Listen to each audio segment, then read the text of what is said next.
I've been invited to fucking Georgia. I'm like, why should I come to Georgia? 100%. We have a good time. It's really beautiful down here. Fuck. Well, Go fucking pound sand. This ain't about fucking beauty or good time. That's why this is...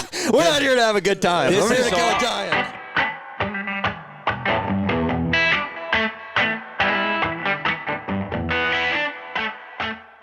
HUNTR Podcast is brought to you by Deer Grow. Man, we've been using Deer Grow products for a long time. The Plot Start and Plot Boost, more recently Plot Till. Now we've got 3 new liquid fertilizers that have been put in the mix that will cover everything we could want for a food plot program. It's huge, man. The more food plotting we do, it's like, man, the liquids just make sense. Like whether it's herbicides or the Plot Start and Plot Boost, and now the fertilizers getting mixed in. It's like, man, I can combine all of those in certain cases and do less passes for more results. I mean, it's all about efficiency. I mean, like you said, less passes. If you're out there treating your beans with glyphosate in the summertime, you can mix in this fertilizer, do that all at once. You have the boost in there to help some metabolism. It's all about efficiency when we're talking about food plots. And really the big difference on these liquid fertilizers is you're bypassing some of these soil limitations, pH limitations, the soil type. In a lot of cases, we talk about dry fertilizers only being available for 17% of what you put down in the first year. These liquid fertilizers straight into the plant are 90% available in the first year. Huge difference in what you're going to see in growth. It's huge. And so right now you can use code HUNTR15 for 15% off any of the Deer Grow products on their website.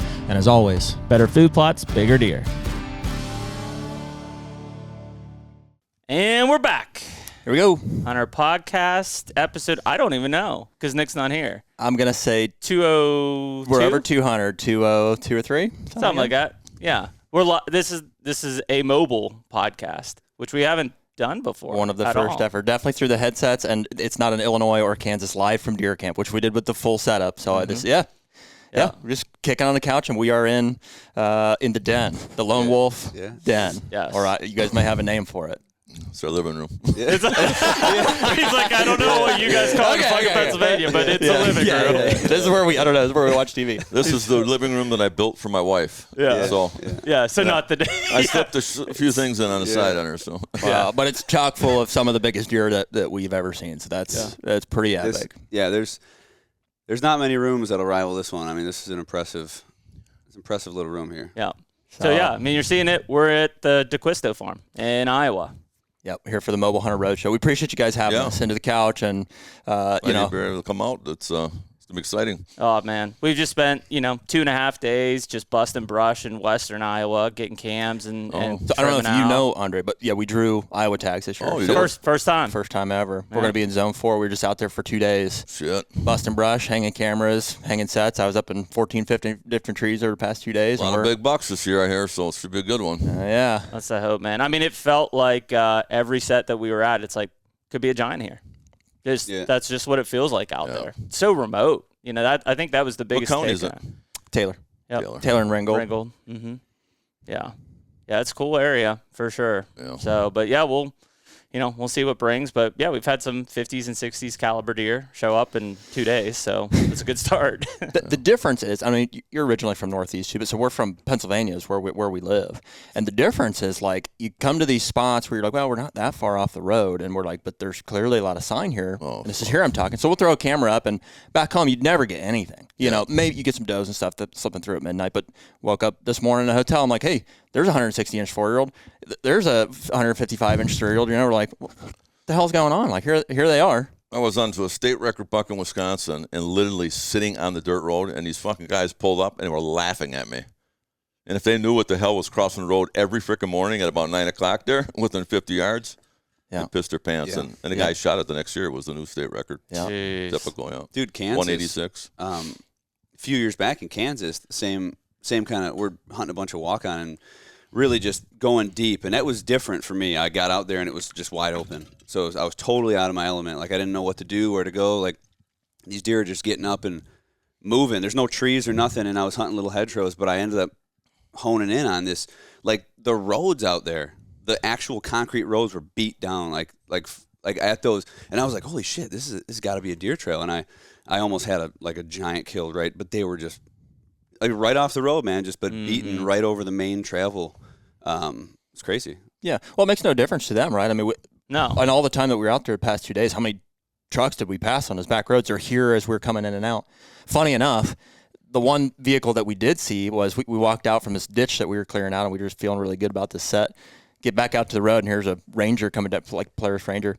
And this guy comes down, and the first thing he said, I can't even see the guy's face yet. And he leans out the window. He's like, "How's that podcast working out for you?" We're like, what? We're like, "What?" Fuck. Yeah. We're in the middle of nowhere. We talked to like a Casey's attendant, and other than that, like nobody all day. And it's the first guy we see. But yeah, man, it's been cool. It was, and we also hit like the best August cold front I've ever felt in my life. Like every morning, awesome. it was like 58 degrees. Yeah, you know, it's been really good. Yeah, better than cutting and hanging in 100-degree temps for sure. But yeah, but man, no, like we appreciate you guys having us, like Jared said, and obviously, Cody, just a few weeks ago we had you in studio going through a bunch of this stuff, and so when we came out here, it was like, man, let's get you and Andrae and let's sit down and let's we can rehash some of that stuff, but for us, it's really understanding like I really think like the history kind of behind your side, Andrae, and that really is what drug Cody into where he is today, but. Jared said, like, you grew up in Wisconsin, right? Yep. And Cody mentioned, like, your dad was not a hunter. No. Not at all. Nope. Gambler. Really? Yeah. So when did it come across your plate? Well, I had an uncle who did some hunting, but I had a lot of friends that their older brothers were all hunters, and so basically picked it up from them. Mm-hmm. Started clubbing animals, trapping animals, and then we started doing it ourselves, and started trapping and got into bow hunting and recurves. And that was like little pockets, right? Little parks, right? Oh, junkyards. Yeah. Frickin' this isn't suburban like Milwaukee, so we get on the tracks and head down, get our backpacks, get some something to eat, and just keep going down the tracks and hunting as far as we can go till. Damn. And then we turn around and come back, and it's actually just awesome. Really talked about it. So when did you trip across your first bow then? Bows was early, probably, I don't know, maybe 10, 11 or so. Mm-hmm. But I didn't hunt whitetail until way the hell late. I got into trapping probably 22 until I started actually hunting deer. Oh, wow.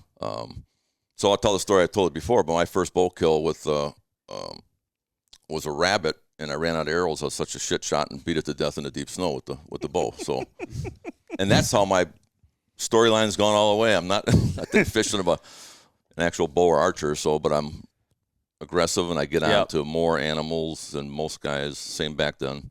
We have a lot of discussions about that, and I think some people take it the wrong way because like we love our bows, right? We love archery, but we're not archers. Like we're bow hunters, right? And I don't shoot a bow for. This year is going to be the first year I literally will be probably shooting a bow consistently. Yeah. I shoot maybe 5 or 6 arrows a year. Everything's on. And I hunt like a maniac, so I ain't got the time to. And you're shooting a compound, right? Yeah. Okay. I used to shoot 70 pounds, and then you need a week to get your muscles used to it and then stay consistent. And with 54 pounds, I can pick the bow up at any time and shoot accurate without having to actually practice. So, but you have to maintain, which that's where I fall out. You got to make sure that your pins are on, nothing got bumped off, or so you need a consistent shot. I used to shoot an arrow out of the stand every time years ago, but I picked his bow up, went turkey hunting, and shot a turkey with it at 22 yards because we're the same size. Yeah. And the way we were set up years ago. Yeah, same. Well, we talked about your kind of like instinctive compound. Yeah. I feel like that's kind of, because you hear about it. And I mean, we do it. Like, I mean, right now we're probably shooting, I don't know, couple hundred arrows a week, in the lead up to the season maybe. And it just part of it is just because we like it. Yeah, my buddy's trying to get me to put a peep on again, so we're out there, and You just put one on? He's trying to get me to do it again. I threw it on. Took it off. And then he stood there, and I was at 22 yards of just hammering us. I don't need this freaking Always peep. Look through the string? I look off the side of the string. Yeah. But I got such a consistent anchor point, and I'm so low that as long as my thumb is in the corner of my mouth, no matter what I do, everything's on that way. So. See, that's the power in that area. Because I remember I would have bows set up by people, and they'd always set it up for the peep, and then I'd have to knock that sight like 2 inches, max it out all the way to the left. And it didn't matter. It was like, because that's all it was the kisser button. It was like just your anchor point. Yeah, and I don't know. To me, it was such a simple, carefree way of shooting. And I do remember that one year you put the peep on, and it ended up I just don't know why I even do that. Try and go further shots, do the peep more accurate shit distances. It's just... It does doesn't add, work it for me, does no. add up. I recently tried to put like a nose button on, and so I've got no kisser button, but I do have a peep, and I just shoot with it's not a formal back tension, but like a thumb button. That's my anchor. My peep sight is just So there's a couple little split-second things you got to do. And the third one I tried to tack on there. I was like, oh yeah, it can't hurt to put a nose button on there. Another thing. It was just another thing I had on, and I cut it off. I only had it on for a few days. I was like, I get it back, much. watch a spot, and then after I shoot, it's like, man, did I even freaking aim? You know, you start worrying, did you put the pin on there, and you're on. You know, so it's more. I think the only reason we shoot so much is like muscle memory, and I'm shooting higher poundage. So like, you know, it's not like I could just not practice and then go and pull 80 pounds and be awesome with it at 60 yards. 80 pounds you shoot? Yeah. Yeah. Yeah. But I'm shooting. Yeah. Shooting. Straight up on here. Yeah. And I couldn't do that if I wasn't consistently you got shooting. you got to get your muscles toned for that. Well, I think the other thing too 54 pounds at 80% let off, you can draw your bow with your fingers. You're at what, 85% let off? Hold it for, I think it's 80 or something. Yeah. Or 75 or Well, see, I've changed that recently too. Back down. Freaking Bomar talked me into going from 85 to 75, so I skipped the middle button. And I was like, oh, yeah, way better performance. But after a while, if I was honest with myself, I was like, it wants to go on me it's catching you, a little bit. And so I backed her down to 80, and I think I got a sweet spot. Something more to hang on to. That's like when the bulls went from 60 and they started going up. I actually liked the less drop, because then it would just, you could hold it steady. You could hold it. Well, right. That's what's nice about the longbow too, or like the recurve, right? Like it is no light off. on a muscle standpoint. Like, dude, man, when you got it engaged and you figure it out, it's like you're full tilt out. It feels real good, you know. And then you're almost like pushing into it. Versus. But it's we're talking a different process too. So yeah, I mean, we'll get there someday. Yeah, I think it's Jeremy started the journey. Yeah, I've got recurves and longbows. It's been fun, man. That's what I grew up. Mine has been hanging there for frickin' 37 years. Yeah, I mean, I started with I wounded more frickin' deer with that than frickin'. Yeah. That's what my dad gave me a recurve, and he was like, you know, I was 11 years old. He's like, start shooting your bow, you know. And there was like, he didn't even talk about. He had a compound, you know, like an old wooden one, you know, shot fingers. Even now, I think stuff. it'd be better for the kids just to start out with a recurve and mess around and then work their way into. Yeah, it didn't matter. I mean, compound, you know, just flinging arrows, right? That's all it was just getting out there, flinging arrows, understanding any kind of form or anchor point, and I mean, that was kind of uncertain. And then, you know, when I went to compound like that, you know, I never used a peep. I mean, I killed my first $10 with just looking through string. Yeah. You know, I apologize. I kind of derailed you. You were starting to get into like your cousins and stuff, where you started getting down the trap and rabbit hole, and then so didn't shoot deer until later in life. I was flipped on trapping like I am bow hunting now, and I literally took my girlfriend, which is my wife now. We went up north, recurves, and did a bunch of hunting on the ground. I mean, I had camoed out with pine stuff in my hair. I had deer coming up just about, you know, licking you. And I'd send her in these open field edges, and I'd send her on one side, and she'd run the whole field out to me. I'm just flinging arrows and shit. I just flipped out over it. It was like the old times, you know. Come home and run it, no arrows, you know, running arrows. So then I dropped. I've never picked a trap up ever since that time, and I was just nuts on that. So that was the bug that got bit. And then I don't know if you've seen that, showed us out now, but there's some pictures of some of the first deer. They're all tiny deer, and I made Here's a good point. So years ago, up in upper Wisconsin, how your mindset changed. You know, now it's all about trophy and big deer. I had a non-typical, went out early. It was a fresh snow in the morning, cleared up, partly sunny, high pressure, and the deer were just all fresh snow. Huge non-typical, chasing around a doe through the open hardwoods with a small 8 in this doe, and they're running all around, and the first deer that was coming by, I would have shot the doe, and I shot this little buck, and never even thought about it. It was a third deer. Now I would go up there, and I'd stay the entire frickin' season and chase that deer around that caliber to the ends of the earth. So things are just a totally different mentality, but it got to be first Pope and Young, and then it ended up starting to be about score and numbers. So then that's what drove me, just something that had set a goal on, go a little bigger. So to gravitate, but it blew by a lot of that starting and into where it got into whitetail. But I think it was 20. I want to say I was 22 before I started chasing deer around with a. And how long after that before you started thinking like tree stands and mobile type sets? Well, I'd seen with the other guys. I was starting out hunting off tree limbs, off the ground to start, and then went to look for a portable. And some of the older guys, I always hung around older dudes. I was a little older than most of in the class too, and they showed me what they were using for stands, and it was the Baker. Yep.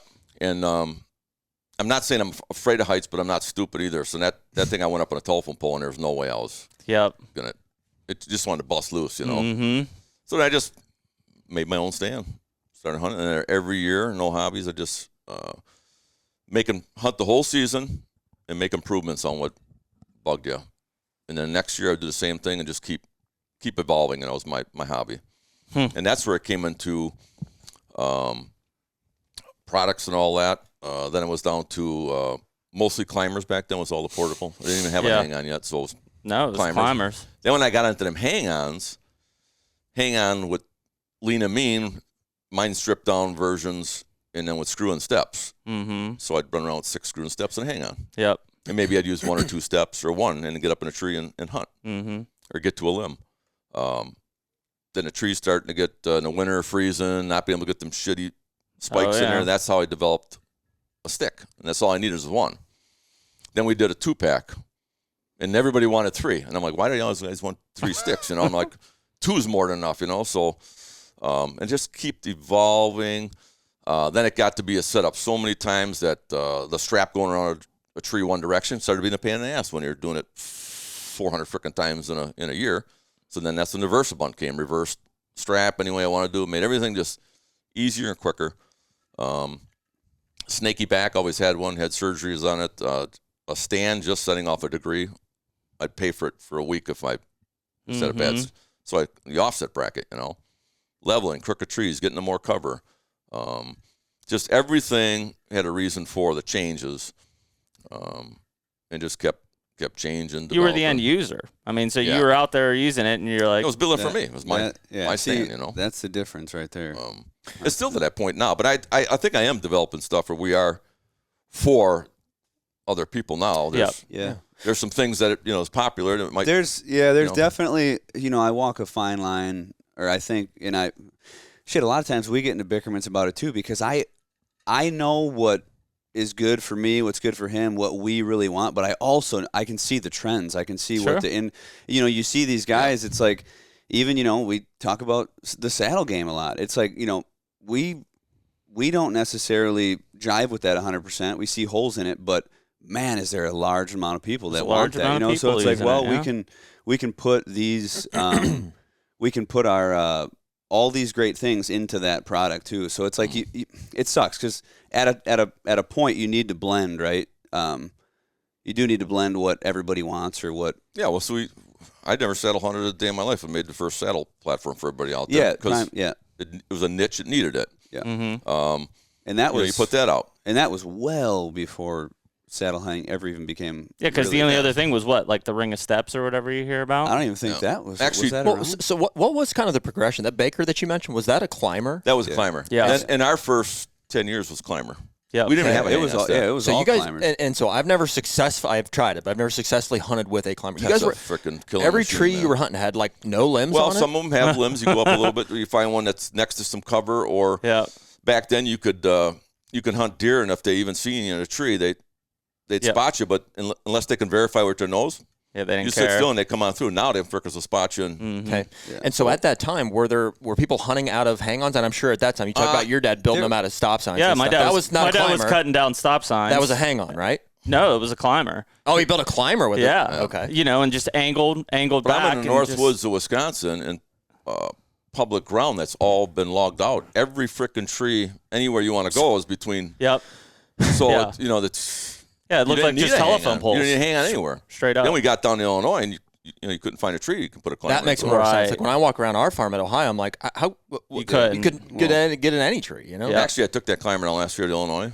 There's a lot of frickin' trees you can get. If you start hunting the way we do, a little lower and with some cover, sure, you don't have to get all the way up. Limbless. But so at that time, when did saddles kind of come into the picture? Saddles never. We know came into guys picture like for me. Eberhard is. I least had your no age, if idea not a little older. who he was and. Well, what he was sure. doing But back I'm then. using him as like however old he is in his 70s. He's been hunting out of a saddle for a long time. So the very saddle being like the Anderson sling or something. Right? Okay. So even Cooner, a buddy of mine that prompted me to design that first platform for saddle. He was a guy with Anderson slings. I think they were doing, I heard a number of 60,000 units a year nationwide. So there was guys out there running that type of setup. It just wasn't. They weren't on a platform. Wasn't me, and they were on limbs or on. And when was that roughly? Steel platform. Time frame? Oh God, it would have been 90s? Late 90s, no, early well, 2000s. Cooner was in the 70s hunting out of that stuff. Out of that sling. Slings, and he had that. He had a platform that's like this big. Yeah, that weighs about frickin' 16 pounds out of steel, right? Yeah, solid steel block. Yeah, so he brought that to me and said, we can do better. Yeah, I think so. But he came and seen what I was doing at a show, seen the hang-ons that we started developing, and literally left that whole way of hunting for. Yeah. He knew we had it kind of more figured out that way. Yeah. And now he's making full circle and utilizing. Because it was the same end goal. You just wanted to be mobile. Right. So, and these wanna guys be think safe that, in well, the you don't tree. saddle hunt. Well, I've been hunting, anticipating deer coming from the backside of a tree for frickin' 40 years. So even when I was in a climber, everything's set up, quartering away where they're coming by, and you're not seeing. So I know what it is to hunt with a tree between you and all that. But the way they're doing it now, I mean, that's he came down here in fully using a saddle platform in his setup, and you just about have to destroy a pine tree to hunt on a damn thing, or you could see it everywhere. It was just hacked down, and I can get in the hang on, tie it with a couple of strings, a few branches back, and be in there and Just shoot whatever I want. Tucked. Set it up the right way, So I don't know. There's been the other thing is you got your hunters, and then you got your weekend warriors, and there's probably a small number of those guys that are really seasoned killing machines in that setup. Some guys, and there's no problem with it, they love the frickin' equipment and going out and climbing. They like the experience of equipment and climbing, which I love that too, developing, changing, but it was a tool, man. When I was out there, it wasn't to play. I get up quick and kill them, get down. Shit, back when I was this age, I took I used to have a hang on in some trees, didn't even use the screw and steps. I could physically shimmy up a tree with no branches, get to a limb, set up a hang on. It was quicker to do that than put screw and steps in. Yeah. You see him looking at me as you're saying That's that? what Jared does. Yeah, but then one day I was hanging and I went to say, okay, lift your arm, and it didn't work. And then it was like, okay, we got to change this up. And that's where it started going back to screw-ins. Yeah. Still taking too long. And then a climbing stick. It is a lot of fun. Like you're saying, we don't go out just to climb trees. It's part of the process. But while we're doing it, it's a lot of fun. And I find myself continually being like, who else is doing this? Like some of these trees that we're getting into, I'm like, and I'm like, not arrogantly, I'm like, I'm in pretty good shape. And I'm like, I'm a pretty good climber. And I'm like doing this stuff. I'm like, who else is who's getting in this tree? I was related to like growing up as a kid. Like, dude, I was just climbing trees. Like, it was just fun to fucking get out and climb trees. Like, you wanted to be like just as high as you could go. People would be like, well, you can't go higher than that, Branch. You're like, I can. When you start picking a spot, when you learn to hunt, you got to get in that tree. Yeah, that's it. And it might take 2.5 hours to get in that tree, but guess what? Easily, 2.5 hours? man. Easily. And 2 seconds, and that deer's dead. We had Right so time, many man. conversations like that this week. He would really appreciate one that we just hung. It's on a piece private. We have permission to. I know for a fact the landowner's never even been down this ditch. Yeah. We walked this ditch a quarter mile down in there. We're trimming it out as we go, and we get all the way down in there. And we sat and toiled for a while. And wouldn't you know, the tree that we had to be in was like this, and it happened to have a limb big enough for a tree stem sticking straight up like this. We call it the raccoon tree because you're Yeah. climbing Tell up. about the one that I had set up. You went on. It was hanging from frickin' at 20 feet from a. Yeah. That's right. and it was This perfect. way, that dude. way, this way. Yeah. Yeah, that was a story we left out back in that. Yeah, that was a. But Yeah, this coon tree. it was a just spot. right If you up. could get up in there and get It's a in spot. Yep. Yeah. And once you were in it, it was like, because you got CRP on one side, creek in the middle, cornfield on the other side. It's like, how the hell am I going to shoot both of those? There's none of them except for that son of a bitch. So you got to get in it. Yeah, I don't know.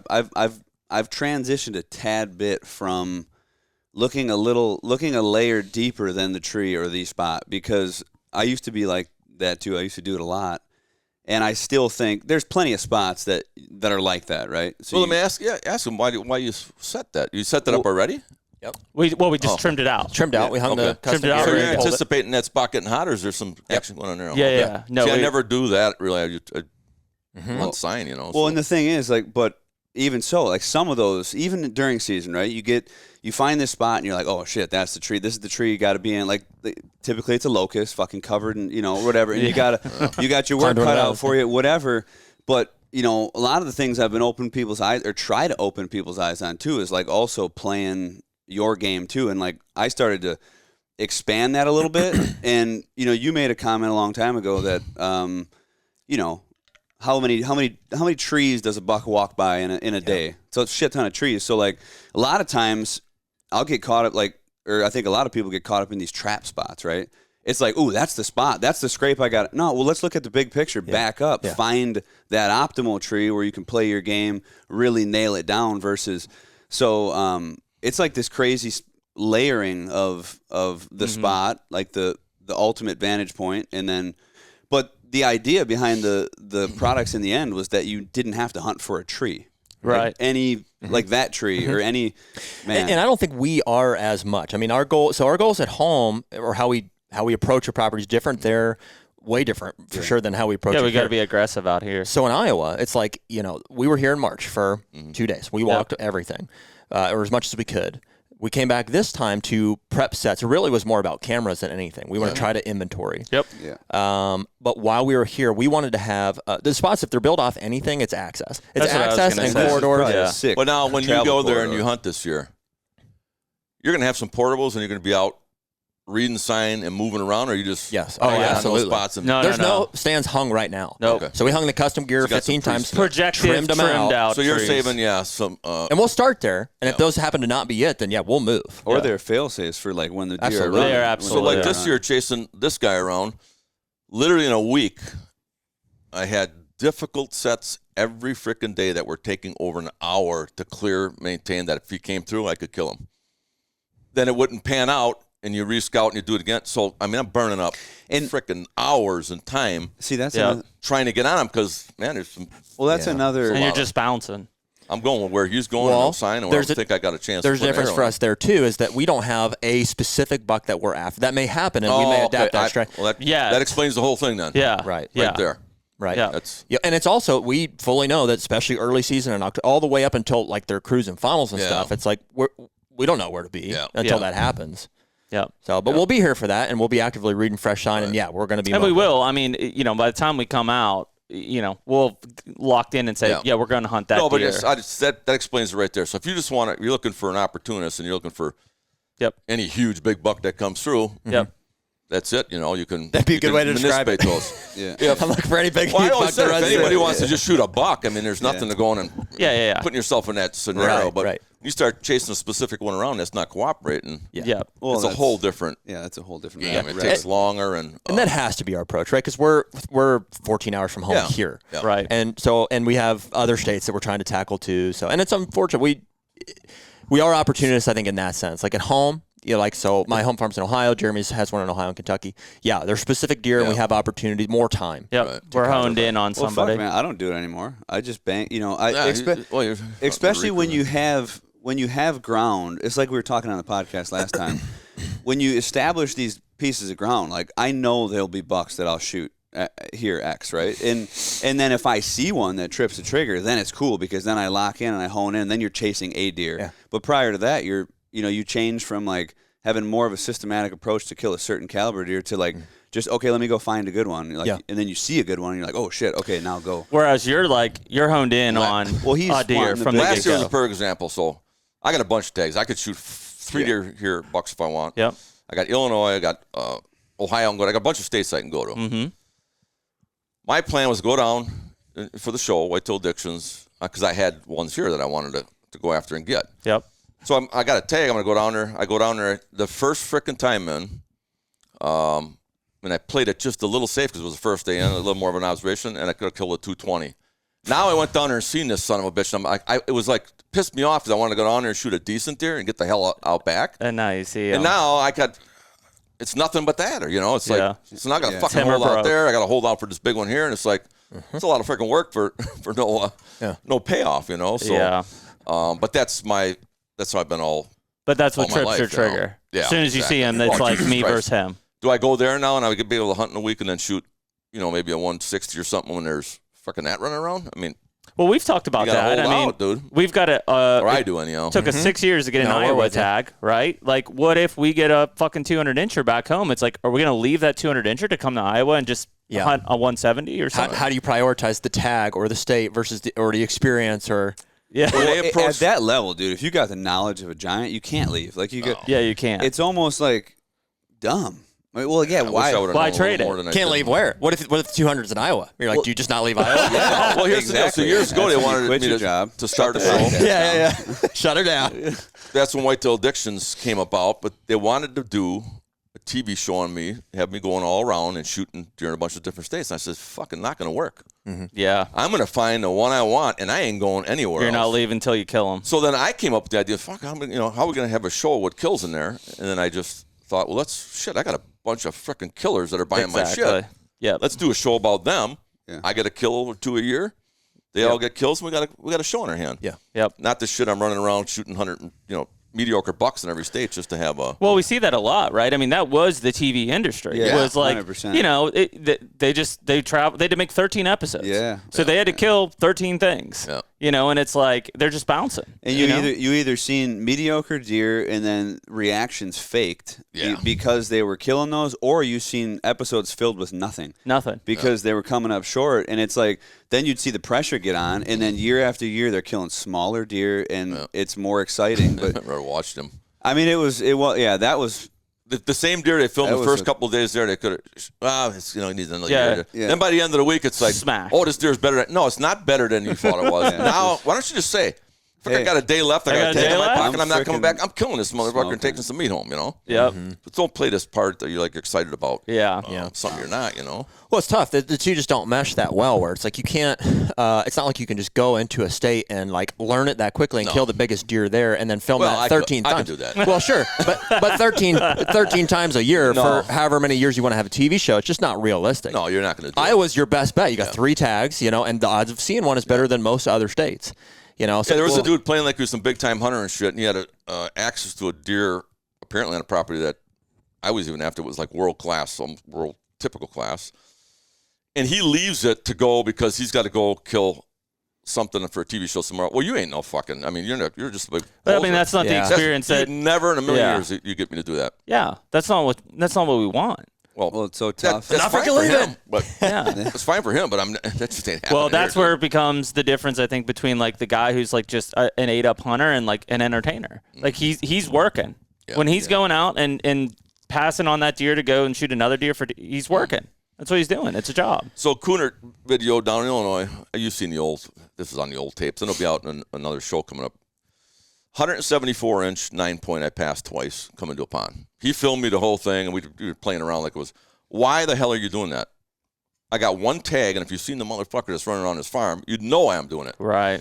So I'm holding out, and that's how you get from point A to point B. Well, I think there's a thing that you don't ever get there if you don't. Well, there's silver lining too. Like the people don't realize it, but what you learn and the skills you hone develop at an exponential rate when you take that mindset. Yeah. When you turn it off and it's not about just shooting the first thing you see, and then you start to have to witness those deer, you have the opportunity to kill the bigger deer, the confidence, the mannerisms, all the fucking woodsmanship that you gain by making it harder on yourself and going through a season like that, like, is insane. It's like even these guys who are hunting in these piss poor states like Florida, I encourage, dude, you got to get somewhere, get to some deer, because you ain't ever going to develop those skills even if you you're not in the game with deer, and that's a huge it's a word, I can't think of the word, not dedication, but oh man, I keep blanking on this word. I can't help you out with it. Yeah, it's like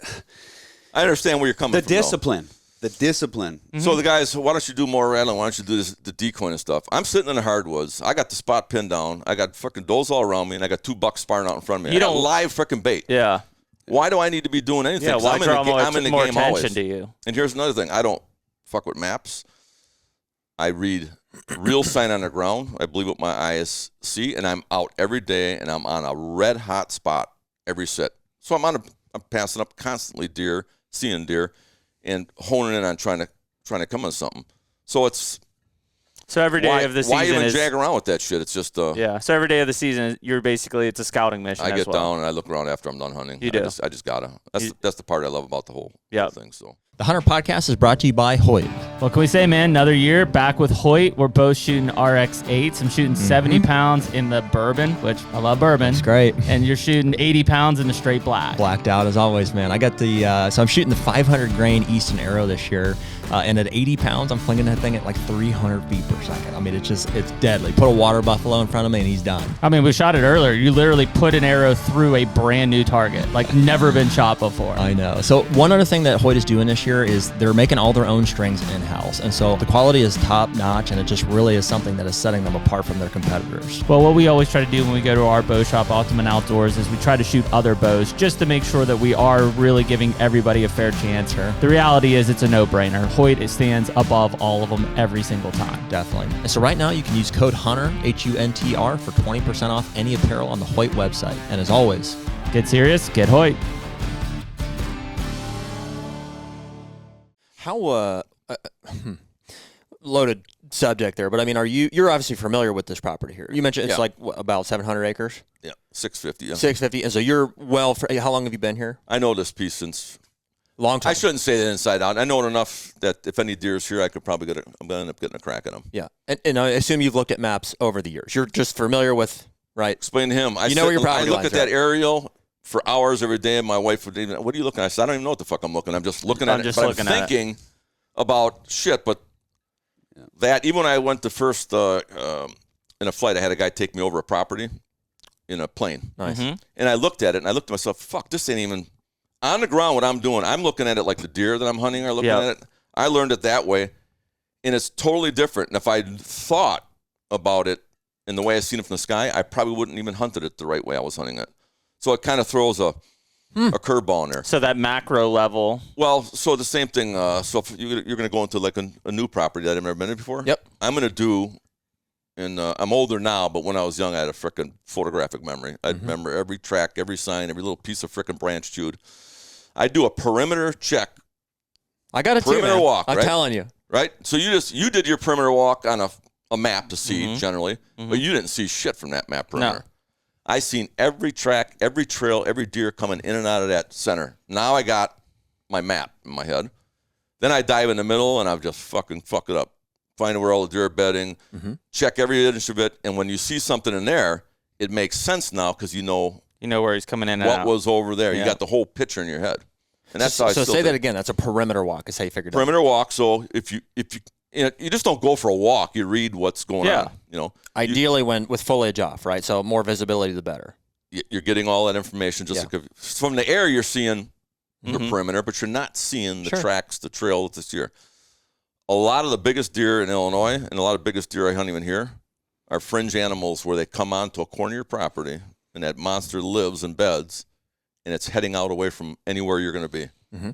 And when you find those spots too, they're awesome spots. But if you're a normal guy just diving in and you're in a hot spot there, you're out of the picture a million miles. You know, that deer's going and he's getting killed on neighbors. So, so then inside you read all that sign, you figure all that out. If I know a woodlot inside and out, if that buck is in that woodlot, I know where I can ambush him coming in and out of there. So, so are you hunting fringe? If he's in there and I know the ways he's coming in and out of there, and I was going to tell you how to hunt that open shit in Kansas. You don't hunt them where they're at, you hunt them where they're going. And you're a big watcher. You sit up here and watch this whole shit, and then once you see them deer come out, That's how you kill them. then you can make your move a more educated. If you dive in too deep, you could screw it up type of deal. So I love those properties so much that you can sit back and watch. Like there's a few that we were just on. Those are my favorite We're just ones. sitting watching them. That's why I love the West so much. The Dakotas and stuff where you can see them coming and going. You're like, that's where I'm going to kill them. So my next little thing I'm going to do for a tip section is these big deer rely, in my opinion, more on eyesight than nose anyway to live. They're watchers. They watch you come in, watch you go out. They watch everything else going on, watch the deer. I watched these huge deer. I got video of the one you shot 2 years ago. Can you go try and do it once yourself? Stand like a statue, perfectly still, staring out. Something wasn't right, and just staring for 20 freaking minutes without even moving an ear. Try and do that yourself, and it's like fucking, it's Can't do it. So now you're in there, you're moving around. A deer catches a glimpse of you moving, he's out 300 yards looking your way, you're fucked. He's got you. He's just going a different direction or whatever. So it's they're watchers. You got to become a watcher too. So ease in, stay in cover. He's good for that. You don't get down in the middle of a bowl and hunt it frickin' dead center where you're in a coliseum. You get up off the side where they are, looking down at the, they're having the advantage. Now you got the advantage, and you can read that and then make your move. Yeah. So I've always admired. You're right, absolutely about the watching. Like I've always admired their patience. It's like when you encounter them, and it's like I think anybody that has been blown away by how long they could stand there and just stare.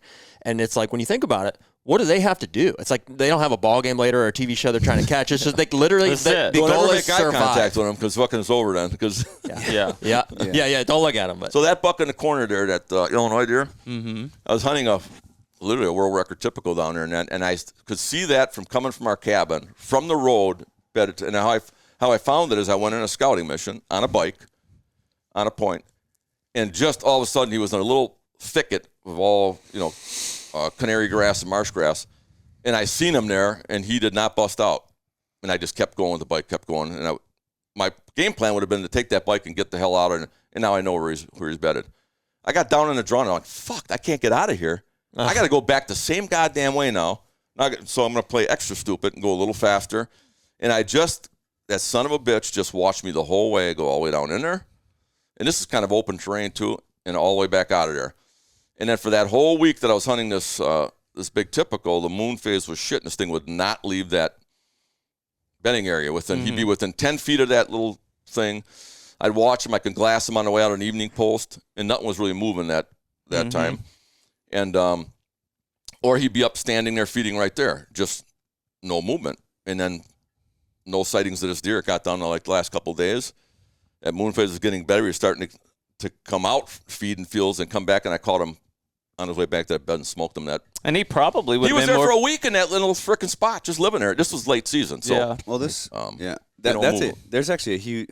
That's a point that I try and relay to a lot when we do these talking points at the road shows and stuff too. Is like the visual, right? Them being watchers, like them relying on that visual confirmation, whether they bust you in the timber or it's just seeing you. But so many bucks now I see on like trail runs or I'll go scout and like that demeanor change too of like when they know you, they seen you or whatnot, and then they're avoiding that shit constantly. So or they're watching circles around. Yeah, they're watching coyotes. Like, so I was telling a story like here on the ridges. I watched this buck.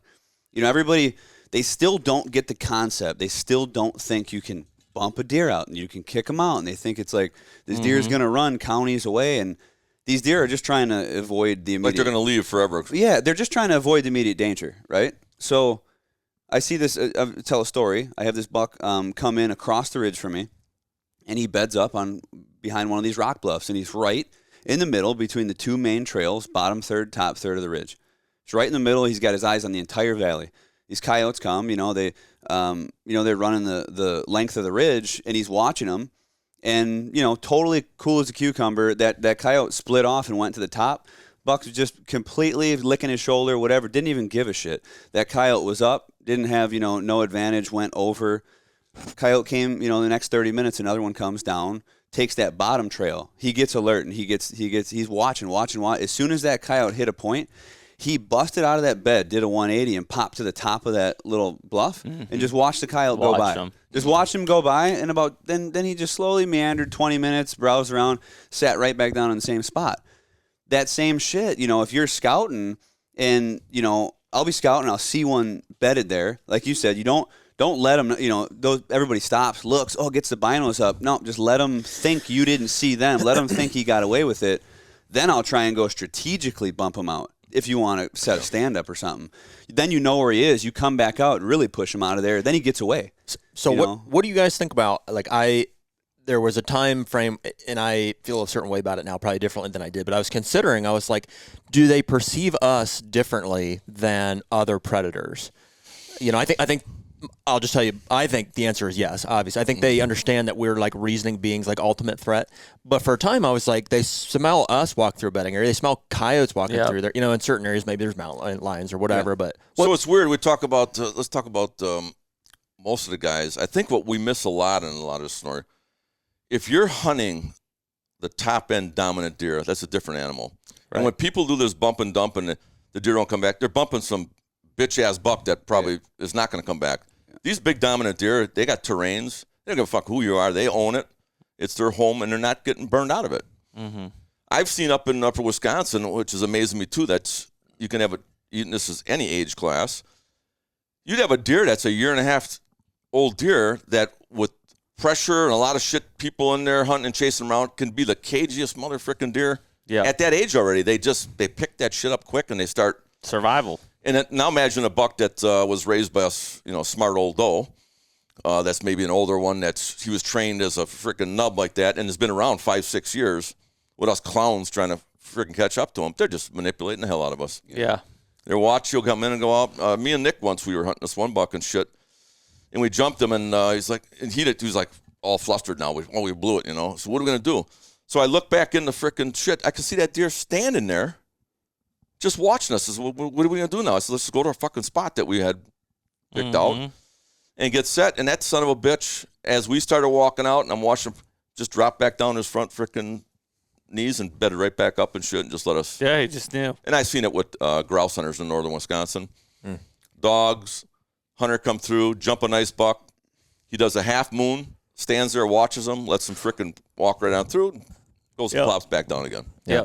So think that in your mind when you're hunting. They're doing that about access, right? They're doing that all the time. They're avoiding the immediate danger, and all it does is shore up the thought. It shores up that spot for them. Mm-hmm. It was a successful escape. Yeah, evasion. Yeah, they evaded the danger. And to your point, like, that's a good question. Like, I think obviously you got, how the deer comes up, where they're at. Obviously that plays a difference, but I'd have to think that they discern a little difference, but they're avoiding everything nonetheless. Like, I think that's got a lot to do with maybe how they, terrain and how they come up. It's assessment of threat. Yeah. They definitely react to humans. Well, because they know what we're capable of. Well, for instance, like, so a lot of the pieces I've been scouting lately are off the Appalachian Trail. So you get this there's constant. So where the hell are you fucking hunting? Yeah, where are you looking around? The AT. Like, so I got a trip planned to Virginia, and a lot of somebody fill your spot here. We're gonna do a swapsies. So you got a lot of traffic, a lot of human traffic, a lot of human scent right there, and then even these camping areas. And it's funny because you hear a lot of guys, oh, you can't find sheds, you can't find any deer sign out there, whatever. Right off a main hub camping, they have those. What are they called? They're called like they're shelters. Shelters on the trail. Mm-hmm. This bench with fucking 5 years of historical rubs, 2 sheds right on that thing, like 30 yards off the AT. And it's like, so I think there's different scenarios too, to where those guys are, or parks. They are where they are. Yeah, they are where they are, and you see those deer might be a little bit more. I think. They smell, they associate, or they have that human traffic more, I don't know when that. Throw some camo on and go around there and watch them change their demeanor quick. Which is exactly why, I always talk about scout. Like, I don't do a lot of scouting with my bow. Do you think that apparel is a factor, like in their threat assessment? Well, yeah. Clearly your movement and trying to be quiet. Yeah, demeanor. Do you think even the camo? I think in a whole, I had this talk to about, or I get a lot of questions about, I talk about, or being able to shoot big deer while scouting and never having a bow. And everybody's like, well, why don't you have your bow? If I had my bow, I'd be hunting. I probably wouldn't be scouting like I'm scouting. The same. And then the whole picture changes. Same walking through the woods with someone else. Yeah. You're not honing in on what you should, because I've scouted with some other friends and stuff. And you're just not absorbing the shit like you would if you were just on the hunt, on a prowl. And then, you're a predator then. That shit, they sense that shit 100%. Yeah, your demeanor you're changed giving off completely. Different energy. You're now, to whereas if you're just scouting, like, I like to get out there clear-minded, take the whole shit in. Like you said, you're getting that, you're downloading your fucking map up here when you're scouting that property. I did it on purpose too with a couple friends that weren't real serious type guys, and I found a spot I just got about a fucking hard on. I said, I got to walk this fucker through here and see what if he's going to see what I see. And then we're walking in there, we're just milling around, and all this frickin' sign that's in here and shit. And I said, well, what do you think about the spot? And he's just looking at all the trees. Yeah. Yeah, it looks like a good spot. Get a tree standing here. And that was it. It's like, that's all you're seeing here, It's crazy. You know, fuck, it's like it's so. You see other shit that maybe. Can we dig into that? I think a lot of people, including us, would love to know. Like even earlier, we're talking about Jeremy and I went in pre-hung sets based off of maps and topography and what we know, and you guys are going purely from like Active sign or historic active sign. I mean, can you break us down on like what you're looking for? I got a huge ass fucking track like this, man. I just get fucking excited about it. Okay. And it's there, like that spot I was telling you about. I brought him by. That buck was coming up a draw, beat the shit trail with his tracks on there 3 different times coming up out of there and feeding. And he had a little. It was earlier, so a little licking branches starting all that. It was just that right there to me is a slam dunk. So whatever track. that deer was coming up, in 3 different times he came up. And what kind of a setting though? Like a bedroom, like a feeding area, like a transition? Was bedded down. This was on up toward the field edge, more the flats, and then the draws all went down there. So he was coming up out of bedding. He could have actually been coming up out of there, but he might have been bedding up high and then looping in or coming up. Whatever he was doing, it doesn't matter. This is it. I don't need to see anything else on that. This deer's coming to this field edge here, and he's coming here pretty consistent. You can see that the tracks are there fresh, or one big track coming across the same field every freaking day. He's crossing there, and it's. So you're looking for a big track, but you're also looking for the repetitiveness of that. So there's some consistency. Yeah, you're trying to get a pattern developed, and they are patternable. I think they're very patternable until they get bumped, whatever it is they do, and then they settle into a different pattern. And so when I hunted years ago, I would call it. I would back it up. I'd start on a field edge, just hunt them, screw up that spot with them. Maybe they bust you, and then I would work it back and keep working it back. And what I'd find is that I'd get another opportunity. They get to the spot where they got screwed up on it, and they would stop short and then freeze, change it, and then you keep going back, and then you pretty soon you get up to right around where they're bedded, and you can watch them get up under their freaking beds and shit. But there's all different types of stuff you can look for, but a huge track, there's no line. And the problem is now, and the same with scrapes and rubs. There's so many scrapes and rubs around here. You're gonna waste so much time trying to bounce around. You're gonna find one that's got the biggest track, the biggest sign around there, and hunt that one. But now with cameras, it's awesome. I can get on the right scrape. I know the one he's using, the big caliber, and hunt that instead of wasting my time on 5 other ones, and then seeing a mediocre buck you wouldn't shoot. So huge advantage, and that's what bumping too. I want to see what I'm hunting. I don't want to hunt a ghost that's frickin', all this time spent. And then I was hunting in the swamp in Wisconsin there. Some ladies and a couple other people seen this monster coming up out of the swamp and crossing. And I went and I cut a huge track. And I'm thinking, okay, that was that buck. That's that track. And I went in that fucking swamp. And this is a 2 square mile tamarack swamp. And basically hunted that frickin' animal down 3 different times in 3 different spots by going by that track, and this fucking 155-inch buck kept showing up. It was that goddamn deer's track. I mixed, it wasn't that big 24-inch wide 12 frame that was. Yeah. And he was a more dominant deer, and I just fucking screwed up. So. Do you think you can determine the size of the deer based on any sign in terms of the rack? Size of the rack, because obviously a bigger. Oh, you mean big track, mature deer? Yeah. But a really big buck and an older buck. That's not going to tell you anything about the size of the rack. It could be a huge old buck with a 140-inch rack, but a huge track that's doesn't step inside itself. They're so long in their bodies they can't catch up to that rear track, doesn't get in the front. So if there's an offset of that track and the depth of it and the amount of dirt, it's easy to see what that's a tank of an animal. But still doesn't mean it's got a huge rack. On a rack standpoint, shit, you can chase your tail on the other end. You can be looking for this giant typical.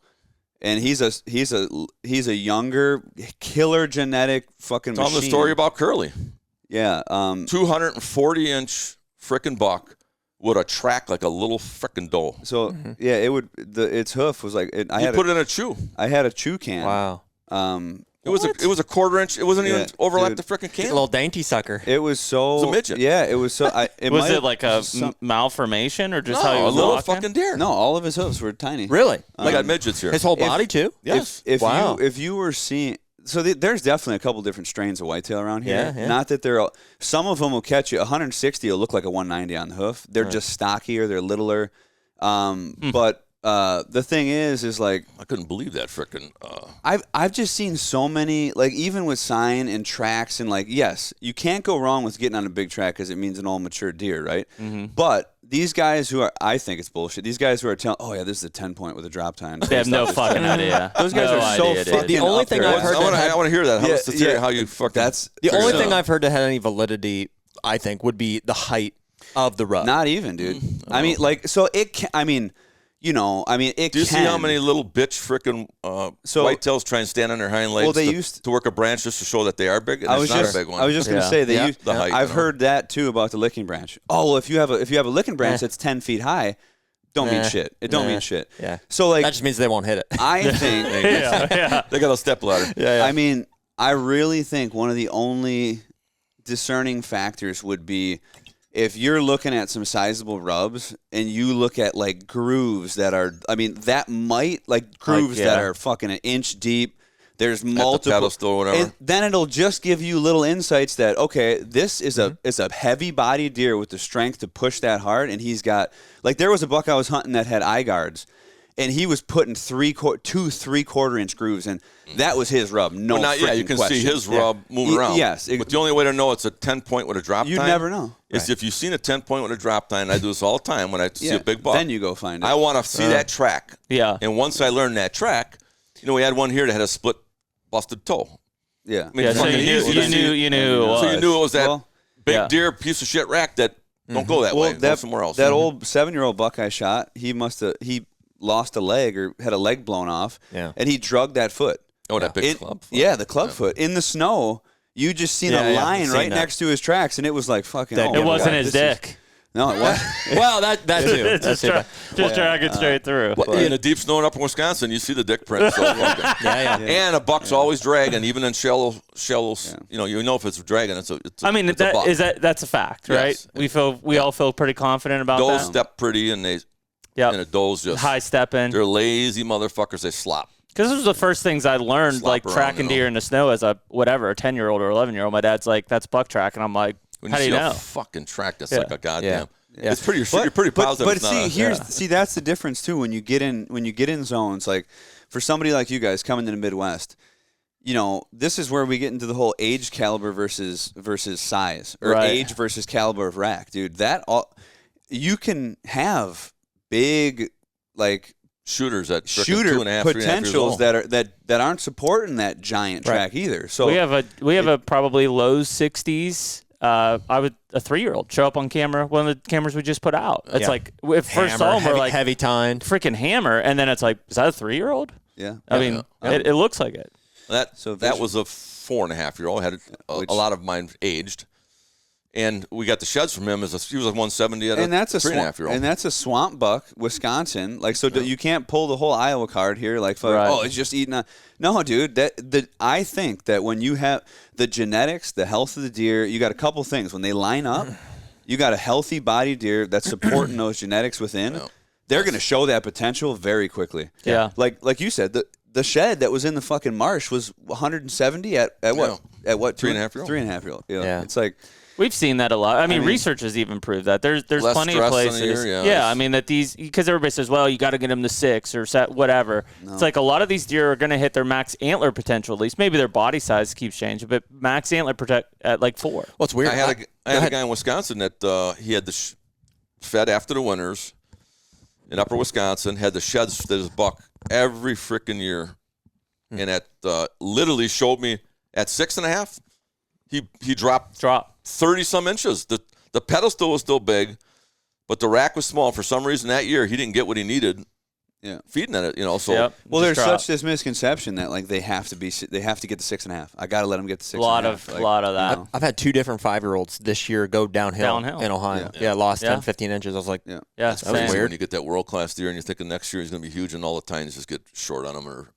I mean, I had a mountain buck in Kentucky last year. I got the shed of that we think is probably a 2.5-year-old, like mid-40s as a 2.5. Like this year, maybe 60s or 70s as a 3. And it's like, and I'm in the mountains. Yep. It's like, do you pass that deer and hope that he hits 200, or is he maxing himself out? I've seen a lot of 140, mid 140s of 50 with big Pretzely cages go from that class to 60, 70 inches in 1 year.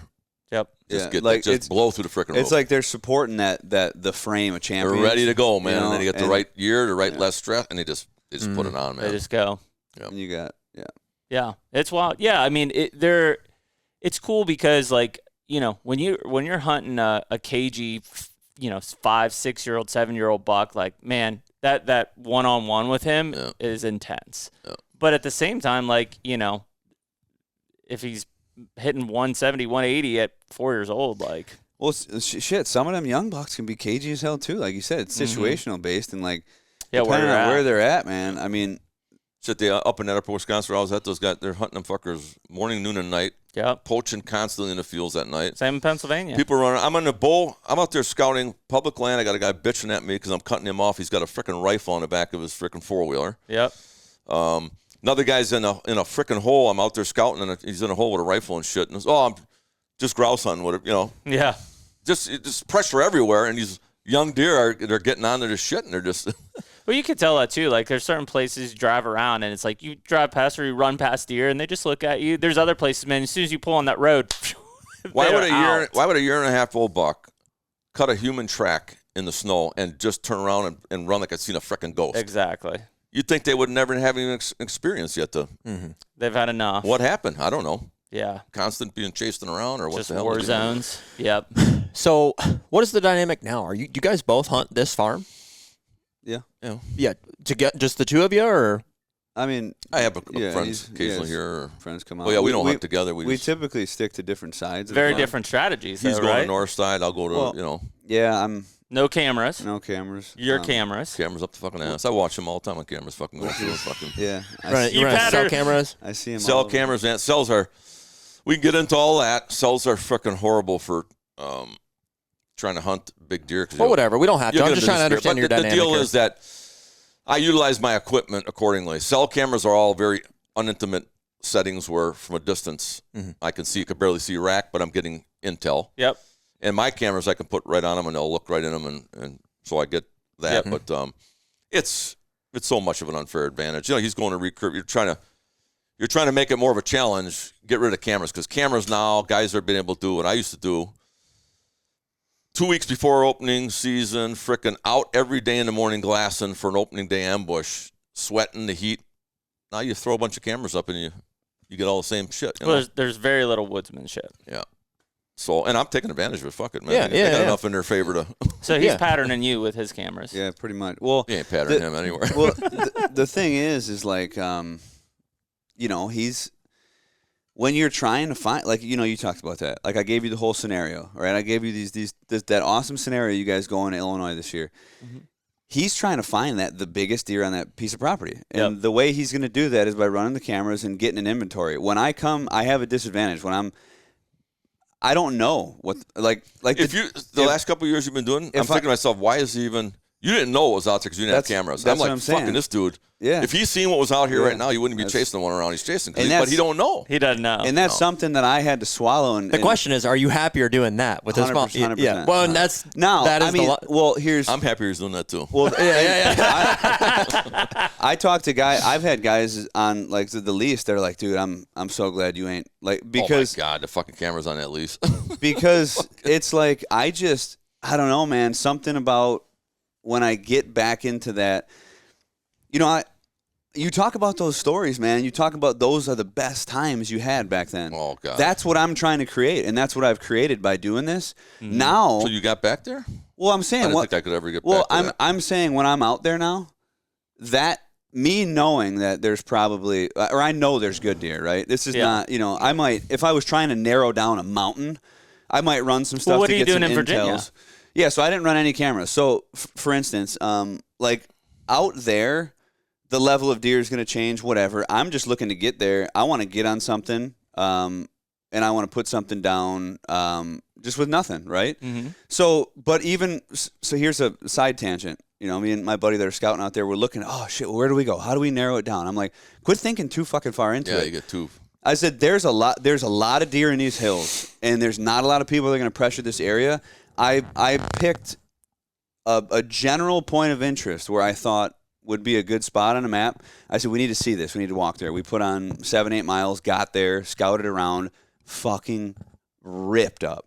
Even my buddy, he's local. He's like, holy shit. He's like, we got on some shit. I'm like, dude, you just got to get the fuck out here, man. You got to get out. Well, look at what's going on. Yeah. It's like you got to see it. So many guys, they sit on fucking e-scouting for 17 weeks. I'm like, dude, nobody's hunting these mountains or whatever. So whether or not, for instance, when I went to Ohio and I was covering deer there are very, couple deer per square mile. It was stupid for me to not bring cameras and set up 4 different spots and then hunt and then go check those just to keep so there's definitely tactical advantages of that. But here, but there's big disadvantages of that camera too if you're not that's where it's straight on that. The whole reason I ditched it, I'm an addictive personality too, and I go fucking bored. I started to the cameras change it for me. It's like a drug too. Then you're wanting to see the pictures. Then you're using the pictures to influence your decisions, and you're making poor decisions. Then you start making decisions based off pictures and not off sign. And it's a fucking rabbit hole, man. But if you're running the cameras, if I'm running a camera, I get a picture of this buck coming out on level B. Most guys get a picture of that buck on level B, and they go hunt that spot. Yeah. Well, at that time of year, I know. Yeah. He ain't going. He went out level B. Now that he went that circuit, I know where he's going to make the circuit and know he's going to come back in. I'm hunting him where he's going to be. He ain't going to be there tomorrow. He's fucking already through there and gone. Yeah, he's already gone. But I learned that piece of intel by a camera. Yeah. See, you have to know, like, if you're running cameras, which this is something that Hunter, I'll call them, just 90% of people don't understand how to do this. They can't utilize the camera as a tool. It ends up being a crutch. And it ends up being their lifeline. Right. And that's the problem. They can't see that big picture of it. And not only that, it's different when you decide to use cameras after knowing what the fuck you're doing versus coming into it fresh and you're using cameras for everything. Yep. Yeah. We got so much common sense. So there's another perfect example of one I'll give you there. So I developed a mechanical mind. I designed the camera, work all the bugs out. So I watch cameras that are, when I'm in setup, I got cameras that I can actually physically see what's going on. Mm-hmm.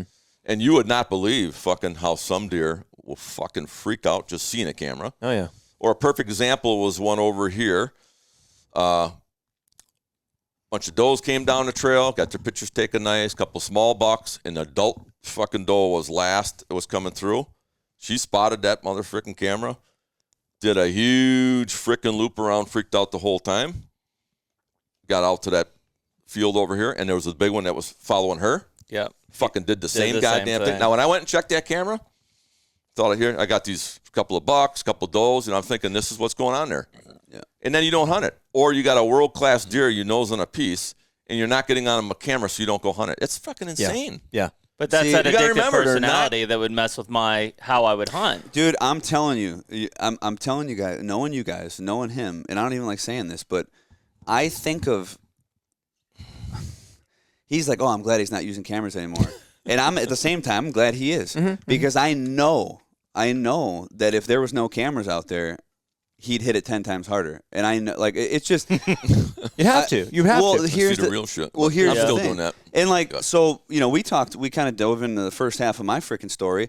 I think I'm just chasing what I never had. I came up wanting and being very calculated and like wanting the inch and wanting to hone in on a deer and wanting to focus it. Like now I still want those big deer, but like that's what I'm getting back is that unknown. So I don't know. We talked about that. Like, when a stick breaks, you're not looking for Bill that has a drop time no that's got idea. that is a 170 that you want to shoot. You're like, you're having to analyze. You're like, oh shit, and you can end up shooting yourself in the foot and you can end up shooting one that, I've done it's like, it. where's that middle ground? Because, like, to that point, that's what I'm looking for. At the same time, I don't want to fucking spin my wheels for 2 months hunting a ghost. And this is where I think that's a killer. Well, that's where I think too. There's a couple guys that if you had your cameras out, got all the intel you needed, as soon as you start hunting, fucking put them in the drawer. Yeah. Then at least you're hunting. You're not hunting cameras. You're not hunting intel during season. Yeah. Some guys because the pictures themselves are not harmful. Like, it's cool to know what's there, and like we're all trying to kill the biggest one. I get good pieces of intel during the season. Well, so that camera I let soak on the north side, you got to stand there, primary, and the one huge buck that was here we were hunting, I was onto another big one, so I didn't. But I always kept that there, scouted there. I wanted to go there, and I had that camera, and I just spent more time because the one I was after was here. When I went and checked that camera, let that do the work. that 180 went by that stand. In that week that I was there, that went checked it twice. I could have jumped over there and went to stab that, or take a shot at that, but I already was on to something. You're already on that. Here, but I wouldn't have known that. I would have had to went there kind of and hunted to see what was going on. And I'll tell you what, if people are missing the biggest boat with a camera, put them frickin' cameras on Plot Watcher and cover massive amounts of area and put it on a picture every 2 minutes. It's like you're sitting there watching that entire field for a week. Yeah, it's like you're cheating almost. It is cheating. It's fucking and that because you hit because our camera's got a mode where you press that first icon and you watch a week's worth of movement in like a couple minutes. Just breezes through it. And there's spots here that and there's so many deer coming out to these fields and so many trails. And what's weird is you'll watch and you'll see the good one will slip out of a spot that's consistently the big ones will come out of a spot where there ain't a beat trail. And there's not that sign. So if you walked it and read it, unless you can cut that track in a little bit of mud, and you learn. So like I said, it's like frickin' cheating. And really. this is where the camera's leveled the playing field so much, and it's not even like it's woodsmanship, but it's more so all out effort. The actual effort, especially when it could get lazy. Well, the first step was going to cameras. And then the second step was going to cell camera. Now, like cell camera, and that now was a giant leap. Oh, it's a huge leap. Now we're edging on the fact of drones being, like you can scout with you can scout with a drone now. Yeah, you can. Oh, yeah, and then hunt it like within 24 hours. Technically, you can't utilize it in the harvesting of it. But every state defines hunting differently. But scouting a part of that. Like elk, it's got to be 24 hours before you. Yeah. For instance, you want to scout your property at prime time, get all those little pockets, freaking run a drone back and forth, then hop out there and get on that spot. I mean, is it like, where are we ultimately late season going? Where they're bedded in the wood, and you can see them all bedded freaking in hardwoods. Where are we going here? Yeah, put a thermal drone up, and it's just there it glows. That's where they're all even at. in daylight, you see it physically. It's just they're mounted on that. They're in that hill. Well, I mean, cameras originally when they came out, it was like, to the point of the Plot Watcher side, it was like you wanted those to be the eyes in the woods when you weren't there, right? That was the whole point of it. It was fucking genius. I mean, the money, and I mean. 100%. But those corners. But what it's doing for hunting, and actually, I think what we're looking for. Yeah. I'm telling you right now, like I would be willing to bet that none of the deer that you got with camera intel mean the same as the big ones you shot from fucking grinding it out. But you still put the work in. I'm saying. No, but I'm saying is I grinded them out to find them. So I found them and I already had the inventory by hard work and physical times in the woods. Yeah. It's just different. Now I can get the intel and know that caliber. The deer I'm looking for this year, I just want to see that he's back. Just that he's there. Yeah. Once he's back, then game on, But if I blow a whole month. See, that's the trick. And he's on a neighbor's and I don't see him and I don't know. That's where I had to stop. That's where I had to stop it because I found myself, and I'll admit it straight up. I found myself hunting the biggest deer of my life. And I got the information. I got the intel I needed. And instead of ditching the technology and going to fucking hunt and scout, I thought the more the better. Yeah. If I put a camera on every draw and I put a camera on, I'll find them so quick. And then I was chasing my fucking ass all year. Ended up with a goose egg. And and I know that, and I 100%, that was the year I dropped him because I know if I would have just ditched it, and I watched my it happened to my buddies every year. I watch them chase their fucking tails, and they're glued to their phone, and they're not putting in the effort. They're not finding the sign. They're just like, oh shit, he showed up here. He's on this scrape. See, I had that aha moment too. But I know I can't just have the one potato chip at night. I'm gonna eat the whole fucking bag. So I'm like, you know what? Fuck this. Needle in the vein. So just scrolling. When he learned that and he ditched them, I learned the same thing, that there's a handicap to it, but I manipulate that and I use them differently now. So I don't have that as the frickin' the end. Well, that's exactly what I'm saying. Is the picture itself is there's nothing wrong with. We all want to know that there's a giant there, but then if you can, case in point, like we have, there's 4 or 5 of us that hunt my family farm at home, and I run cell cameras across the property, and we struggle with all the same stuff we're talking about here, but for kind of exactly that reason is I don't share. It's not like every time I get a picture of a big buck, I'm like, hey, group, here's the buck. Because I know that's going to cause us all way more harm than it is good. Everybody's going to interpret that information different. They're going, oh, he was there. He was like, can I hunt that stand? Can I do this? I'm like, it doesn't matter that he was there. Like, just it matters that he exists. Yep. Yeah. Now let's figure out what we're going to do. I don't let the cameras do the hunting for me, but it's like I said, it's just another tool that's out there. See, I think there's a level to this. I think you're saying that. This is subconscious, man. I still think at some level, especially we're big picture guys. I know you are. At some level, that information is sitting there, and it's fucking weighing. It's weighing on every decision you make. So I got whether or not you use it positively or negatively. So let's say you're hunting farmland. I got 3 different woodlots, and I'm hunting a big deer, and he lives on all of those, beds up random. He's a nomad. Yep. I got cell cameras. I catch that son of a bitch going into, block 1. That's freaking huge. I'm going and hunting block 1. I'm gonna get on that deer tonight. He's done. Yep. I used to load those, manually and push those deer into that. Or you're on you got your a camera on a bait, and the deer ends up on that bait in the morning. He's right there. I mean, it's time there. to. I mean, it's you're not. That's what kills him. With cell cam. Oh my God! And if you've done the other work to find out, like, here's where I need to be, here's my access, here's where I'm going to kill them, like, you have all that already stored. It is a big unfair advantage in it. So cell cameras, when I first started using them, first started field testing them, and this will freak out. You might even call me a liar, but I had that huge, that goofy buck that was here for that 1 year, and he was running a trail through the entire property.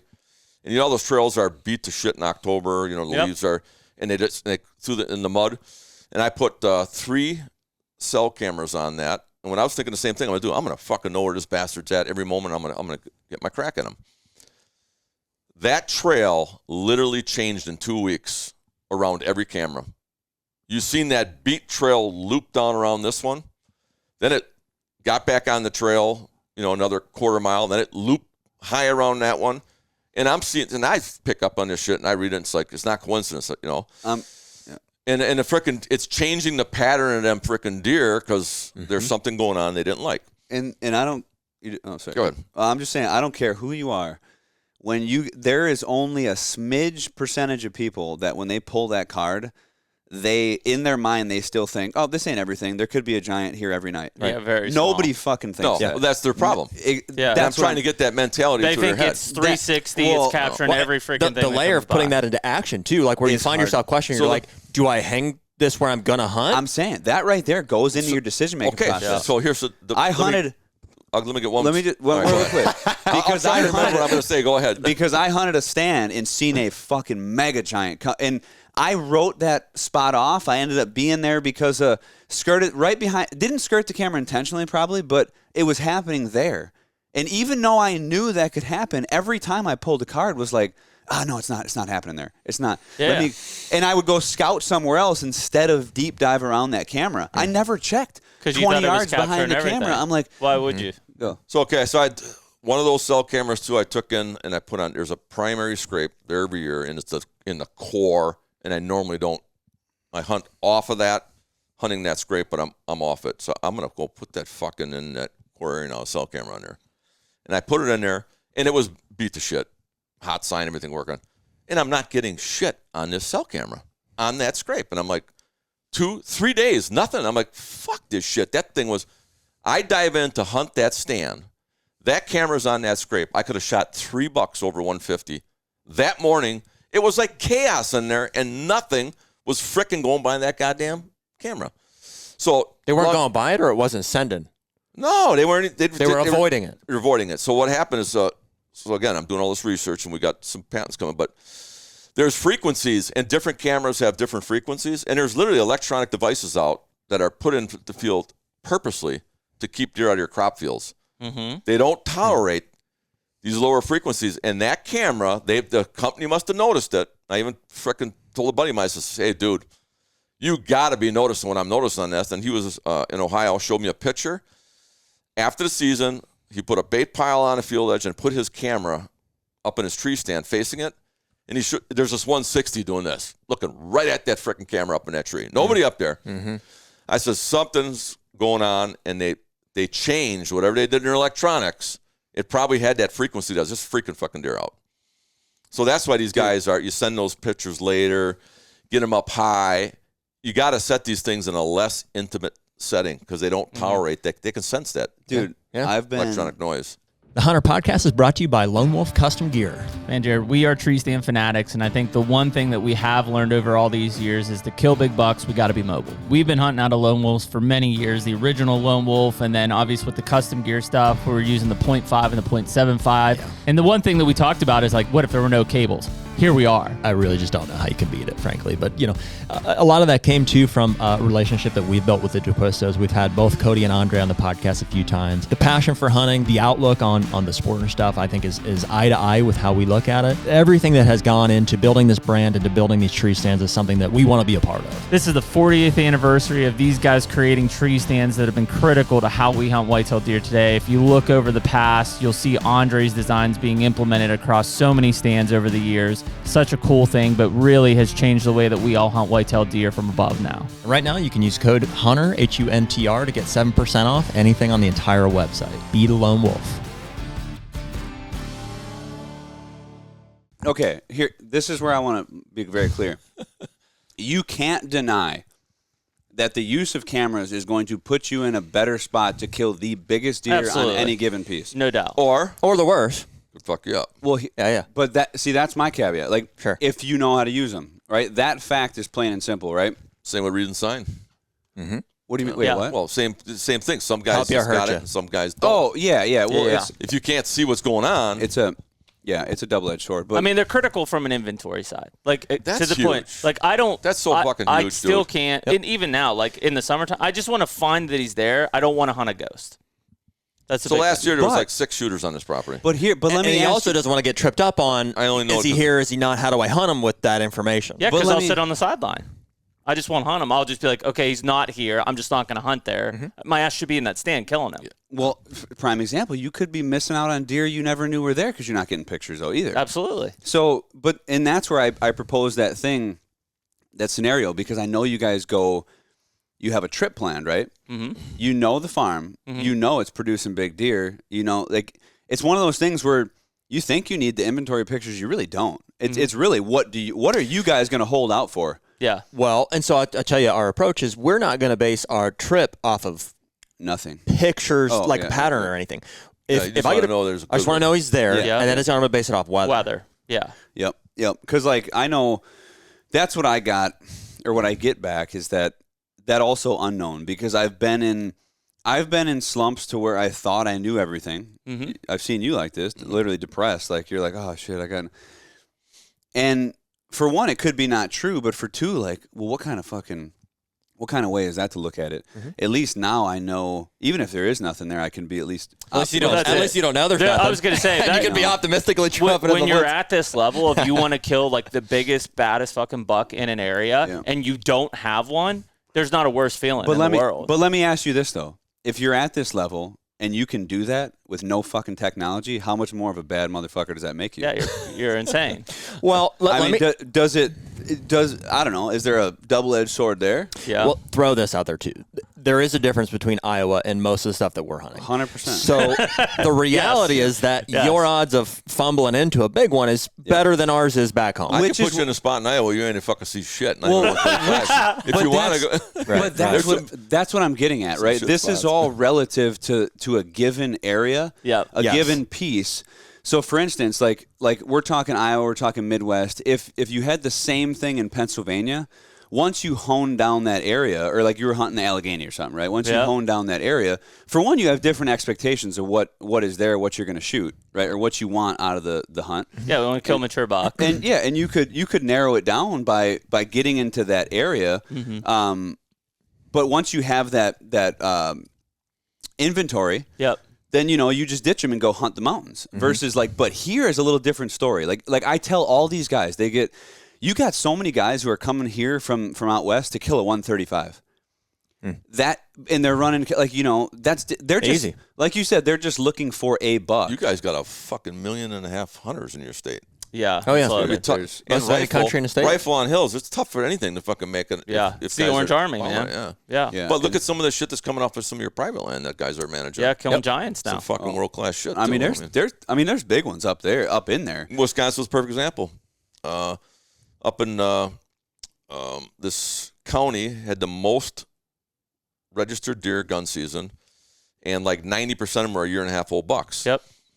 That same county now, and they were all little. That's where I got my first buck, little 8-pointer about this big, all 8s, 10s, and 12s, little basket racks. Mm-hmm. Now that they've let them and they're managing them, some of the biggest typicals in the state are coming out of that. It wasn't a shit county. Now it's managed and they got the potential. So, but you're going to be up against, you're not going to be chasing what we're chasing maybe here in that state. But and that's where I think you ultimately have to float that bar. If I you won't are float the bar though. well, here's the thing. But What bar are we talking about? you would have no interest in going to Florida and hunt. It just doesn't. Exactly. It doesn't trip. I've been invited to fucking Georgia. I'm like, why should I come to Georgia? 100%. We have a right? good time. It's really beautiful down here. Fuck. Well, Go fucking pound sand. This ain't about fucking beauty or good time. that's why this is. We're not here to have a good time. This We're here is to kill all- a giant. This is all mission dependent, man. Yeah, like exactly. it's literally so now what I want to so it's mission dependent, right? So if you're coming here, if you're coming to the Midwest, you're coming to a good state, it's just not as crucial. Depending on what you want. If you're like 190 or bust, well, dude, there's not a 190 around every corner. I don't care what anybody says about Iowa. Right. Like they're here, but if you're looking for a 130, that will not be hard for you if you got anything between your ears. But I say that, and there's a lot of people who bust out and don't shoot 130s here, and they draw, and it takes 5 years to draw. I mean, it but happens all the fucking time. I told That's fucking my tough, buddy yeah. last year was here. I says, you're only here for a fucking week. Yeah. If you think you're holding out for a freaking, for a 180 or 190, if you see a decent buck you want to shoot, shoot the fucker. We crossed from Missouri across the Iowa border, and about a mile into Iowa, we almost hit a 150 with our truck. Like I said, just across the state line, just ran right in front of Missouri's got some tanks too. I think the hardest part is, and it just depends on where you're at as a hunter, right? Man, I've hunted, not to interrupt, but like you talk about, I've hunted pieces with guys, 6, 7, 8 guys, hunting 2 170s, and not a single one of them could get them killed. All really good hunters. I mean, like they can fucking squirrel you too, Well, you just have to be willing to just bust out on it. Like, but here's the deal: you're in the game. and which is all we want. That's all I want to fucking be is in the game. That's it, man. There's nothing worse than sitting on this property for a whole year, and I ain't got a picture of a fucking shooter on here. All you're going off of is a big track. That's It's fucking like torture. Yeah, it's the worst thing ever. That's it. You're We waiting for a just want ghost. to be in a game. You're hunting a ghost. Yeah. Would you agree? Just remove the physical hardware of like a camera. Would you like to know that there's a deer of the antler caliber that you're looking to hunt on the property that you're? I do know. How do you know? Because you see them. I believe it's there. Like no, you believe? Well, or you you obviously visually. Like when I start hunting, I want to get the visual. I want to see something and hone in on it. Like last year, we don't talk much, and when I spotted the one that I shot, he even mentioned to me, he's like, oh, I knew that was like, I knew you'd like that deer, like, because it was this big frame. But I've been waiting for you to find that one. I seen that deer. I had no idea. But that's where it's all dependent. So, for instance, when I go to Illinois, I still believe Illinois is probably one of the meccas all time for producing giant whitetail. It's not that great. Next to Missouri. Right. Next to Nebraska, whatever. Next to Georgia. We'll throw them on. Georgia's number one. King too, man. I guess this is what I'm saying. Even Kansas, right?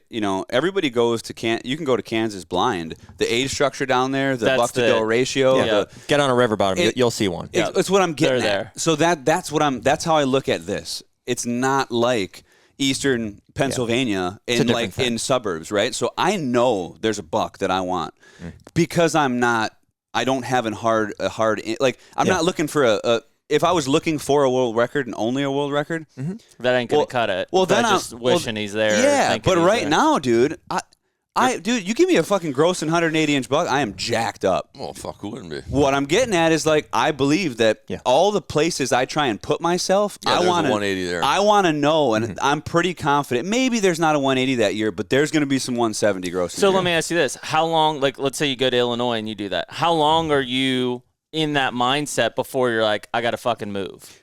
I gotta leave. I gotta forever. go. Well, he's probably going to see something while he's on post. That my whole mission, and that's what keeps me driven, and I have never been as driven as I am now, is because I know he's there. I just got to find him. And when I'm not finding him, I'm not in the right spot, and I keep moving. And I've ran in, and now consecutive years, I've ran in to the biggest fucking deer on the properties with no camera data at all. I just organically ended up there. Shit, we get into tiffs all the time because he's running cameras. We end up in the same fucking spot. We're both scouting.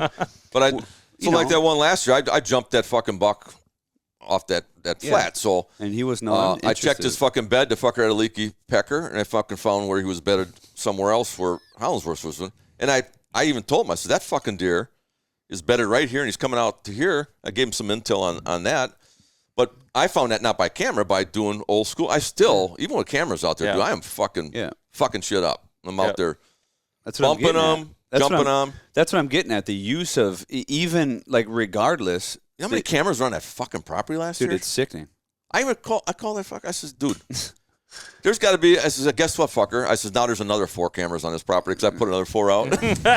There must have been fucking 30 fucking cameras. But to that point, man, dude, I mean, like, you bob and weave around those cameras like the shit that I'm gonna tell you what, the shit that I see skirt those cameras, and I'm like, motherfuckers, if they only knew. If Josh had cameras out, he had a picture of kind of that buck a couple times pattern. If I would have known what I known on his camera coming in opener, fuck, if I would have known, I would have changed up and I would have had my crack at that fucking This deer. is a whole if grandma had balls. Oh, here's another one. Grandpa. So now I'm going in. I mean, it's like, well, fuck. If I knew. All right. So if I had all the data too. It's but I'm like, saying that's what the cameras are good at. So I got a camera set on the logging road. I'm diving in to go change up a stand, and I was diving in too deep. Now I learned where that deer was fucking.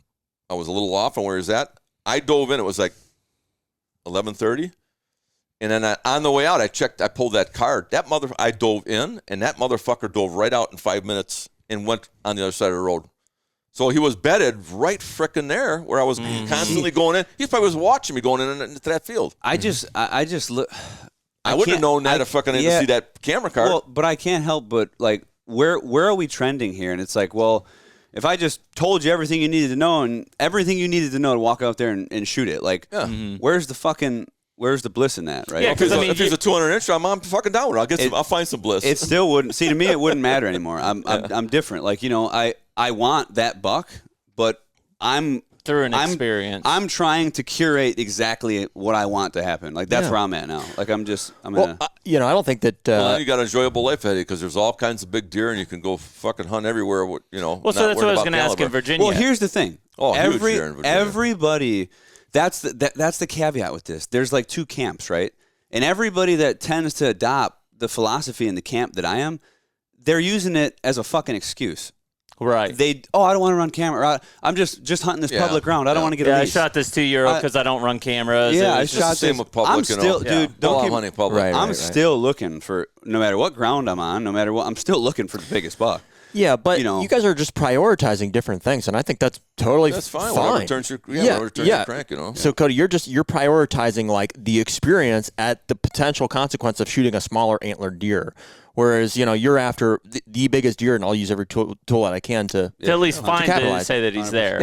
And you have the ability to interpret that information way more than 99% of the people that are using cameras. And that's the thing. I would say if you lumped it all, so it's not harmful in the way that you're doing it. I don't think either of you are doing it wrong. It's still some of the pictures I got this year too. You get picture, and then you see that big bastard, and it's like he made eye contact. You got that one picture, and you never. So I've been doing research because I do things. We can put out minerals here early, and you'll have these out there, and you have your cameras out there, and you'll get 2 to 3 bucks, maybe sometimes 4 on all these different minerals. As soon as I switch them over to cell cameras, they all go fucking.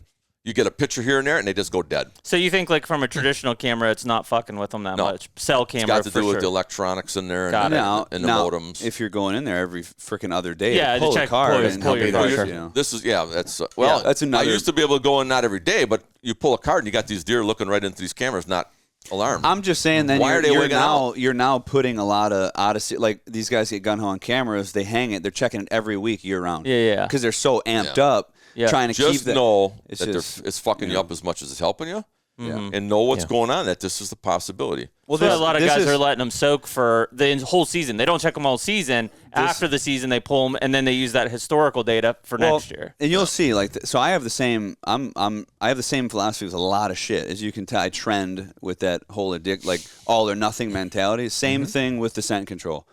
I firmly believe you could argue with me tooth and fucking nail that whatever soap you uses brings your human scent down a fucking minuscule amount to make the decision-making process that buck has to make to give you that extra split second. I call bullshit every time because we don't know. I personally, what I do is I take a deer, I take their noses because I don't know. It's unknown to me.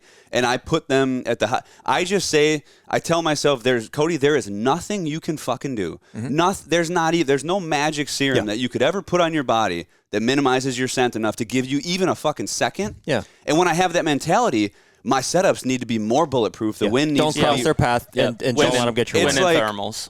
But you give somebody else that placebo effect of like, oh, well, I got nose jammer. No. I can get away with this. No.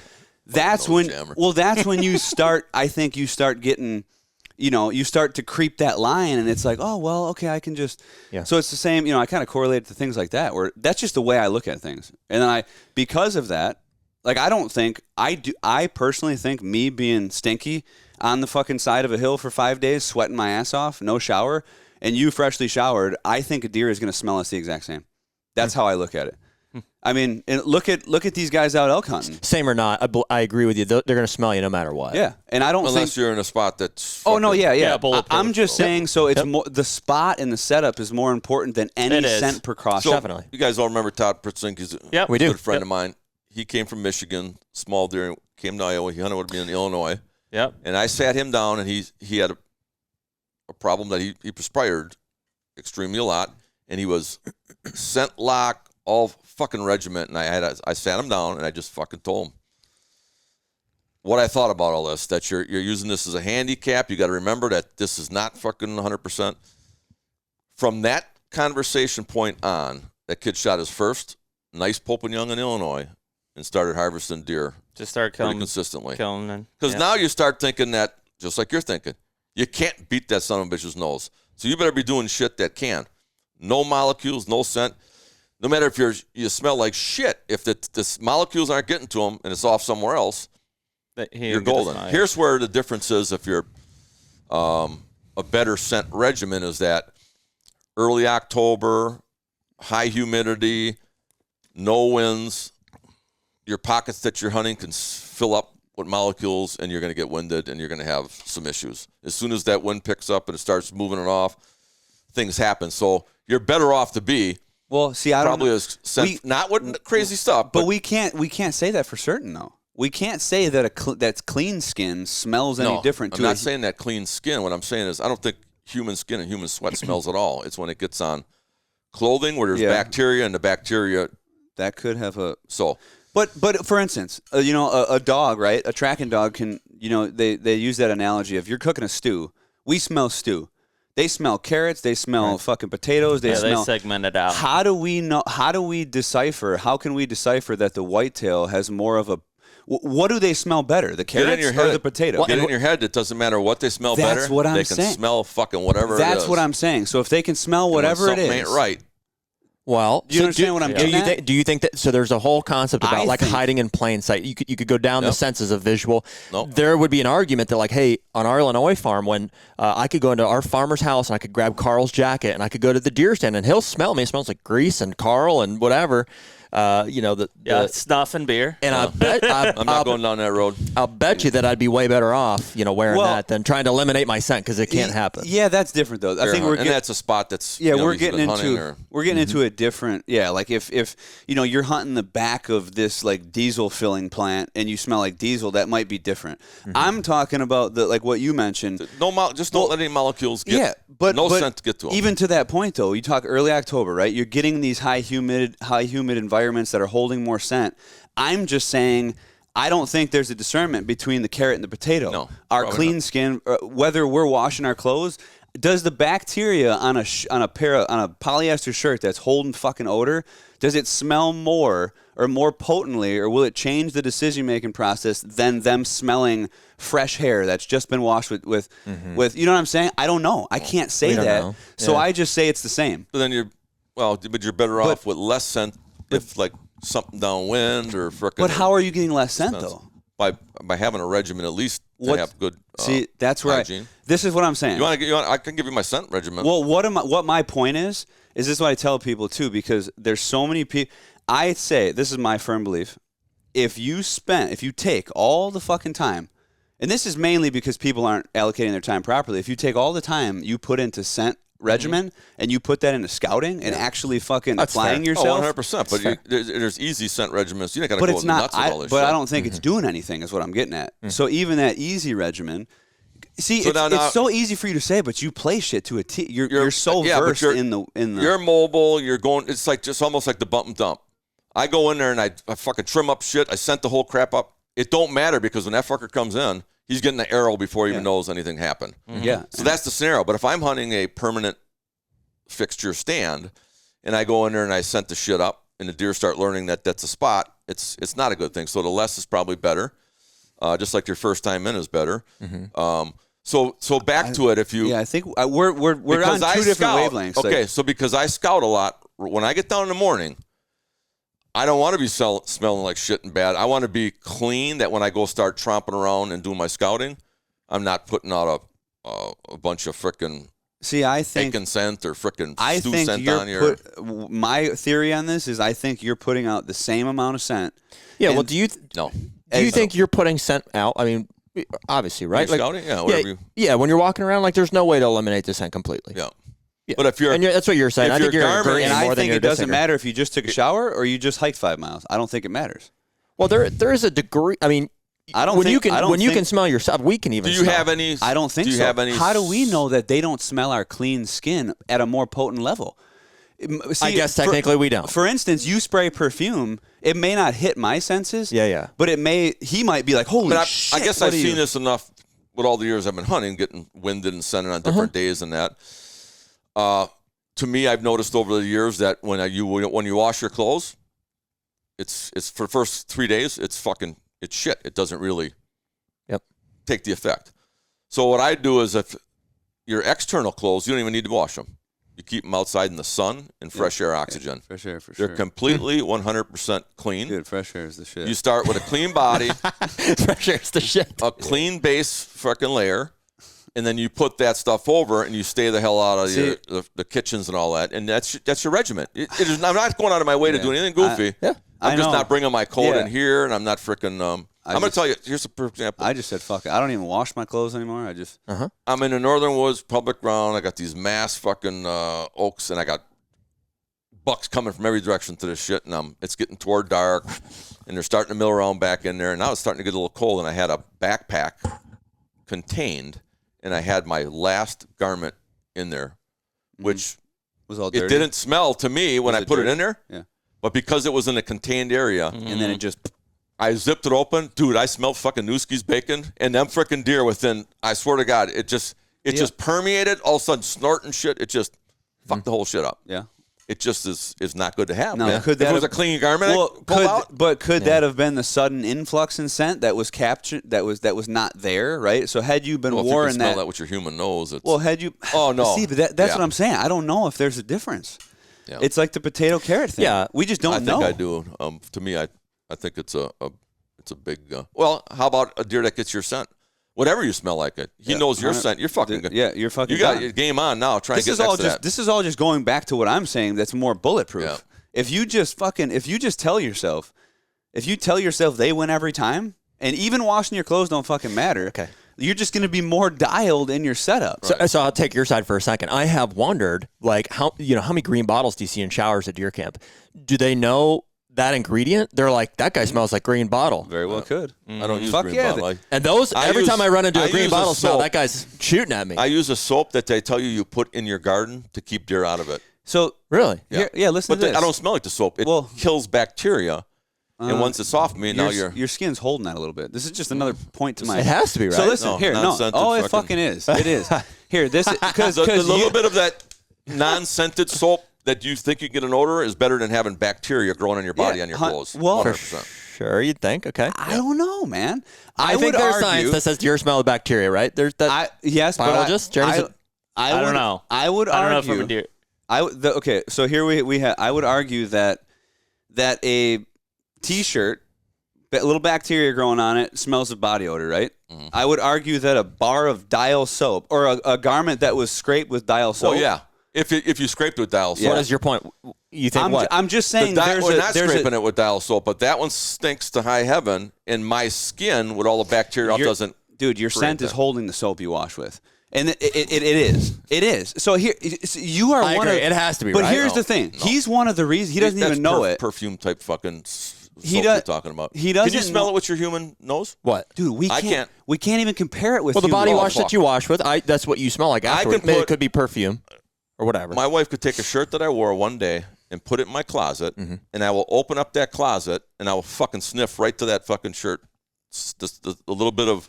Yeah, just your body. I got a real sensitive freaking nose. Yeah, you got a sensitive nose. And a deer's got even a more sensitive nose. Yeah. Big time. To where they can even get molecules coming against the wind and shit, which is called Sure. Yeah. thermal. Yeah. creep. So what are you saying with that? You gonna What go right I'm to the saying shirt? is you have to be, for me, it's best for me to be completely clean, the less amount of scent I can have when I'm hunting, because when I'm getting down in the morning, I don't want to be running around smelling like bacon and grease on my boots and shit all over the fucking. It seems like so you're arguing about we're a perception of scent is what you're arguing about. Yeah, because how did deer perceive less. clean versus nothing? It seems like we're arguing no scent taking versus nothing. different Yes. camps, but one of the when I started putting all this shit into fruition, however many years ago, and it's been a long time since I ditched any scent regimen. But growing up, like I told the stories back, we get up, we'd take the shower, we'd do the we've all done it. We'd clean the clothes, we'd have and it was never a crazy regimen, but it was a regimen, and it was something I didn't like doing. Yeah. And like there's guys that got some crazy regimens. Oh yeah. yeah. We know. And you're wasting your time. But It's here's the deal. fucking- Everybody asks me now. The number one question I got, especially when I started killing more consistent deer, 3 deer in Yeah, you season, threw that to the whatever. wayside. Dude, everybody, what soap do you use? I said, it's called sandalwood and citrus. You can get it at fucking high. Yeah. Dude, I use sandalwood and citrus soap. Maybe you just let the cat in the bag, man. Them fuckers are hunting you down. They like that. Well, scent. here's the thing. But I don't. I know that even though that soap is holding on to my skin a little bit, but I thought. Don't you guys sell like your own soap at I do. Uomo? Yeah, I got a heavy cedar one, like the timber one. I like a cedar smell. Yeah. Yeah, dude. I'm doing a deal with Dial. That's why I'll I'm hook. But here's okay. But Brand deal with Dial. But this is Just for actually men. this is where I keyed into it though. I never had this conversation with him, but I knew he used Dial, and I'm smelling Dial, and I'm like, what the fuck is this all for? We're using Dial soap, antibacterial soap. but you smelt like I guarantee you. When a deer got your wind, he smelled Dial. I guarantee it, 100%. Not only that, you remember you used to gel your hair? Yep. And your theory was that Contained. it contained the scent of your hair. When you start sweating, that gel softens up. That motherfucking shit stunk like a bastard. Yeah. Just shave your head. That's the only way. I knew, but what I'm getting at is here. That's the only way. Shave your I'm balls, shave everything. I'm extracting elements of the guy who's killing the biggest deer in the country. Here's a per example. And he smells. He thinks he doesn't, but he does. Sure. And I can smell him. So if. he's full of shit. Well, You gotta walk in front of him. Upwind is the thing. I'm when you just go- saying when he's you go take a calculated, shower, so I'm like, fuck. you get in I a just shower. fuck Have you this ever scent gotten in a shit. shower? Let's say you had some bacon for breakfast. Well, dude, even the water though, right? Yeah. The Well, water even has Listen up. minerals in it. When as soon as that water hits your body, he's talking about. This is what he's saying that the Dial is doing is it's sticking to your body. Huh? So the Dial to my nose has no fucking smell at all, and it has no smell when I get back in if I take a second shower. When I get in after like a breakfast, for a split second, I literally could smell. It reactivates the bacon molecules that are on your skin all over your whole body because you're naked in there right now. Yep. And you can for a split instant you smell that odor Wait, we're talking. We're bacon? taking a shower? when you're taking a shower. Oh, I got you. So that water reactivated, same what humidity does, instantly same what kicked it out. humidity does. Same thing sweat does And if there's Yeah. less humidity on your skin and so your hair. a deer fucking smell you really good early season. The colder the dry it is, less, and when it gets When it to rains. fucking that reactivates molecules. You like That's- my uncle's story? He always says, you know how fart smells worse in the shower? Exactly. late season. Case in point. Sub frickin' Yep. really cold weather. Their noses are the worst scenario. Yes, They can't definitely. pick you up. So you got them advantages. Yeah. So you got to. Big I'm not going to run humidity around element. smelling like bacon fucking in October. I'll tell you that. And I ain't getting away with yeah. shit. That's what I'm. See, I really until there's something that comes out that. It's so crazy. We can wrap this up. Well, 'cause we're ozone, arguing right? the same. Ozone would be the thing that people would Okay. say, hey, this kills All right. all scent Here's my bone to bacteria. pick with Bacteria. ozone. Here's my bone because ozone does work. But it smells. Well, it does have a scent, but it does kill the bacteria. It eliminates the Yeah. scent. It kills the odors. So does oxygen in a the air. vacuum, though. Right. you ain't covering up like these guys with their big ozonics kit. You're not covering up all your scent molecules. Yeah. And a lot of guys are effort- on a boat, so they would say, "Hey, the in the field application is just not there. It can't work." Yeah. But we'll treat all of our stuff. Oh, I mean, what do you 100%. think? You like yeah, that? but Alan went to ozone thing. He thought, your shit. and I just let him run with it last year on the lease. He thought, I went in there and I got away with murder, and all of a sudden he learned Yeah. that fucking shit. No. That's an alter. Like I love like even cleaning your clothes. Like just to that would have it's to like kill hanging. bacteria. It's like hanging your clothes out in the sun in the fresh air. Not because that has a little bit of odor, doesn't it? Yeah, Ozone does. Okay, But, yeah. oxygen outside doesn't. But as fresh soon air. as it, Right. I think it airs out quickly, regardless. I'm just saying, there is absolutely no way we can tell that they can't. Yeah, we don't pick know up what the they're picking same up. smells at the same levels, and their noses are so powerful. Well, the I don't ozone have to be able to know that. I just know that motherfucker, that anything out there he can smell, and you need to be. That's exactly Yeah. what I'm saying. Yeah, but I- you're not getting. If you get down and I go and I do all the scouting, the last thing I want is to be running around with really fucking shitty odor And I polluting think up the bad worse than if I come back and hunt it.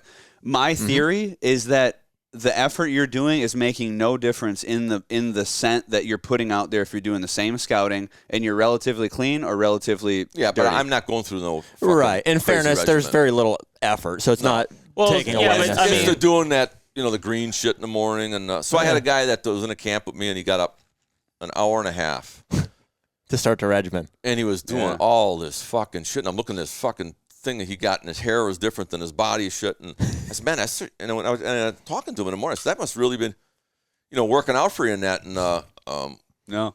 Hasn't killed a buck in a decade. he had not seen. He's been hunting Wisconsin, and had not seen a fucking deer like all year. And I'm like, that's impossible to do. Yeah. So maybe what you're doing is actually fucking hurting your Yeah, ass. maybe you're terrible. Maybe you should sleep in and fucking. Do a Well, little I mean, more I think scouting, that or- Yeah, the dude. two big things is like number one, regardless of what side you take, I think it's one of the. I don't think we're taking different sides. Well, no. But Yeah. just your Yeah. viewpoint on it. I think one of the biggest things is it's a huge mental thing for people. So that guy who gets up, if he doesn't, like if he sleeps in, immediately when he gets to the stand, he's fucked. Well, I'll it's give you because that. he's like, I didn't do will my give routine. you the earth scent or a skunk scent Yeah. fucking story. Have you heard it before? Mm-mm. We used skunk when we started out, and then I got into this earth scent, and it was my fucking regimen. And 1 year, the fucking shit was off the shelves. Nobody could get it, and I was fucking in a panic. Yeah, I remember. No earth same scent. way. No earth scent. Yeah. So I had to go without it. I see more goddamn deer and more big bucks fucking Yep. than I did ever in fucking. I mean, it in my was an life. automatic for me. The moment I got out of the truck, I got my clothes on, I got the earth scent. If I wasn't in a stand smelling the earth Yeah, scent, you're I was fucking- already at a disadvantage. Exactly. You're defeating yourself. So many. Right. It's a mind game too, man. That's it. Confidence is a fucking. What huge about player in face this. mask and gloves? Oh, Visualization. fuck. We're gonna go on. He's gonna rip me on this. No, let's go. Hey, It's fucking huge. okay. Is it? Matter of fact, I've been holding back this product I have of a head net because I know everyone's gonna kill fucking everything this guy do now. I do not want to give him the advantage of fucking shit. You will All right, literally let's disappear. You in think fucking is it look- a visual or a scent thing? they look no, that's not a fucking scent. eyeballs. They It's see eyeballs. you visually, and they Yeah. can see you from hundreds of fucking yards. Just glowing? They No, just look it's- right yeah. fucking down through your soul into Interesting. your eyes. You don't wear. I don't either. Lenses, I don't wear face binoculars mask or too. No, gloves. see, but here's the thing, though. I know this to be true, so I adapt it in different He ways. squints his eyes. Well, Oh, yeah, I me also too. I look like a reaper out there because I wear an oversized hood, or I do like I cover myself up. Yeah, you're fucking. and I also what's that? You're all camoed out. Look, Yeah. take Ashley for instance when she's out there with them Oh, big yeah, eyeballs, yeah, you can't. fucking lily white skin, and she's getting cracked. I sent her out here on a low stand with a head net. Yeah. She was so oh my god, I had this big buck was looking right at me, didn't even see me shit. And I said, well, there you go, fucking. I won't look one in the eye. That's for damn sure. Yeah. No.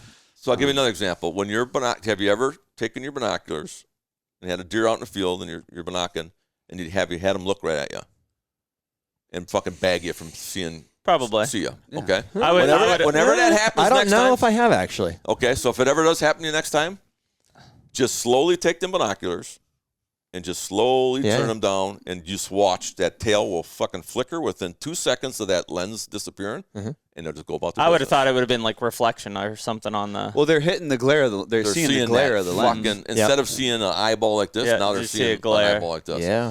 So again, with the eyes, dude, I hunt low. I have deer all around me, and I get busted. These big bucks will stop, and they'll do that frickin' look. But when that head net's down, They just fucking go about. What about your hands? They don't. Yeah, you got to cover your hands. That's interesting. When my brother Northwoods, he got down one. Your skin glows, almost like a UV type of glow type of thing. He was wearing that woodland in the fall with all the leaves down and shit. And I literally watched him when he took his gloves off and he came out of the. I'd seen a fucking face and a set of hands just coming through the fucking forest. I mean, I didn't see anything else. It was just like it's got a glow to it.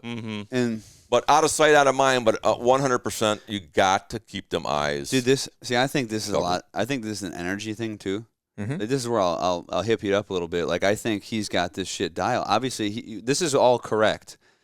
He's so got it dialed with the head net and stuff. Like, I can't shoot with the head net very good, so I adapted other ways. I'm like, okay, how can I do? Yeah. Literally, man, dude. Like, the energy you're putting out, your thoughts. Obviously, I won't frickin' eyeball them. I won't let them see that. I will be cagey. I understand their mannerisms, but like in that situation, the difference of me having the attitude of they can't see me. Yeah. They don't fucking know I'm here. They have not a clue. And even when they're looking at me, you keep that composure. You keep that. It manifests in your like subconsciously in your dude, literally how you're moving and stuff, but also there's an energy element to it You're probably. breathing, your heart rate. Well, that's always that sixth sense that people are trying to figure out. Have you ever had a dog walk up to you and you're nervous? Fucking yeah. think they can't sense that? Yeah, they don't like that. Yeah. If don't you like You don't that. get nervous. Yeah. If you ain't You're not putting off that. if you don't have your shit together and that fucker comes in, especially if you're hunting low and you're point blank and they do get that, your fucking heart's beating out of your You're chest. done. You're like, or you're worrying about, dude, all that shit. That's huge, right? Yeah. Like, I got Bucks are video almost that'll like, be bro, in this relax. year's show down in Illinois. As low as I was, fucking big mature deer. Got him on video spotting me and then just fucking all over the place, like it just diffused. Now, I'll guarantee you, if that deer stopped, looked up that little hill at me, and I didn't have that head net on, you think that it would be it. He would bug out and do whatever he did. Well, it happens to me all the time. I don't wear a head net. So, and I get away with it. I don't wear it. Yeah, but you're squinting at the right times. Oh, You're not yeah, fucking I sitting know there how to freaking. staring. Yeah. Oh, yeah. 100%. So I don't wear it just because I don't like stuff on my face. Like You don't have to wear it all the time. but Yeah. When you want to disappear, I definitely feel like, if I'm just like this and got my whole neck exposed, I'm like, yeah, so I typically I'm like Yeah, hat I'm low as Well, much here's as I the can. deal. I'm This is sinking the- in. This is the big joke is. I see everybody with a head net on. They got everything covered in their eyes. Yeah, it's Forget cut out everything like else and this. just cover your eyeballs Yeah, and just- watch what you get away with. Oh, it's I'll show you amazing. later what I use. Here's cool. It's all his little strip. Cool connection for you. Really? You mentioned Todd Prignitz. Yep. And I've seen a video of you before saying, man, I don't know anybody besides that kid that loves deer hunting as much. And it was a really cool video because we'd seen the Walter Payton video and stuff.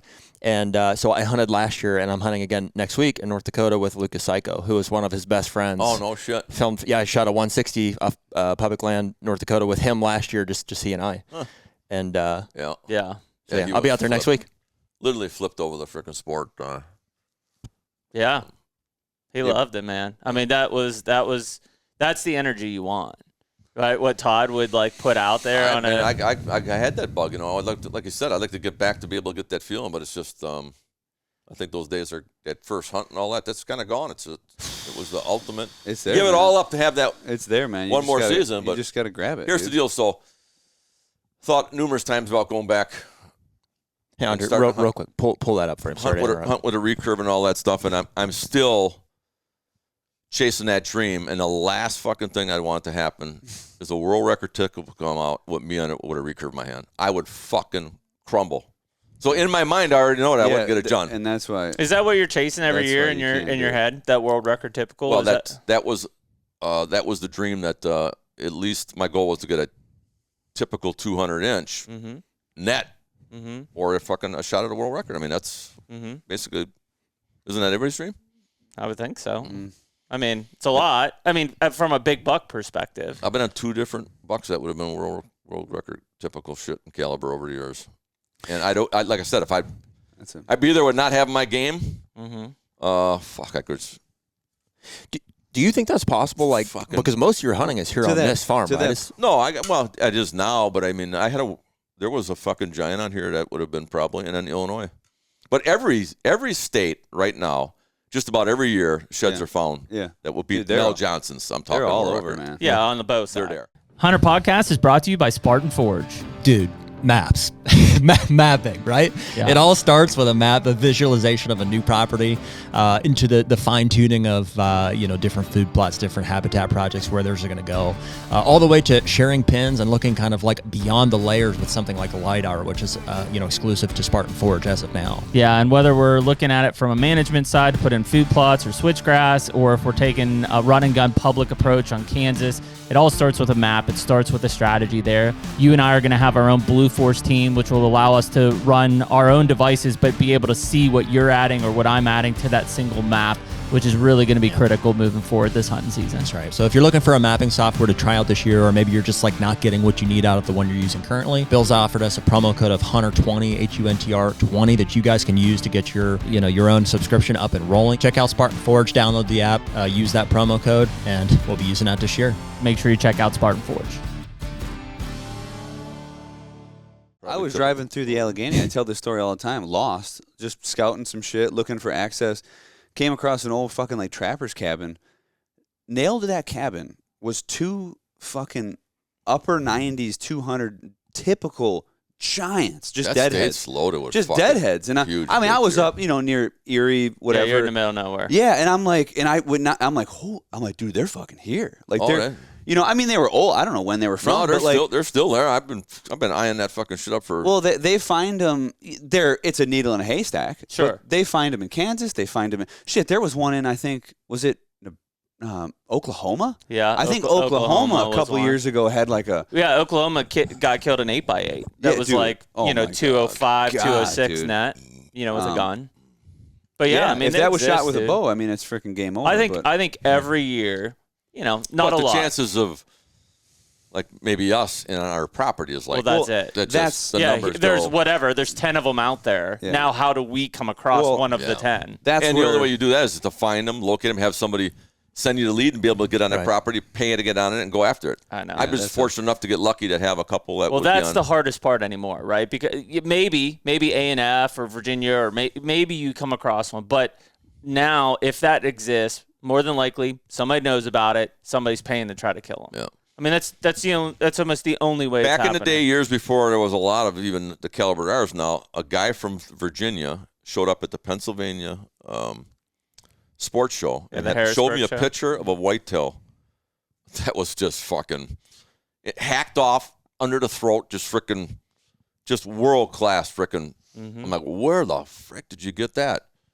Virginia, and I didn't think them deer have been in there for years up in them hills. There's nobody Yeah. really after them, or the guys hunt from the road. They just don't really give a shit about the caliber. Well, if you look at the But you're in the right state, I'll tell you that now, because I'm seeing some Yeah. shit coming If you, out of look there. at, if you look at the percentage of people, any of those big mountainous terrains, the percentage of hunters there for one, the Bow hunting only.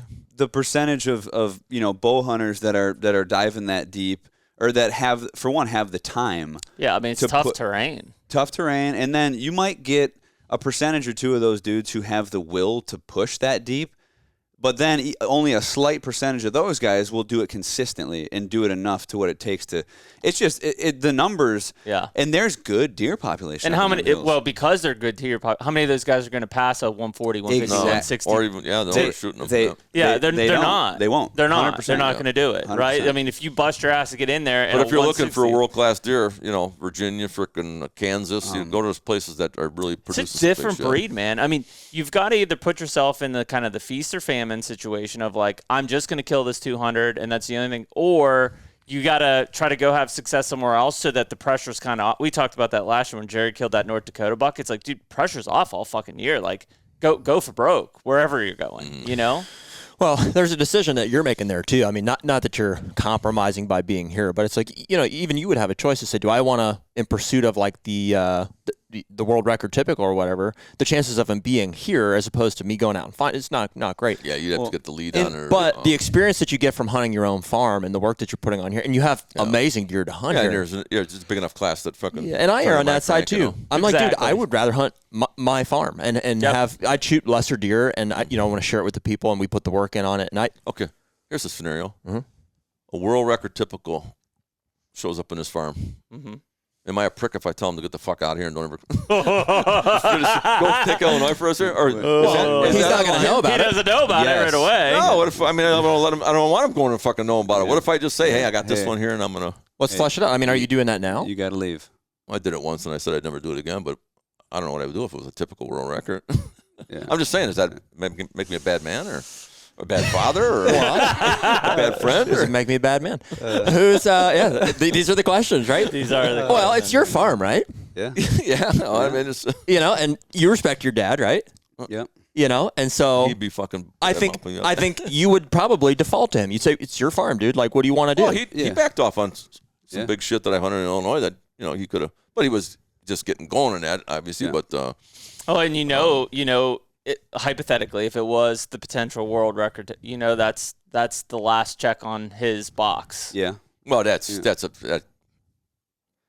a fantasy dream. But that one there, it was scored at 194 or something net. That was close to what I'm looking for and after. But to get that, you literally would have to have it on a.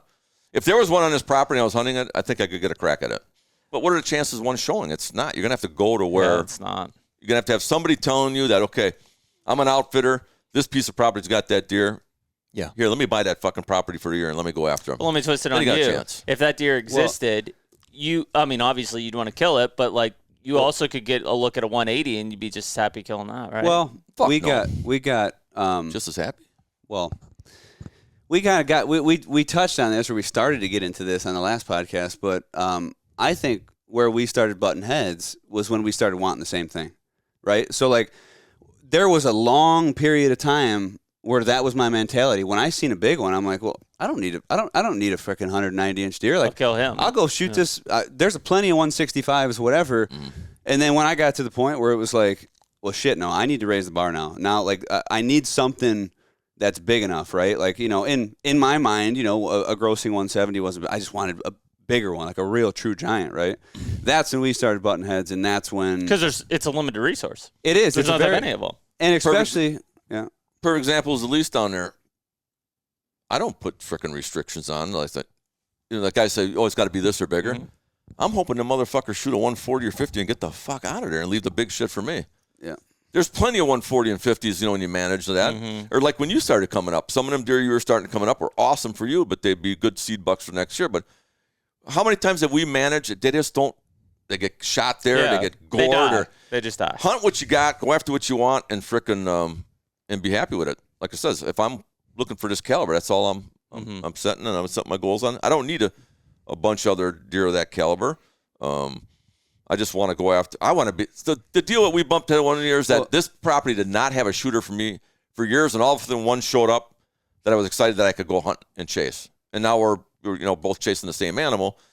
You take that one there, I'll take this one, and I could have shot the one he wanted, and he could have shot the one that I wanted. We kind of fucked up, and then the neighbors ended up wounded it and killing it. So it was a waste, right? Mm-hmm. So now whatever's out there, frickin' shoot it and kill it. And the only way to stop him would be to keep him off this fucking ground. If there was well, I mean, I think there's no right answer, right? And even if there was one, it's probably situational. I mean, best case scenario, you guys want it for each other, right? And so it's like, I don't know. There's probably like a back and forth. Like, so if there's a world record typical and your dad's openly said like, hey, that is my life goal. Like, that's what I want to do. Like, I would think as a good son, like you would probably want it for him more than you'd want it for you, right? At one point in time. Okay. But now if he gave me the opportunity to hunt it with him, I would toe the fucking line. Sure, and vice versa. 100%. So I don't know what your goal is as far as if yours is fairly defined, world record typical. I don't know what yours is necessarily.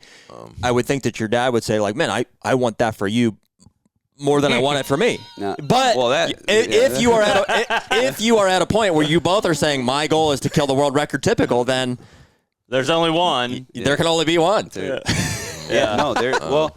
Until the maybe open up a can of worms. Until the next one. But. Well, yeah, and then it comes at like, okay, neighbor, wounded or killed that one. Then it's like, well, fuck, now it's like neither succeeded in that situation, which clearly sucks. But again, that was a situation where there was so many years of hunting here, it was just not anything for me to hunt, and I kind of pulled back for a while with this. My thoughts is I was going to be able to retire, have a piece of ground, let them all grow. I'd be passing up 170s every frickin' day. There'd be so many around, and not the case. Make it an easy type of, No, it don't work that way. It just don't work that way. The problem is that especially hunting the same farm, which is why I mean, and you've booted me to the other side of the farm. I mean, like that, like, hey, I'm on something here. Get the fuck over there. And we don't want to both be in the fucking same part of the farm. Well, here's there can only be one dominant buck, right? Well, we 100%. But I've already invited you on the side of the farm when I had a little something that was happening there. That's scraps though.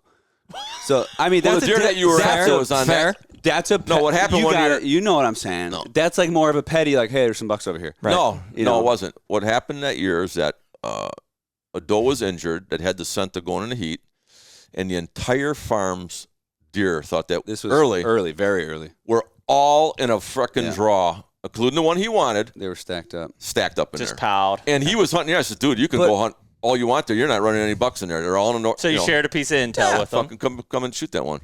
You know, or try to get a crack at it, or and you felt like that was scraps? What's that? Yeah, well, it's a different scenario, right? So this is he probably thought I was trying to pull him off of something over here. Which that was he probably was. Like that time I wasn't, but I would do that, dude. No, there's some crazy shit going on here. I'm telling you, man. It's like I got to sleep with one eye open for sure. Do you know what the tagline your silent partner is, right? That's about. You know what that's about, right? What's that? The silent partner, right? You never heard the tagline Lone Wolf Silent Partner? It didn't have to do really to stand. Well, the stand was silent, which made it cool. But I mean, I've heard the tagline. I don't know the story. Keep your fucking mouth shut and don't share all that shit. And kind of so yourself. It's like, but so here's it's such a double-edged sword for me because like that happens, but it only sort of sharpened me and made me more freaking on point. But in that particular year, like it's different when there's a buck that you have no interest in killing or no, dude, you're fucking like it's like, oh, here, I'll give you the whole script on it. If it's something you're trying to kill, you ain't freaking talking about that. I think one really tough variable in your guys' situation is it's not necessarily a level playing field, and cameras are a big part of that. Well, what I'm getting at though, even like when what I'm getting at though is it's tough for us to hunt the same piece because we inherently get to the same spot no matter what the fuck happens for somehow, right? Like, which is it's kind of cool, right? Like, you're reading all the right sign and getting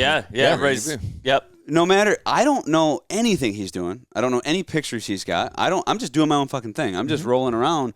But we're also, you got to realize we're also both very aggressive. When he's hunting a buck and got him pinned down, or and I come in and want my way with the fucking area and start scouting it, it becomes a very Well, here's the deal. I get it. Yeah. So when you're out scouting, I'd say the same thing. Get out of here. You know where you stood. You know what you screwed up. You know what you messed up. You don't know. If he's out there running around, I don't know where the fuck he went. I might be thinking I'm on that 100% prime spot, and he was all down in there and fucking Sure. Maybe I already booted one out of there. So I don't know. Well, that's a tough spot. All right, another scenario. So if let's say I got a world class deer here. And I got a friend. Hypothetically, I got a friend coming out. Hypothetically, right?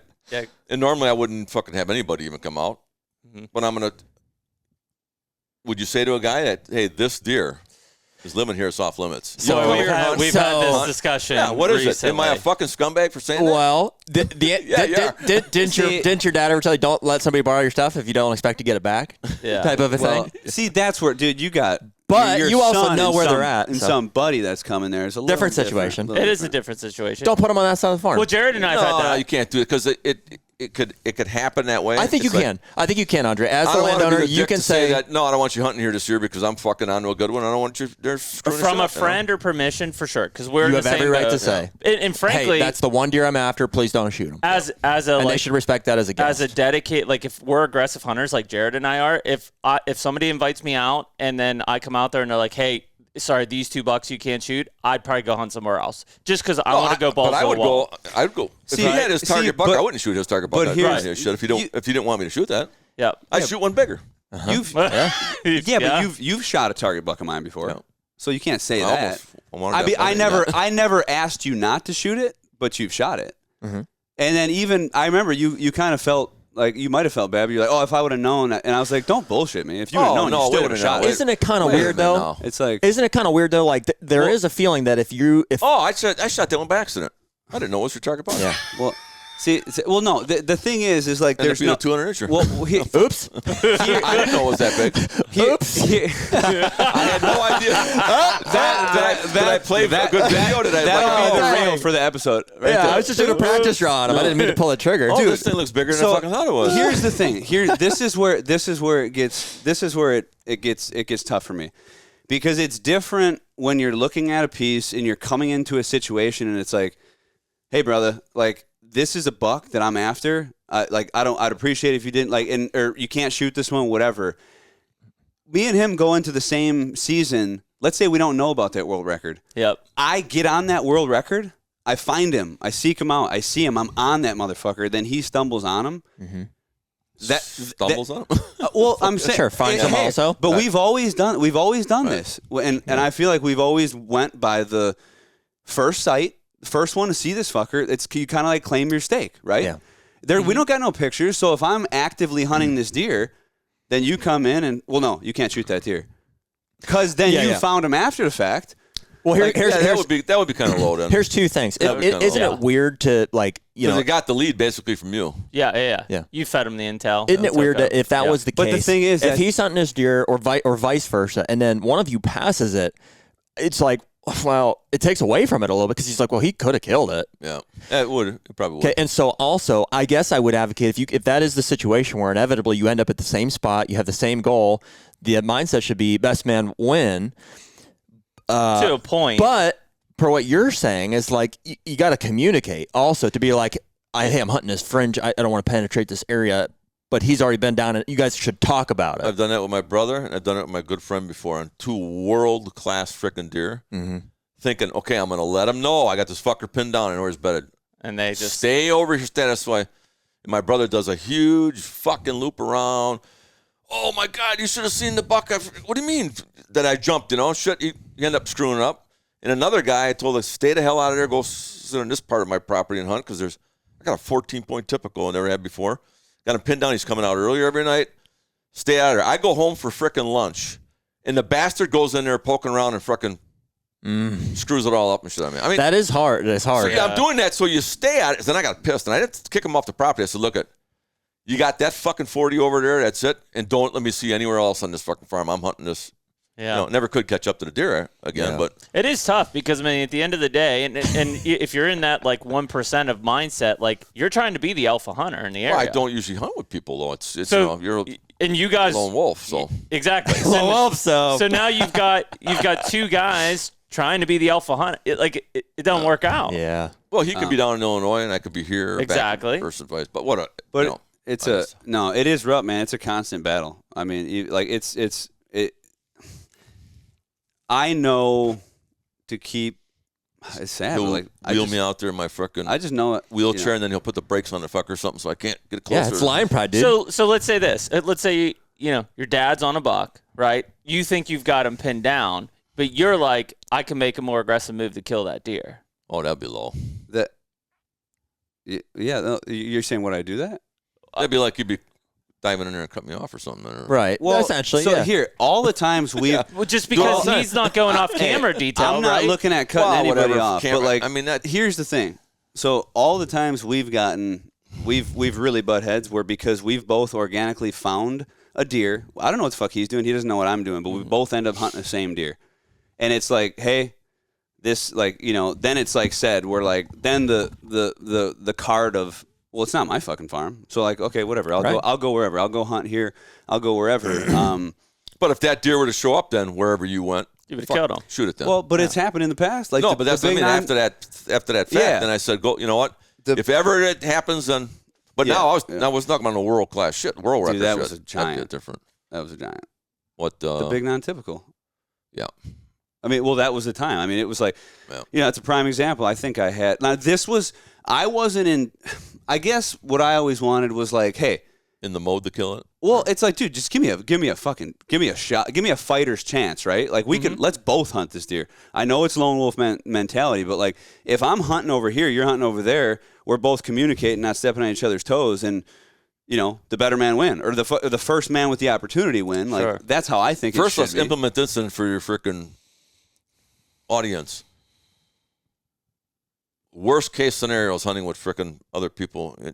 You're taking your odds and just Yeah, you're gonna make you're sacrifices. all gonna screw up. You don't go in. I don't hey, mean hunt it here's a together buck. like no, that. Well, I'm just talking because it's me and you. But if let's say you got a group of friends that all like to hunt together and you're more camaraderie, if 3 guys are going in to kill hey, I know where the big one's at. Let's all go in there and your chances. You're going to make sacrifices for sure. We live with that every day.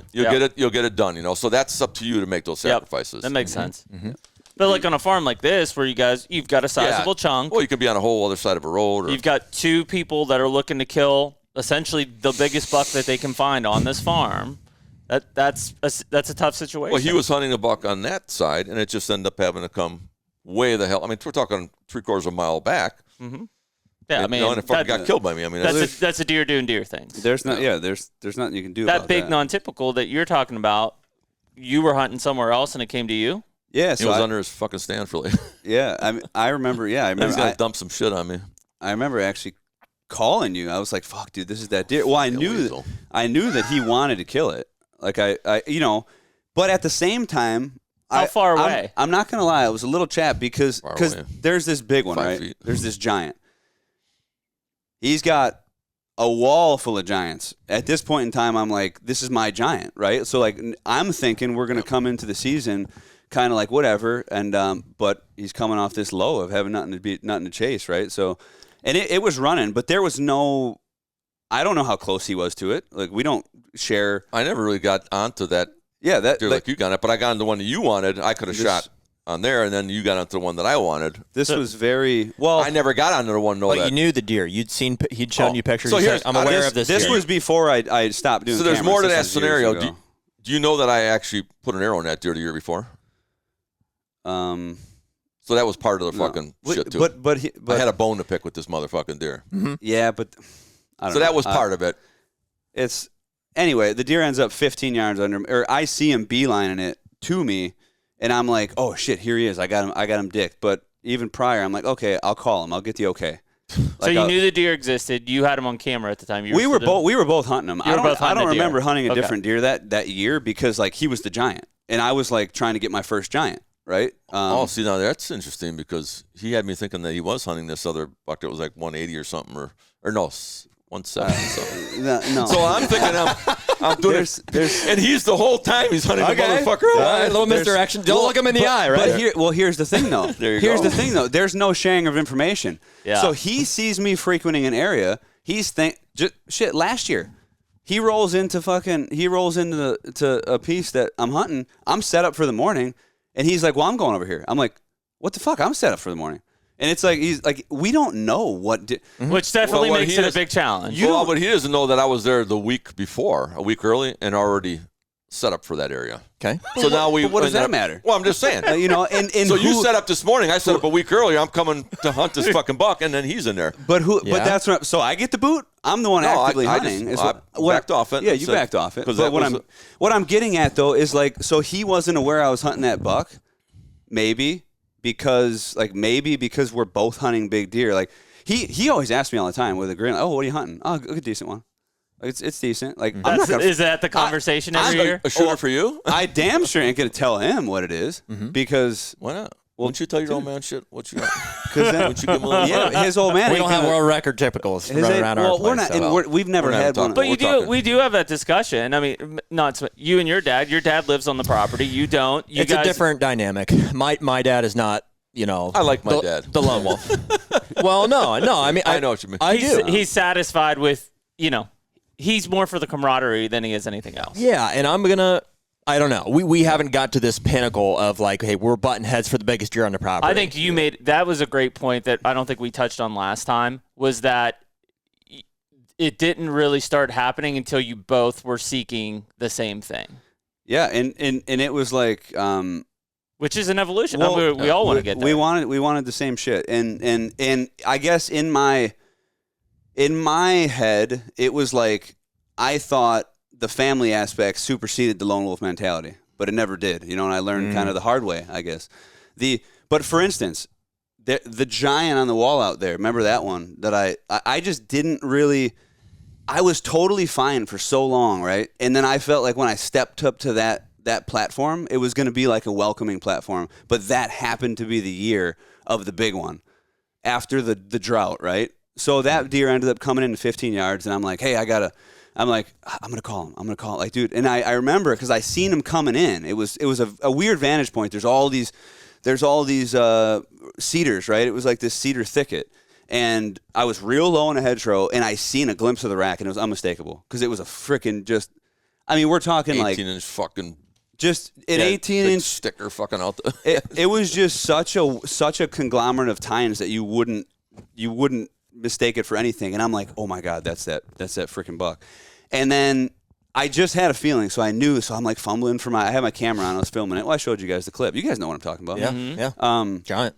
And so I'm like, oh shit, I got to call him. I don't know where he was, but so I call. I'm like, oh, He's like, what? I'm hunting. In my mind, I was like, I'm in the wrong spot. In my mind, I'm just gonna like get the okay, and I'm gonna smoke this thing. Yeah.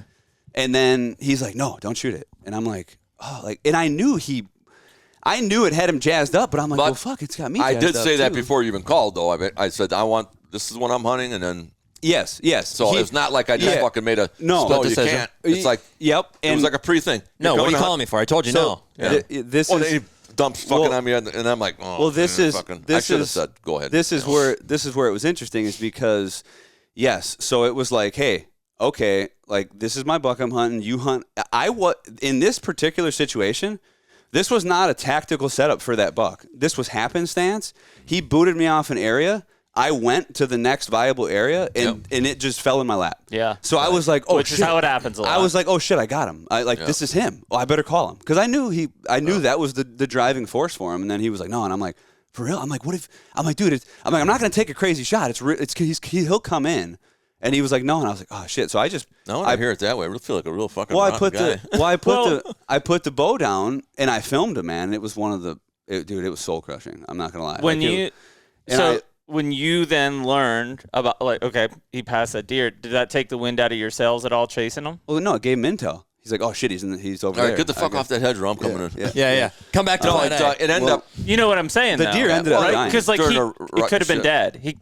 That deer could have died. Somebody beat him. And I can't say I would have made plenty the of shot. season left. I thought I would have got my crack at him. This was not late. It was like it was rut, but not. And there's I guess I'm go just all the way to frickin' January. I'm thinking more of the lone wolf mentality of like somebody else already could have killed that deer. Sure, you still have plenty of time, but it was like the challenge had kind of could have been defeated. I guess. You mean diminished? Like off the. I mean, it's a world class deer. I'm not trying to diminish the deer. It's just more of like. It's almost like somebody else already climbed that mountain. You're like, he could have killed him. So here's the deal with that. That's what I'm saying. You never know until you know. I don't care who you are until that arrow goes off. And exactly. Even if you hit it. Which is exactly what I said. I could have choked on it. I mean, I had it at 14 yards. Like, literally, what happened is it was a fawn. And that fawn must have came in or something. She burrowed herself under. Just buried it. I had no idea that she was even there. She was burrowed under like these briars in this little thicket 10 yards from my tree stand in the hedgerow. And I'm seeing him, and he's zigzagging the field, and I'm like, man, this fucker's like, and he shagged her out of there. And it was so it was a series of, not like he came by on a trail. It was he was back and forth on that. So it was one of those things where the days you dream of. Well, I could have, and I could have shit the bed, man. I could have been trembling, and I could very possible. I could have missed him. So yeah, I do believe nothing's over till it's over, but. That was more so a fall in your lap type of situation. Well, what do you think? I mean, I heard you mumbling over there. You should have said yes in that occasion. Well, because of what happened, the deer ended up getting in hindsight, I guess, wounded and died. And actually, Jesus Christ, I could even. I was just ready to ask permission to go look for sheds on the neighbors, and I would have found that goddamn deadhead too. But whatever, it's it was gone. Hindsight's 22. You just don't know. Yeah, if it's going to make it or not, or another year. Same thing when we let these deer go, thinking, God, we're going to let all these deer go. They're going to just get huge. We find them dead all over the place. Yeah, they just die. Yeah. Shit, was that one of those situations that changed your mind then from like trying to just climb that mountain to the top and just back up from an experience and just? I think it was a while after that. You still were hell bent on because it was because there. I mean, it was a couple rough years in a row because it was a dead time for, like I was telling you, like there's not always a mega giant. Right. Like that was almost like this fleeting star, and then you get low years, but that wasn't it. That definitely Was that before that big deer was a drop down you shot, or after? that was before, and Yeah, that so you end up shooting a fucking. well, that so then oh shit, man. I mean, So I know going, I almost going to the next level. That was that deer he wanted to, and then well. This epiphany of like wishing you would have did different didn't happen for a couple years, really. I mean, because like the drop time was the no, next. yeah, you were still looking for the. So, but no, Biggest that shit out there. that wasn't the the pivotal moment. It was a factor, though. It was a factor. I mean, it was a factor in just the way I perceived everything and like what I wanted. But I still like not to spite, but like the goal was I still didn't have a giant under my belt, or I was like Yeah, you still were looking for the giant. after the big deer, and that was the sole driving factor. But the year I don't know, it might have been the next year. I don't know what it was, but that deer died, and there was a home-bodied buck that we both had passed up. So we both seen him.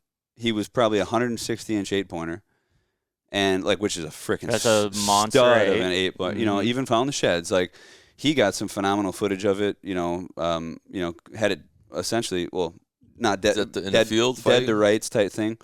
I had it in a pinch in the cedars, right? Well, or I was actually trying to kill it that year. So he didn't. 8s have always been like, oh, I don't care. It's an 8, whatever. Like, it's just his mentality. Mm-hmm. He's looking for bigger. But I'm like, ooh, this 160-inch 8 is going down. This is my deer, right? And he gave me the slip that year, and then the following year, he showed back up. Well, the deer I was hunting all year turned into a 10-point with a drop tine, like just out of nowhere. Like he was Just threw it. clean 8 for 2 years. Wow. 158, 168, all of a sudden freaking 80s drop tine, just like, Wow. holy shit. Well, it shows up, and all of a sudden, well, now He's interested. it's the fucking target, man. Caught my eye, yeah. It's the I mean, how You know, could it? Opening day. Yeah. it's like Yeah. He's looking at it like you had your window. Yeah. You had 2 years to kill him. And Well, I set up on a now he looking wandered bachelor- into the lion's bachelor den. group coming out, and that fucking was in the bachelor group, yeah.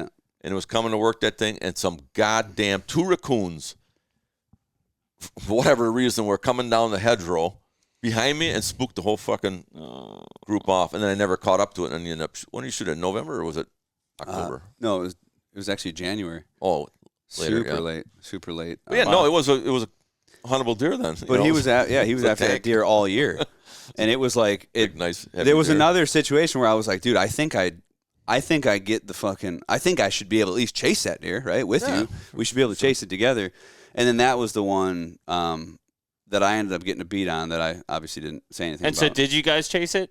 He was Yeah, I chasing was it all chasing year. Yeah. Yep. Yeah, I it was, pissed me off that I mean, like I said, one well, couple more minutes and then fucking opening, I would have had my crack at it. you well, know? yeah. So he had a score to settle, but Mm-hmm. so did I. But I think and, there was other bucks that I would have shot too that year, wasn't there? no, that oh, was that was it. It was. Well, that's why then probably. Well, yeah, and it's like, all right, get the hell out of here. And You I mean, know, clearly, slipped you guys if you killed it in January. Like, I mean, you guys probably hunted that deer hard all year. Well, I couldn't hunt it.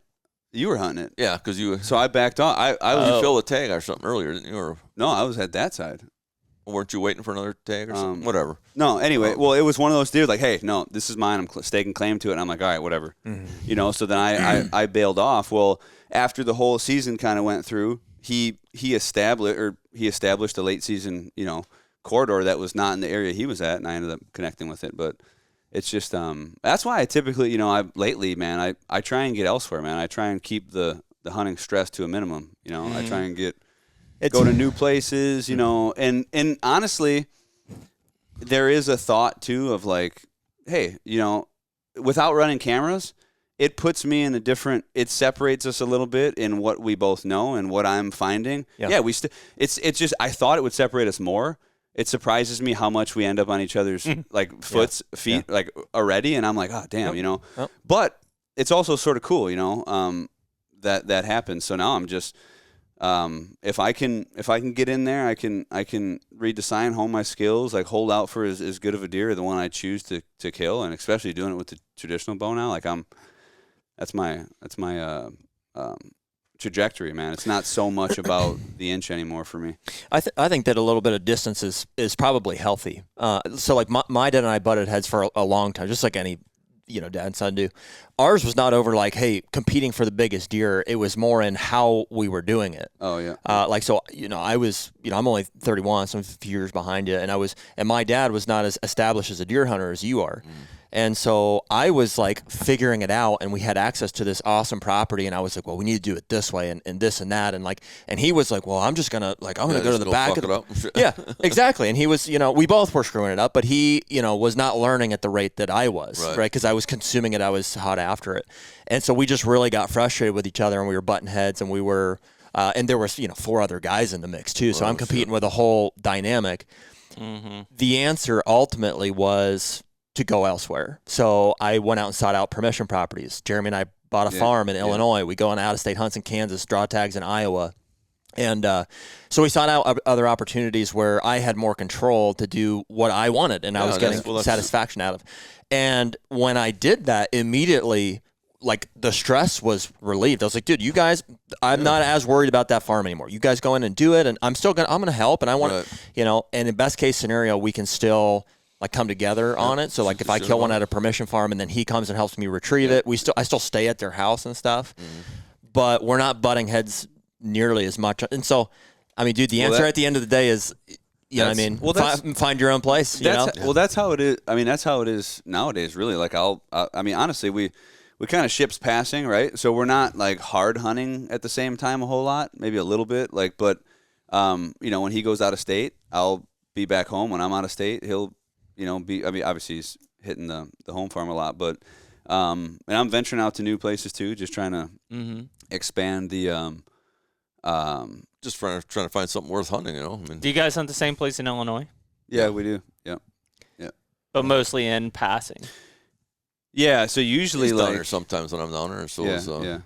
I got a bunch of good buddies too that are real good hunters. That I must be nuts letting them all. They all come down here. It's really good hunting, Yeah. It's something that I could have myself if I wanted to, but it's these guys are good shits. They're all serious hunters. And before, like I said, when guys would come there, it was nice because they would just fill up a small deer and get the hell out. Yeah. Well, these guys we're all after the same shit. Top end. You guys are competitive. Tough. Yeah, dude. A lot of times, we're all after the same big deer, and that's tough when you got. Well, there's even sometimes, like even this last year, like there was a mega there, and nobody even had to tell me. It was just the freaking, like, you could cut the tension with a knife, and I'm like, oh shit. And here I'm just trying to come out of retirement. He's not. He's coming out of retirement. There you go. I'm just coming down. I'm like, oh shit, man, it's pretty tense down here. I'm like, dude, I even went off and hunted some other shit a couple times. Like and people are like, well, that's great. There's no way Cody wasn't hunting there when there was I'm like, well.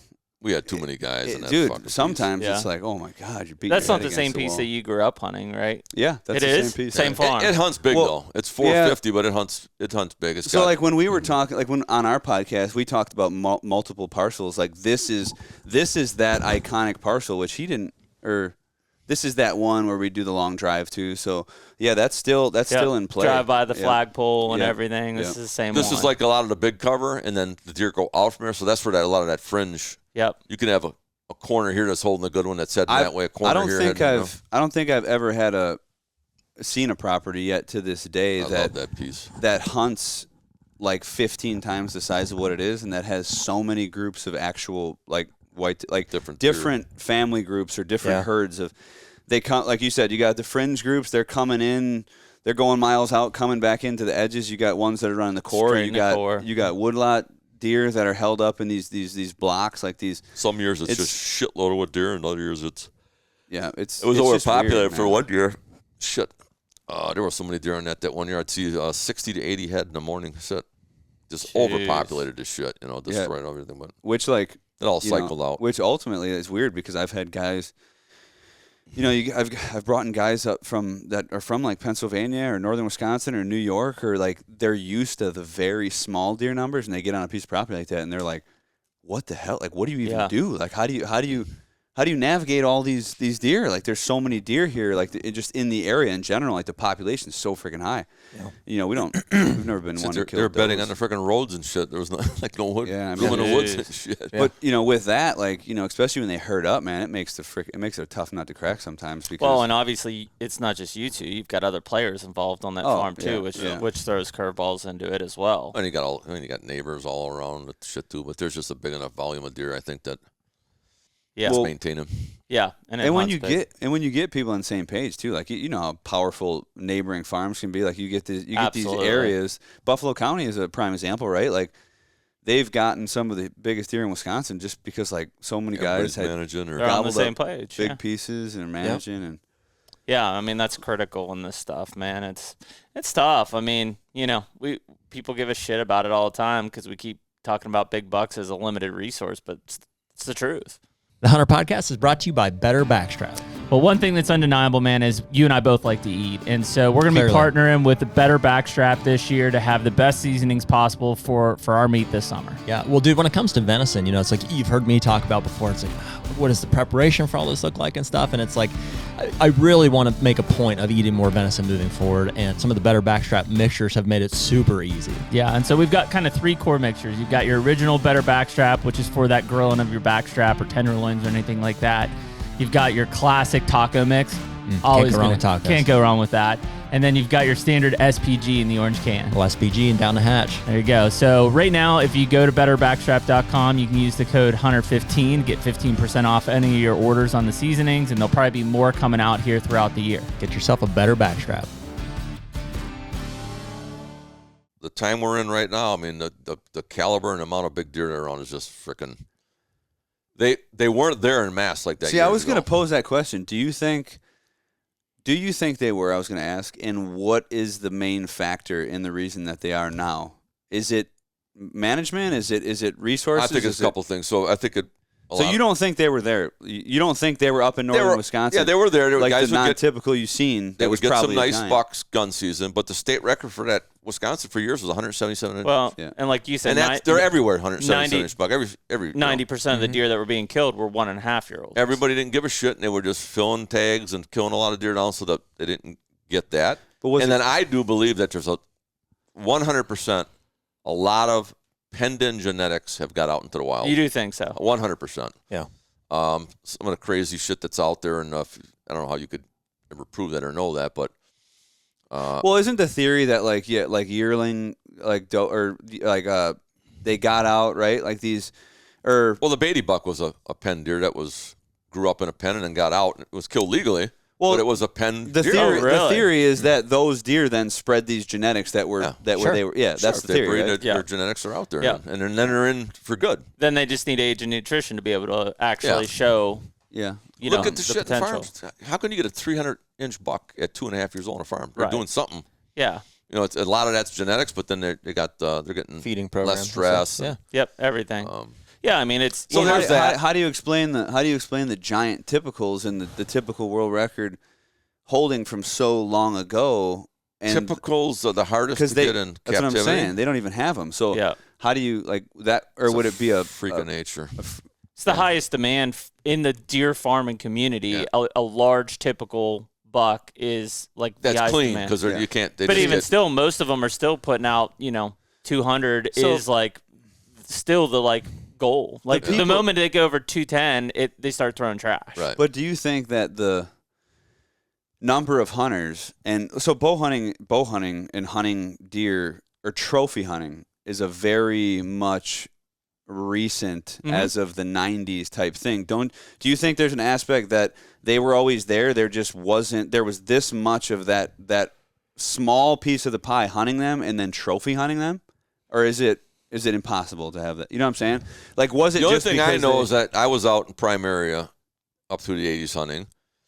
And you were hunting some world record shit? Yeah, there was some really good shit there. Look at the bucks up in like Minnesota that you see from back in the day, like those north, or like those sheds that are real old from the 80s, and you're like, oh, but shit, early they were on out there.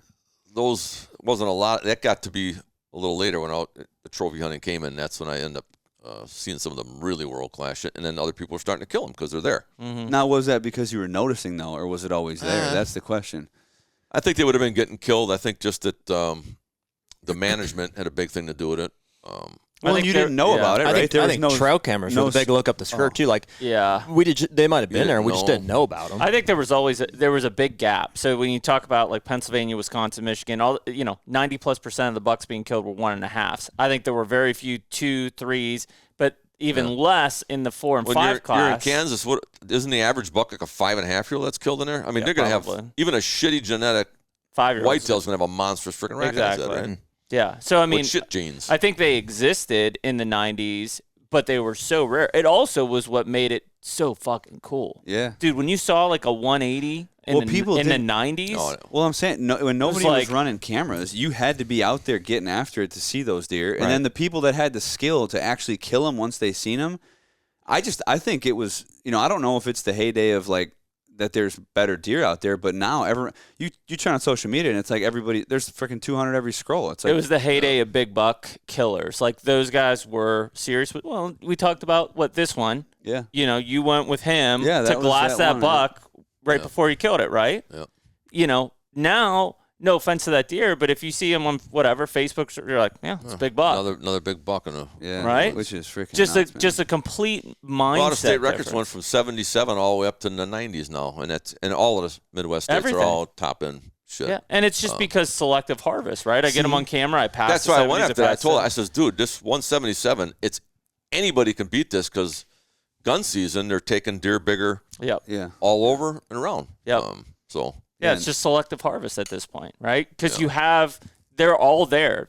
Like you said, it's the up the skirt. Look, here's everybody that's out there. Well, I'm going to target this deer. Before that, you had to have the willpower to pass a 50 or 60 or a You 70. didn't even want to. You were out just to kill deer. You were Nobody happy with was your deer. nobody Shoulda was doing that. Kill a deer. Like me, I said I would have killed that doe if it got close enough instead of That's the what buck. I'm getting at, Exactly. man. Were they always there? Is it just the introduction of trail cameras? I think and there how were things less of them because we didn't have the knowledge to say, oh, if we pass him at 3, he'll be 4. Who were we just talking with about like the progression from way back before? Because there was like It was Cody Idle's, Dick Idle's son. Dick Idle's son. We were talking about what's the progression of like were they there before, and then certainly we almost eliminated them out of certain states just by what's the word? Not the subsistence hunting, but over harvest. Market hunting and Yeah, stuff we like just- way back in the 1900s. And we shit. knocked them out, and then trophy hunting kind of entered the scene, or you had Boone and Crockett and Pope and Young. People started to value like large I didn't even antlers. know that in Illinois there weren't like even Yeah, they deer wiped them back out. in the day. Well, we talked Yeah. about like in the time of Wild. like the Native Americans, right? Were there just giant fucking bucks I think running around? there were. I think there was T-Rexes running Dude. Probably in there, amok. but not a lot. Just here and there, maybe. Not a lot. Well, Back in the day when frickin' the Indians were hunting. When just Indians, You don't not think there the was- white man. I White don't man think there was wasn't that many here deer yet. back. No. then. I think the white man, we annihilated them pretty early. The Spaniards and whatever. We're just like a buffalo let's get it. situation. Yeah, Buffalo but situation. when it was like purely just Native I American have to think sustenance, there was giants. There's way more whitetail now than there ever was back in the day, though. For a fact? In the Well, how country. do we know that? I don't know. Do we have think like we a do. fossil record that supports the I giant think you bucks? could- That like in the Probably I don't- Google that. I mean, Yeah, because I if have you would no think idea. of like There's whole states that didn't even have frickin' whitetail for a while there. well, but I think that was after white man, yeah. White man. If you think White about like Native American like populations, like I don't know, a couple 100,000 people versus 200 Oh, so million. you're saying Yeah, back in he's- the days he's when saying we back. come Yeah. over here, there was just like Pre- the buffalo were out there. yeah, we just came Yes. in like there they Buffalo are. situation. I would What- assume there were there giant 180s freaking Had to just- be. running amok. I Well, think. dude, there's got to don't be know. some. There's got to be some axe handles made out of a 14-inch too or something. Yeah, like, straight you know, fossil type stuff. out there. That's easy enough to find out, probably. Yeah, It's fucking technology. we Nick's got, not here. The phones. Nick. Yeah, Nick, Google that. But yeah, so and then obviously white man comes, wipes them out. Then it's this Is restocking. that the politically and go back. correct term? Yeah, it's the white man. We're white men, so And we can wipes say them that. out. We can say that. We had to eat, man. We had to eat some meat. Yeah. So. And then, and then builds back to this. So yeah, I mean, I think in retrospect to the last Admiring your penning up 100 there at the years, end. Yeah. Yeah. in Those are cool. in the last 100 years, I think we have probably the best deer herd we've ever seen, right? But going back before that, like I don't know. And it's because antlers are valued. There's a scoring system built around it. We give value to big mature. Yeah, but I don't whitetails. think the scoring That's what system. spurred all of the management The stuff. scoring system, I think, has gotten weaker from an appeal from the public. It's that people can see big bucks because of cameras. They know they're there. Before, they didn't know they were there, so they just shot whatever the hell came through. It has, and I honestly think management has fallen off a little bit in recent years because of that. They don't have to manage. They just put a camera out and find them. Yeah, sure, food plots and things help, but I think guys are settling. I think guys are starting to shoot smaller bucks, like in the past 3 to 5 years. yeah. Well, there's your a- story Some was shit on some video, man. There's a frustration, right? With you're like, dude, every one of my neighbors is killing these bucks. So I'm like, I just I'm got to. developing a broadhead, right? So, I killed 6 bucks with it so far, but then none of them are like world-class shit. So they're decent, but I have to get some kills under my belt, so. Sure. Well, I when we got talked tags. to you last time, though, yours was like you chased a bigger buck inch wide, but eventually you hit the pinnacle. Yeah. And then it's Up like, to that one, then you hit the pinnacle, and then it's, okay, let's look at another, let's try and get another Boone and Crockett. yeah, Then my otherwise sets you were- might as well quit. And my sets, my goal was set on that to go after like another Boone and Crockett. So because where do you go? Yeah. But I'd still, if I'd hunted and I had a piece and I didn't have that caliber on there and it wasn't around, I just would go after the biggest buck then. Yep. After that all happened, So, like I said, after that one there, the one up in Anago, that was, he ended up shooting that the next year. That was 186. It would have been a state record. With a gun. Yeah, he No, shot it. bow. He shot it with the gun. No, Or- it was he bow. shot that it was with. the new bow kill record. That's right. That's right. Yeah. Okay. But I almost killed that the year before. Yeah. That was that road thing I was telling you about. I was Yeah, sitting on that fucking road because there was I weaseled in on a 2,500 acre piece, a little section I got of private that was producing these deer. And this was all public around. There was an 80 right next to it. The road divided it. And that frickin' deer was just dumping off and betting on that public and then running that whole circus. So it was an edge deer. And I was fucking sitting right on the damn dirt road, in a stand, and guys were driving by. And then the next year I was coming back to hunt that, and it was like a frickin' public hunting ground with cars up and down and shit. And I thought that just got turned me off, And I didn't know that deer. If I'd have known that deer was back, I don't know what I would do. But there was baiting still legal in. Every guy in that 80 had their own little stand. Yep. Bait piles all, Bait and it piles. just turned me off, and I got the hell out of there. In Wisconsin?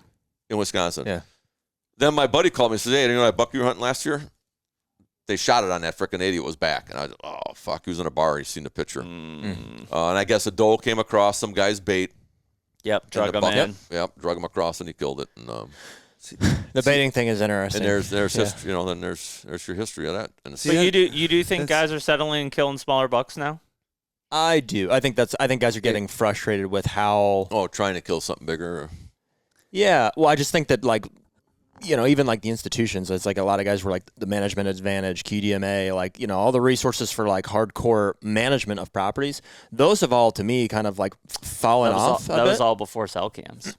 Sure, and maybe there's a correlation there. I think there's a big correlation there. Yeah, but regardless, I think even you and I are case in point. Like you get frustrated with it seems like every single property in America is getting hunted. When you shot a real big world-class deer, it was a huge thing. It's huge. Nobody cares. Not anymore. Guys could take really good pictures. He's made some of my little shit look like frickin'. Yeah. I could probably tell you it was 180, and you think it was. So there's that, and it doesn't really seem to me to have the effect of it that it had when I was coming up. Well, that's my fear when we talk about like how chasing and going back to stuff is like. Well, that's dude, now you're doing what it. are my kids gonna think 10 years from now? I mean, they might look at a 200-inch typical and be like, Yeah. So there's we're about to release captive there's that- deer in Oklahoma. So you talk about the genetics going out. Yeah. They approved it. Legislator already approved it. You know about They're going to this? start taking captive deer that To have get- to this get genetics? CWD resistant gene, yeah. Oh, really? and they're going to put it out in the free range. Well, what's carrying with Pretty it interesting. is Oh, pen great. genetics, Yeah. right? Hopefully they're good genetics. I bet they are. Big racks and not. So all of a sudden, what if they start killing 200-inch, 220 typicals in Oklahoma? Like 2 and 3 year olds. Yeah. Do people care anymore? Well, that's where it's like I think it really comes down to the way you're doing it is really what you're going to Yeah. take out So of it. there's that It's level, not- See, there's also there's a scapegoat there. I think with the influx of like the hunting public guys, like it has become okay or not okay, but like acceptable. It kind of made it okay for people to shoot whatever they wanted because there was this. Not every mentality of it's public land. yeah, but not Well, I hunt everybody's public land. well. Made it cool again is what you're looking for. Yeah, really, but the thing is, go enjoy whatever. You kill whatever you want. I don't give a shit. It's what crutched size, a bit. If you preface anything with I killed him on public, that's because you're using it as a little bit of a crutch. You can't. Well, there's a reality. I'm not saying There's a it's a reality to it too. There's public and there's public. I've been on both of them. Yeah, there's publics that are paradise with nobody around and huge bucks. Yeah, a ton of Kansas public land. Yeah. Then there's the ones where I've been on Nesita Wildlife Refuge. It's a freaking war zone. Yeah. If you're doing that and you're not very bright, but and if you're coming out of there consistently, which I knew a guy, gun season, would consistently come out with decent bucks opening day, and he had it figured out. Yeah, dude was good at it. Big highway, parking structure, everybody going in, he would frickin' hunt right frickin' at the parking lot. This is rifle season. All those guys and push that pressure, those deer all booted back around to go hide on private, and that freeway was, getting hit on a freeway. And he'd pop a good one every frickin' year, Mm-hmm. And if you went in deep, good luck, because I went in deep once, and they sent me in there. There was a group of deer running around with their tongues out because they were running from everywhere. Then this guy would shoot one. He'd shoot one. There'd be less deer every time. And it was like, okay, 2 guys filled here, so one more guy and I'll be able to shoot a deer and get to me. I was surrounded. It glowed frickin' orange.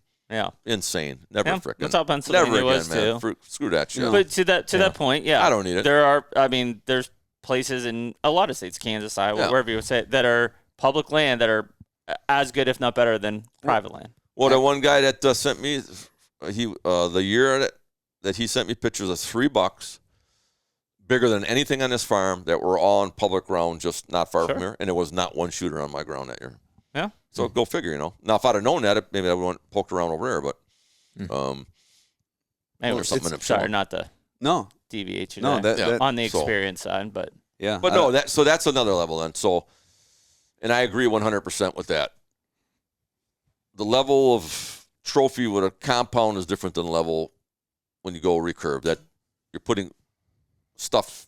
I agree with that. You're making it tougher. What I think so it's more of a trophy. So if you get it with a recurve, than and there's a lot, and Caliber-wise. that's where I want to make it clear. Like, there's no. I didn't start shooting the traditional bow just to start shooting smaller deer. Like, I still want the big ones. Yeah. Like, and that's just what you just up to challenge. Yeah, I'm just trying. So what I think this is, like, now we'll get a little deeper, but dude, there's so many. What you experience, what you talk about, guys like me, I never got that. You guys probably never got that, right? And what this is, what it actually is, what we're doing. We're out there hunting. We're reading sign. We're trying to intercept an animal's travel. We're killing it. We're eating it. Whatever. Like, this is the more I think you can strip the layers down on that, the more sensitivity there is to it, right? The more you feel like when you shoot this freaking giant and you don't use shit, but your instinct and your intuition, or I talked about that on the podcast, for instance, like the things that I witnessed growing up that were instilled in me, they're not out there anymore. Yeah, like I watched him scout all the time. I went on rides every night to see deer. Like I seen that you had to put in that effort. And then you even look at this, for instance. We're talking about deer. I asked you if they're around back then. Take Wisconsin, for instance. You shot a state record, or we'll just say top 3, right? 2, yeah. You shot at number 2 in the state. The complete opposite side of the state, you were hunting a state record. Yep. You shot a number 3 then in a total different spot. Does it all correlate to the ability to get on these deer and they're everywhere? Or did you just get fucking did the stars align and you found yourself in 3 different areas of the same state hunting a potential state record? I don't think so. Well, here's what's even fucked up on that. Then I come back down to southern Wisconsin, and the very following year that I almost shoot the freaking state record non-typical. That's what I'm getting at. I missed the son of a bitch. But I'm hunting for that caliber. That's what I'm saying. And other guys aren't, Well, that was the whole point of it, right? So so I would think in Upper Antigo, I mean, it's still. And I'm not trying to deviate off that, but I think sure there's a lot of big bucks way back in the shit that are there, because, like I said, they do get them gun season. Mm-hmm. That's a good barometer. Usually, if they're taking them to caliber during gun season, they're there, and you can they're get there. Them. Well, like this year now, I just talked to Brad, Upper Wisconsin, 3 mile deers or something. He says there is fucking giants everywhere on public land up there. You get big shit. You get numb and you desensitize yourself from the sport. It's happened to you over the years, right? You say you wish you could get back there. I think getting back there is removing some of those freaking layers, right? So to me, the first layer was trail cameras. It was the first thing that I seen that I was actually shooting myself in the foot with. And also it added then another element that I could somehow rewild this experience that was no longer wild to me at all. It was calculated. It was tactical. Like I said, I almost was like robotic for a lot of years, and it was like kill, find another one, kill, find another, and just like, and that was and it wasn't like, and all the great stuff was in there, right? Like all the, the scouting, and that was just the way you did it. I didn't know any different because that was the way I watched him growing up. But when it got to a point to where everything was starting to feel glazed over and it was like rhythmic and routine, I was like, how do I get that back, right? Like, and the answer could be to either put a lot of money, wait, put feelers out, find these bigger deer, start to find the inchwise, or it could be like, okay, well let me do the same thing and remove some layers, right? Like, even like a Boone and Crockett, right? So you talk about if your goal is to shoot a Boone and Crockett, and you do that, and you got a bunch of the way you do that, in which can matter, and it can keep you going, it can keep you hungry, right? Or the fact that you might not have a Boone and Crockett, but there might be, even in states like this too, shit can show up. Shit can show up at any time. But I just started to, same thing with coming down from the tree. It was just another way to enhance the experience. It was like, okay, what is as close as I can humanly get to a deer? Like, and I started to actually think about that, and then I would strategically set up to see what I could get away with, how close I could get to them. I got some pretty good video of that. And then it was like, well, hey, can I ditch all my camo? Can I do this in just my street clothes? Do I not have to fuck with scent? Yeah. How many layers can I strip away from this shit? We embodied that a little bit on these past 2 days here. How many times did we say there's trees? I hung sets this past 2 days that were 15 yards closer than any trees I would ever hang back home. And I'm like, that's Cody D'Acquisto set right there. Yeah, well, and probably some of those like 5-6 feet lower than we would ever hang. Yeah. Just because like in a little 10-inch box elder, 8 foot off the ground, That was the option. Yeah, it's just, I don't know, man. It's just, dude, for people who... Bring your A game, man. Mm-hmm. Well, if you go your whole life, right, and you're shooting, even let's say you're looking for a 150, and you shoot that 150 at 30 yards on a field edge, and you get them in a pinch or whatever funnel, and then you go a step further to where, like, you end up shooting that 150, he comes in, eye level with you, you shoot him at 5 paces, not 5 yards, 5 paces, and you just, like, that's a rush, right? It's like getting, it's like a way to get the high back, right? To whereas when, I don't know, I feel a little removed. If I see something from 70 yards away, I'm not, there's really nothing going on. Sure. I mean, which is, you could call it and sad. And it's over, and it sucks that too. I like not only to be hunt and be successful after some, I like spending frickin' claustrophobic. I like spending time in the woods. Yeah. I don't want my season to end frickin' opening day. I want to drag it out every day and squeeze every frickin'. Sure. Especially now when there's not that many frickin' back in there. I don't want to be. Missing I think that's why a lot of real serious hunters are boiling outside of their state. Like growing up, it was like, if I shot my buck opening weekend, it's like, what the hell do I do the rest of the? Now it's I like had over 100 days, and I think last year, morning and evening hunts. Well, I mean, we've got states. We've got a pocket full of tags in multiple states, and it probably too stretch, right? If we really try to effectively, I think that's what screwed me up last year too. Too rushed to get. I'm going to get one shot here, and then I'm going to move there. And shit, and too just rushed, Yep. I think we were talking about it last night, discussing. We're like, dude, we got my dad called me last night and was like, hey, it's your mom's 60th birthday, November 1st. I need you here at 6 p.m. I'm like, are you serious? Like, I'm gonna be in Iowa, or like, Can you just dial me in virtually? Yeah. And so I'm like, boy, so the days boil down real quick. Shit. It's like we both have 2 tags in Illinois, a tag in Iowa, tag in Ohio. I'll be in North Dakota next week. Jeremy's got a tag in Kansas. What do you got for Illinois? You doing? We bought a 144 acre farm last year. Yeah, so we have a landowner tag and then a regular bow tag. You got a landowner tag as even out of staters? Yep. Yeah. Oh, that's nice. So now we've got 2 bow tags. Oh, shit. Dude, you guys are fucking... I shot two in Illinois last year.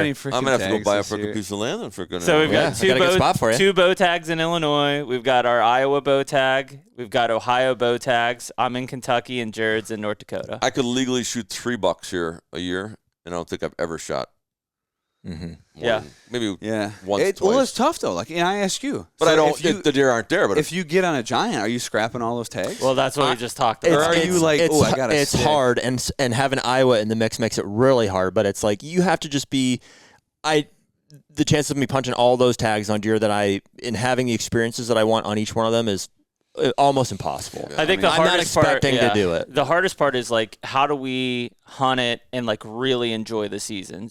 North Dakota and Kentucky are easy because we start those like in a week. Here, wait. But then when October 1 hits, everything's open. I wish my whole life could be October, frickin' for Yeah. 12 months. Let me say this about the trail camera thing, because I think it's a similar decision. Like with that many tags in my pocket, it's like I know here's my options, and I'm like, I'm cognitively making the decision at the beginning of the season here that I'm gonna miss opportunities because of all those options, and I'm gonna prioritize the experience, and I'm not gonna. And so in the same way, I know the connection is there. In the same way, you could say, well, if I remove trail cameras from the equation in some capacity, I may be missing opportunities. But if I prioritize the experience, and that's the decision that you've made. Well, think about last year, North Dakota, right? Wasn't that? It was what amazing. Wasn't that what No we're cameras. talking There about? was no nothing. There was nothing, dude. And Yeah. you freaking smoked that giant. raw I got dogged the it. picture at like September 2nd. I'm like, this motherfucker. Yeah. That's it right there, dude. Yep. You experienced it. You had it. That's the shit I'm trying to look for. And the right struggle is like, it wasn't luck, but I mean, I killed in the last 10 minutes, and and we used just scouting, and we pulled it off. Had I not killed that buck, I don't know. Would things have been different? Yeah. Would I have been I'm kicking getting all myself? glazed over here because this experience. I have this good experience every time I go in the woods, even though I don't kill anything. So I it just love changes fucking hunting. when you kill one. If you can pull it off that way. I don't think we could have replicated it. I don't. So- Go ahead. Back in the 90s, I made a statement that I shouldn't have did. I wished I could have frickin' just been hunting with a hypodermic needle, shoot the damn deer, measure it up, take my pictures, and let it go, because I really didn't give a shit about the meter. I just wanted my goal of trophy hunting and building it up. So The chase. that's the last thing that the DNR wants. They want you killing deer and taking them out of the woods Right. and right. But you just wanted to Maintain it. beat him one-on-one. or take a frickin' permanent marker and just shoot every one of them bucks that's out there and have them all out in the field at the same time with your blaze or mark on them. Yeah, you Harassing just- deer, you you just go to wanted to jail beat for them. that. Well, I don't, so you set your goal, and that's what I go after. I want to. I can definitely relate to that feeling. I know a bunch of big buck killers. It's not about the meat or whatever. It is. You enjoy all those aspects of it, but that is primarily like you have to kill them. Yeah. That is the thing. At the end of the day, as much as we love them. Yeah. At the end of the day, it needs. That's what finishes the whole deal off. But it's the chase, obviously. That's Right. the excitement. and I all get that. the point. It's the hunt. Yeah, And you talk about experience. I want a challenge. I don't want to do it as just Well, I do falls think over dead for you type of deal. on a deeper level, though, I do think there is something to the act of what we're doing that is hunting, right? So and it gets you out there. It's some primeval shit. Well, back in the it's day. in our DNA, right? So it's within us. Even the people who don't think it is, right? And you get out there, and especially in today's day and age, where we're so separated and so connected from the technology, right? Like we all could spend or could stand to spend some more time, like in the timber, right? So, like it's tough because I feel like you're lumped into a camp when you talk about experience versus like the kill, because make no mistake, it's about the end result, right? Like if we were all why don't we all just go out and sit in the woods then and never shoot a deer? If it was about the experience of, it's about the culmination of everything. It's about the experience of the chase, the hunt, and the harvest. It is about the kill. So I do think, like, even if you were tagging deer with a sticker or something, He knows that too. Yeah, he gets it, but it's like, Have you ever heard Donnie's description of that? Like in the River Fight, he's like, make no mistake about it, it's a blood sport. We're here to kill him. Dude, when I heard that, I was like, resonates. I love reading his shit because he has a different take on it, and it's so much like, he's, and I talk to him quite often now, but like it's refreshing because he has a different take on it, but we're killing animals, man. Like we're out there, and that's a big part of it, right? So it's like, I also think it enhances the experience. So you remove the layers by taking away layers, but you also add those challenges by upping the bar, chasing a bigger deer, it makes the process longer, harder, more gruesome, which ultimately makes it sweeter in the end and the victory. And it's like this perfect. I don't know anything else where you get that. You don't get that from anything else. I don't know if there is. Yeah, it's gnarly. Where do we go from here? I don't know, man. I mean, as a bigger picture, I am concerned with, like, you know, and which is one of the reasons I kind of ditched the cell cams and went more on the SD, is like I found myself, you know, chasing something that I could see, you know, an end to, and I don't want to see an end to, right? Like I basically, if I was going to just continue to use that, and part of it was more of the depression. You talk about like the funks you got into on this farm. Like that's what I was having, is like I had some really good success in other states. I'd come back to my home farms and it's like, fuck, man, I've got a 5-year-old that's 145 and that's it. And it's like, you know, I'd rather be out there hunting and have the vision that there's a big buck out there. Because it's the chase, right? So like if you 100%, man. So, it gives. yeah. It's I not, could not get. but you're I not. could not go back out and like just hunt up 110. I don't. I But don't here's shoot the those thing, either. though. I don't enjoy. Yeah, I mean, but it's not no. But about here's what the I'm thing, at. though. If you removed it from the equation, there's no way to know other than hunting. And yeah, you know, you can justify it. Well, I don't want to hunt a ghost. Well, that's also hunting. They're not always there, you know. Like, and that also is the experience that you say you're addicted with, right? So it's not really about the. So if you have no other knowledge, you know, and then it's so much more sweeter getting that visual confirmation too. Like, so it. And even like what you were, like, I got a challenge. We all got extra tags. Let's see who can go out and shoot the smallest scoring deer. Yeah. And we had one here last year. 2 little spikes like this. They were like this. Be a button buck, right? Would it be the same thing? It's got to break the gotta be skin. an inch. Try and locate break the and skin. It's got to break the skin. and hunt them down. I'll get break No, some these are sandpaper out. little You tines. want a challenge, dude? That'd be freaking nuts, man. Yeah. Find that thing. Identify that sucker's track. Yeah. Yeah. Good luck. But dude, that's some of the fun stuff. I mean, that's like and it'll only be like a day or something, but we'll go hunt with like Rendell and Johnny Stewart and these guys up in A&F for opening day, and it's camaraderie as much as it is. But like, that's one of those places that, you know, if you can get out there and you find that big track or something, you get up in a tree, you're daydreaming about what's coming out. Yeah, around. what is it? I don't know. What am I set up on right now? I don't like that. Oh, yeah. See, I think it's when like, you're fantasizing about something that you don't even know that's huge going to be in there, I think you're kind of.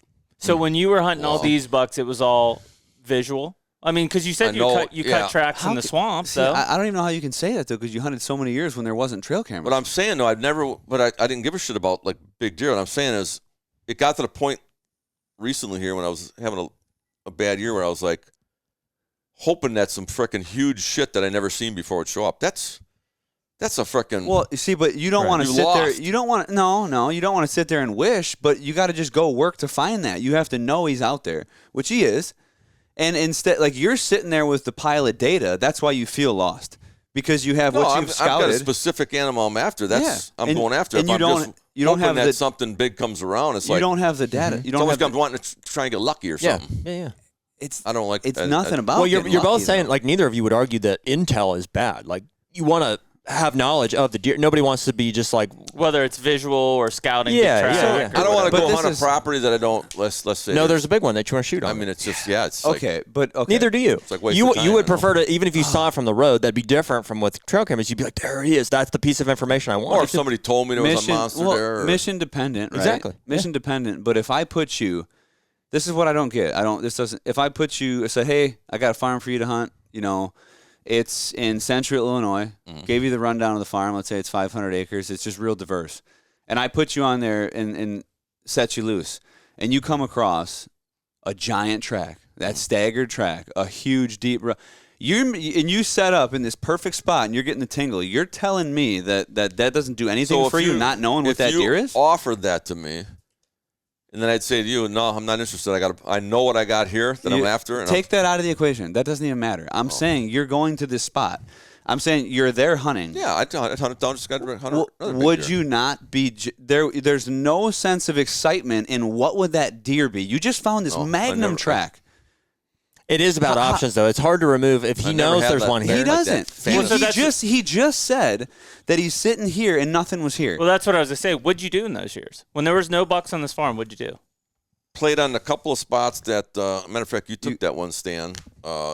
There's a couple of stands here that in a certain time, and you'll get a deer that I don't know. is not a homebody deer. Right, lived but he here. skirts. And you'll get a good deer. Same with the woodlot deer. You get occasional. But did you just wait for something to show? I was waiting around for some. Wow. But now you got to remember. Now I know some neighbors what kind of shit they got too. So that's the other thing with cameras. Now there was 2 deer that aren't on our property. Yeah. That I got pictures of close. That were something that really exciting. Man, I feel like one of those could end up over here in. I'm surprised you didn't go to like but I know what it Illinois was. or I feel somewhere like what I'm else. saying is getting lost though. Like how could you not?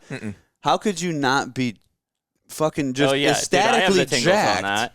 on this situation? Like I'd be thinking, okay, this deer is probably who knows what it is. Probably a 150. Well, because or it's something. like I'm gonna hunt it down and it's gonna be a buck I'm not gonna shoot. it's like Man, it's see, like you're that's- watching a game show and there's a mystery. You're like, hey, here's the mystery box, but the one before it was like, whatever, 200-inch typical or something like that. it's like Do you take the 200-inch typical or do you Well, take the mystery box? Or it could be no, not even.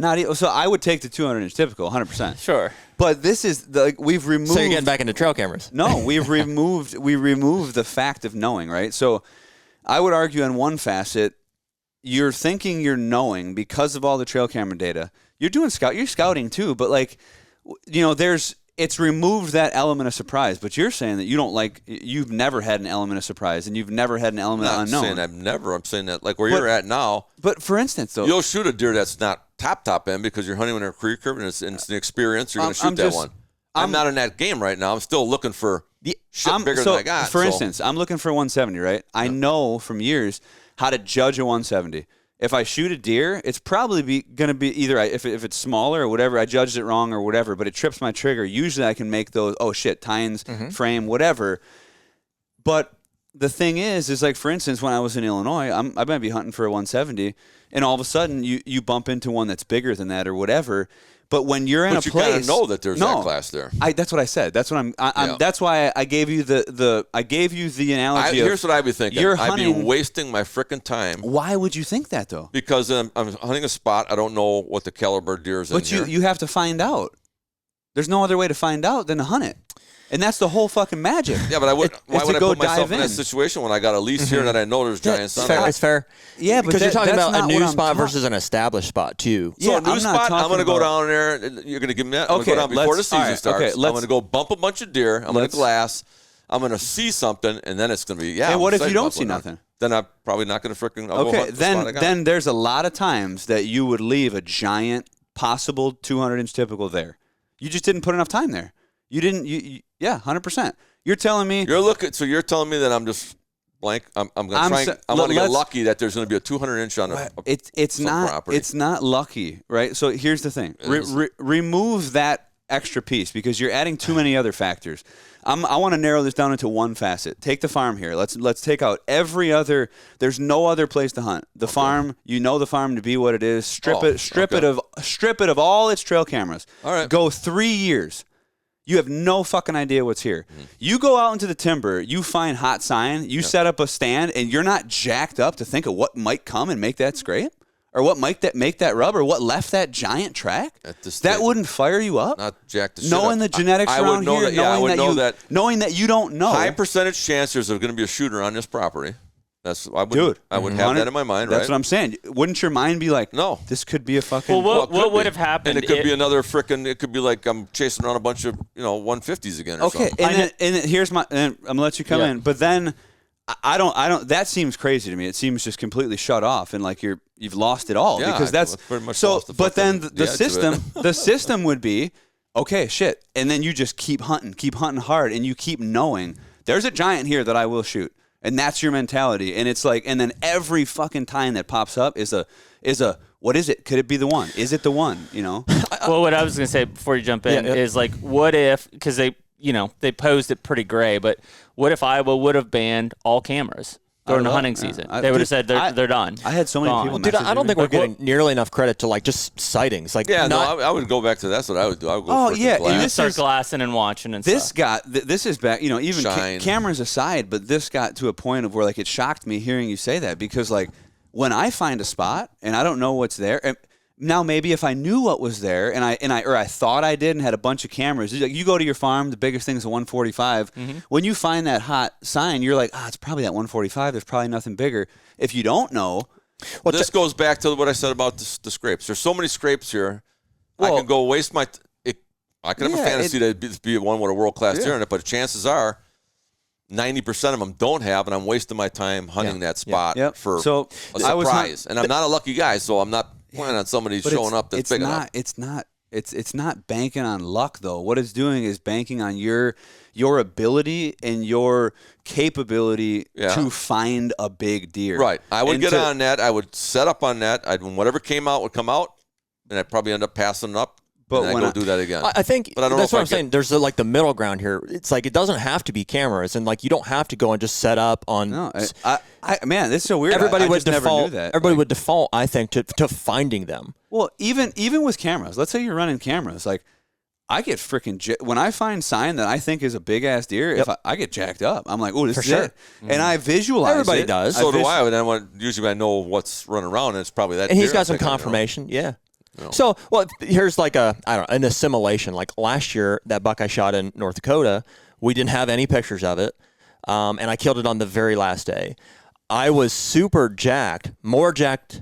I'm going to circle the conversation, but you'll figure it out. I saw the deer that I ended up killing in full velvet 2 or 3 days prior, and that excited the shit out of me because I saw him and I was like, oh my God, it's a giant. And Lucas was with me. He's like, it's a monster, and we're shaking. And we didn't kill him. So then just 2-3 days later, we came in and did the scouting, and I found this giant track on this land bridge. You're not really close to where that deer was, though. No, but close enough that we're like, he could be skirting us out the back here. And knowing, so I didn't have pictures, but I saw him and I knew what it was. So I had knowledge of the deer.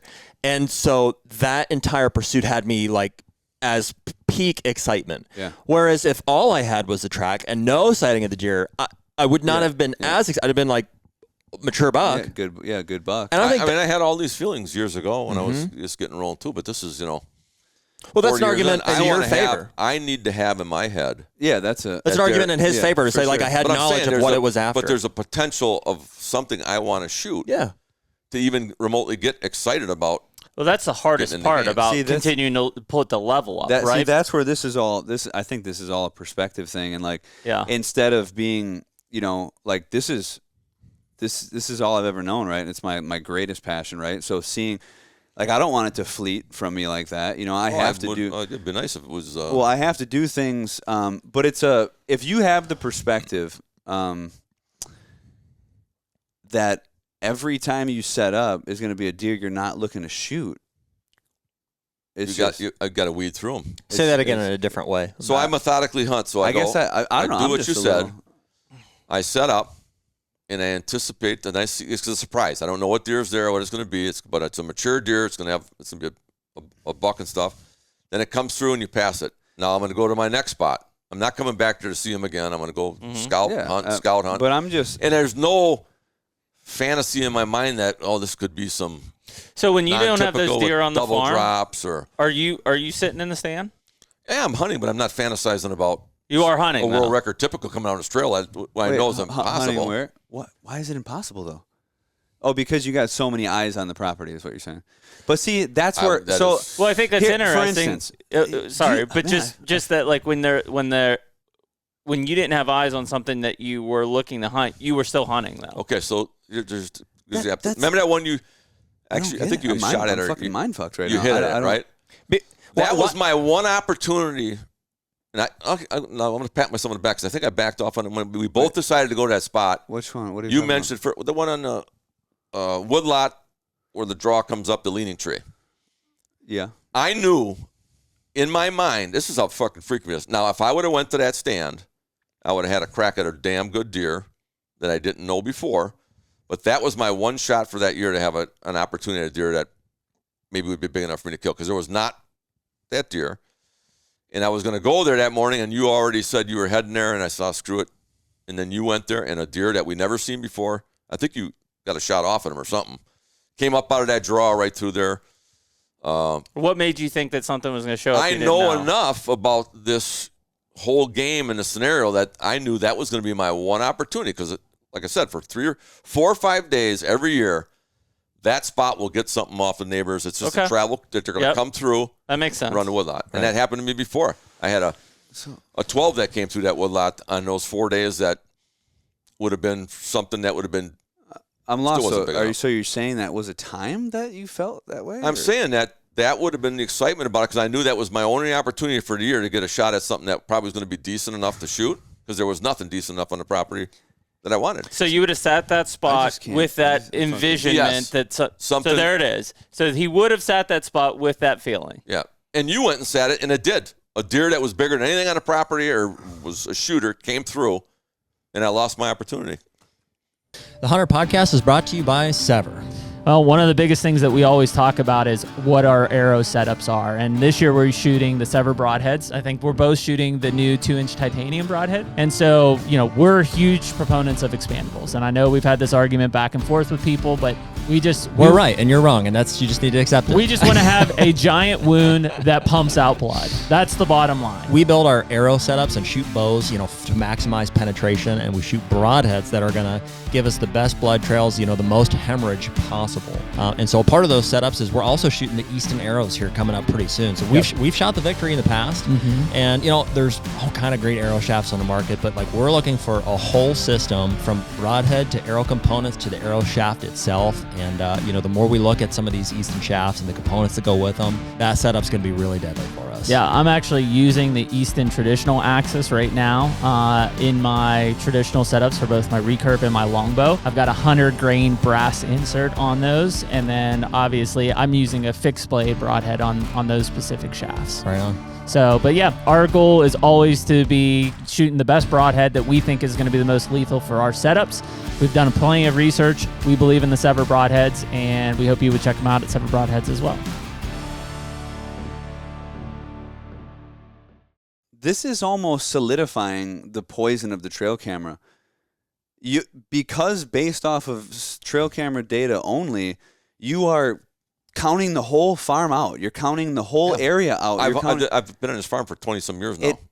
And there's always mega giants that can show, or there can be. Okay, so so for instance, that giant that was found a mile over. At any point in time, that giant could have been here. You think it could be, but from historical and hunting and knowing this, normally everything we got on cameras is what we're going to have for the year. This is the way this Dude, I've literally been on the north side of this farm running cameras, in the past and seen a mega giant walk right behind the camera. That was the year that I... what I'm saying is I usually know every big deer that's on this farm before that's I hunt impossible. I've never seen one that only window is that fucking woodlot every year one that's... And what I'm saying is if you gave those up...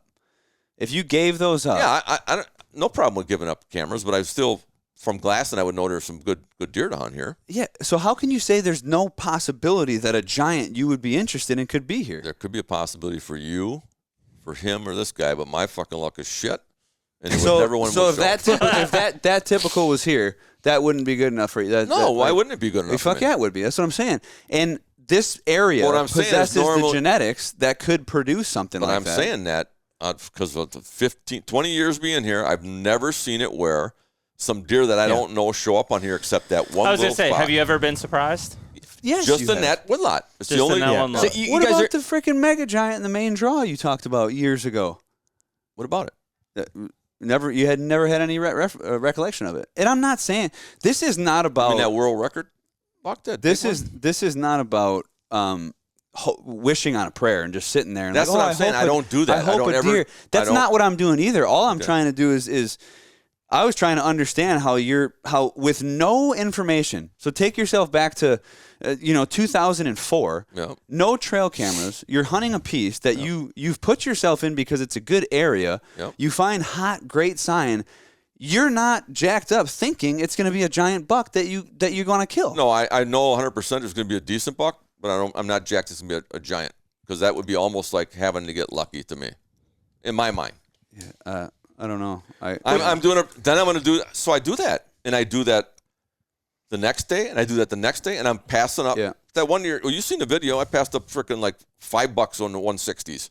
I did it in that woodlot in one fucking day. That's what I do. Except the difference is I'm jacked on every sit, and I know every sit is going to be the time I kill a giant. Even if he comes in, he's 160. Oh, he's walking. So but that was that, one like one energy time of, that. like, So what happened there? And I said, this is what I always wanted. I want to be able to get in my precious piece of property, hunt, and have that kind of experience, and be able to just come back and see them deer. So that deer, a doe came from somewhere. This was that window that I was talking about that happens in that woodlot every year. And all the deer that were chasing were all deer that I knew about and were there. And were all decent, over 150, high 150s. And here comes a 12-point following up that now it's a deer I've never seen before. It's a 12. I'm all freaking, now I'm pumped because it's a deer, but it's a shooter. Those deer all run through there chasing that deer. They're loaded all in the woodlot, and this buck comes up at 15 yards, frickin' quartering away, watching the whole chase. I'm at full draw, locked in this bastard, and I'm starting to look at, Jesus Christ, the frickin' brow tines are small, the frickin' fours are, and I pull up and I frickin' let him frickin' walk. It sucked because he wasn't. I wish he would have been another 20 inches bigger. Where, man, boom, I got one, and that would have been like a lucky one I didn't know about. But there's your excitement. But that's that window there. Every deer that was on the property that year I knew about. What was the deer you were talking about? This perspective is just. That's where I'm at in the sad. game. It's sad. Man. I know. Well, it's 40 years into the freaking shit. But it doesn't have. That's the thing, man. It's like it doesn't have to be that. It is. It is what it is. Piss poor. It's not. It's not. So, for instance, don't for you, but for me it is. Hey, we're looking for the same shit now, dude. Right. Like it is for me. So, for instance, that buck that I had at 15 yards a couple of years ago, that ended up going. I think he grossed 200 as a mainframe 8. Yep. You're telling me that one wouldn't have done it for you? You're telling me I'm not saying it wouldn't have done it to me. I wouldn't have been sitting in that stand fantasizing about some deer I don't know about. You're not making up. You're not making up rainbows and unicorns. I get that. I'm still on it. And I'm still hunting, and I'm still in. But it's because you know he's there. It's because then it's a possibility that's going to be the one I'm on. It's because he feels like he knows everything already due to all the information he has, which I'm saying remove that. Dude, I'm not saying wouldn't be an opportunity. So if I'm hunting in Illinois and some world-class shit comes running by I've never seen before, it's going to arrow in it. Well, yeah, obviously. But I'm not fantasizing that's going to happen because it just don't happen to me like that. Yeah. Well, I guess that's... It's just the belief that something can appear. Like it's not. I believe it can happen for anybody else with me. I'm telling you. And it's because of the luck. Well, luck, and it's also the caliber of deer that you're looking for. Well, but it's a confidence too. No. So take this week. We put 14. Right. We put 14 cameras up. Right. Mm-hmm. Take the last one, even though we got good bucks on it. All 13 of those, I think we walked away thinking, there's a good chance we're going to get a booner on this camera when we. At some point during the season. That's one, because we were in remote Iowa, right? If we did the same thing in Pennsylvania, I wouldn't have said that. Number two is, like, we put the time in, we read what was there from the sign that we had historically, and then, again, we don't know any of the deer in the area necessarily, but people have said, hey, this guy had 3 200s next door. This guy had a couple 190s next door. So, like, those are the things, call that wishing? I don't know. We don't know the specific deer, but... Dude, every one of those I walked away from, I'm tingling already. I give you a perfect example of that big non-typical I told you about that would have been like a state record that I missed that thing at 15 yards. I had another 2 days to hunt it. And our good friend Danny was looking at me like, "What? You're in the game." I blew my game. I hunted that deer down, had the sign, heard about all the size of this deer. Did what I needed to do, and I failed at that. But I had another, I think it was a day or two left to hunt. He said, "Why you're deflated? 2 days ago when you were onto it, before you missed it, you were like fucking Superman." And I looked him right in the eye. I says, "Because now I know I have to get lucky to kill this fucking deer, and I fucking know 100%. There's no way I'm going to get lucky on this last setups." So I chose instead of backing up like I normally do. That's what I would normally do. I would back that up because I blew that deal there. And I would hunt him a little back further in, but I knew where he was crossing a creek 100% to get out of there and go. And I decided to go, and he was moving early enough, so I decided to go with the guaranteed later. When he's leaving this area, he's going through and he's going across that creek. And I chose the wrong two. It was snow on the ground. I went back and checked after the season was over, and if I would have worked it back, that frickin' deer came right to that zone and then changed his pattern and went. But he got out that creek later after dark. Yeah. So I should have went, but it would have had been lucky for me to get him. I already did the work and the confidence. It's interesting because we're dancing around it. I don't think you're banking on luck.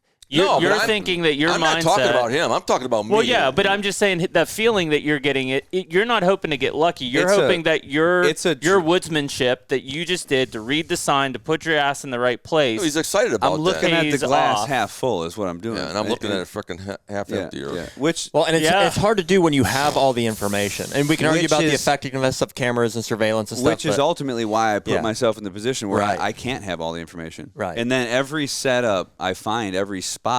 So you found your niche where you get excited about all that stuff. It's a system then. I know that if I keep doing this, if I repeatedly do this and I move through the timber systematically, I'll run into a good one eventually. I will. Because I know I'm putting myself, and if the place doesn't have it, then so be it. I spend 2 weeks looking for that giant there, and if he's not there, then whatever, I go to the next spot. But when target's acquired, then it's totally different too. It's like, I asked you, like, I just got to know that there's something there that I would want to kill to be excited about. I mean, really, I'm still hunting. I'm going through the motions, but to be fired up like that,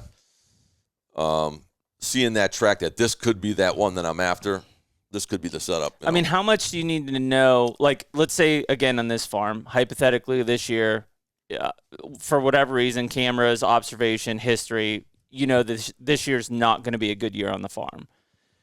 This year I'm so far, but I didn't have like cameras out. I haven't been glassing much. But what would you need to know or hear to make you go after something? Like to get off the property go? I want a net 170 on this property this year to be able to. Okay, but if there isn't one and you hear a mile away there's a 190 typical, would you try to figure out a way to go hunt that deer? If it was on like privates or something, get on there? Yeah, private. Yeah, but I would just go down to my Illinois lease that's got freaking world-class shit too. I'm going to go somewhere where there's something I want to kill. Okay, so like he's saying, that's not Wisconsin. Okay, Illinois has got nothing. It's a bust. You got all your cameras. You don't know nothing's there. Wisconsin's a bust, right? Like, are you? Yeah. You're like, when I hear about a 190, I'm on it. Because you're still hunting. That's what I said earlier. Like you're still out there hunting. I'm on it.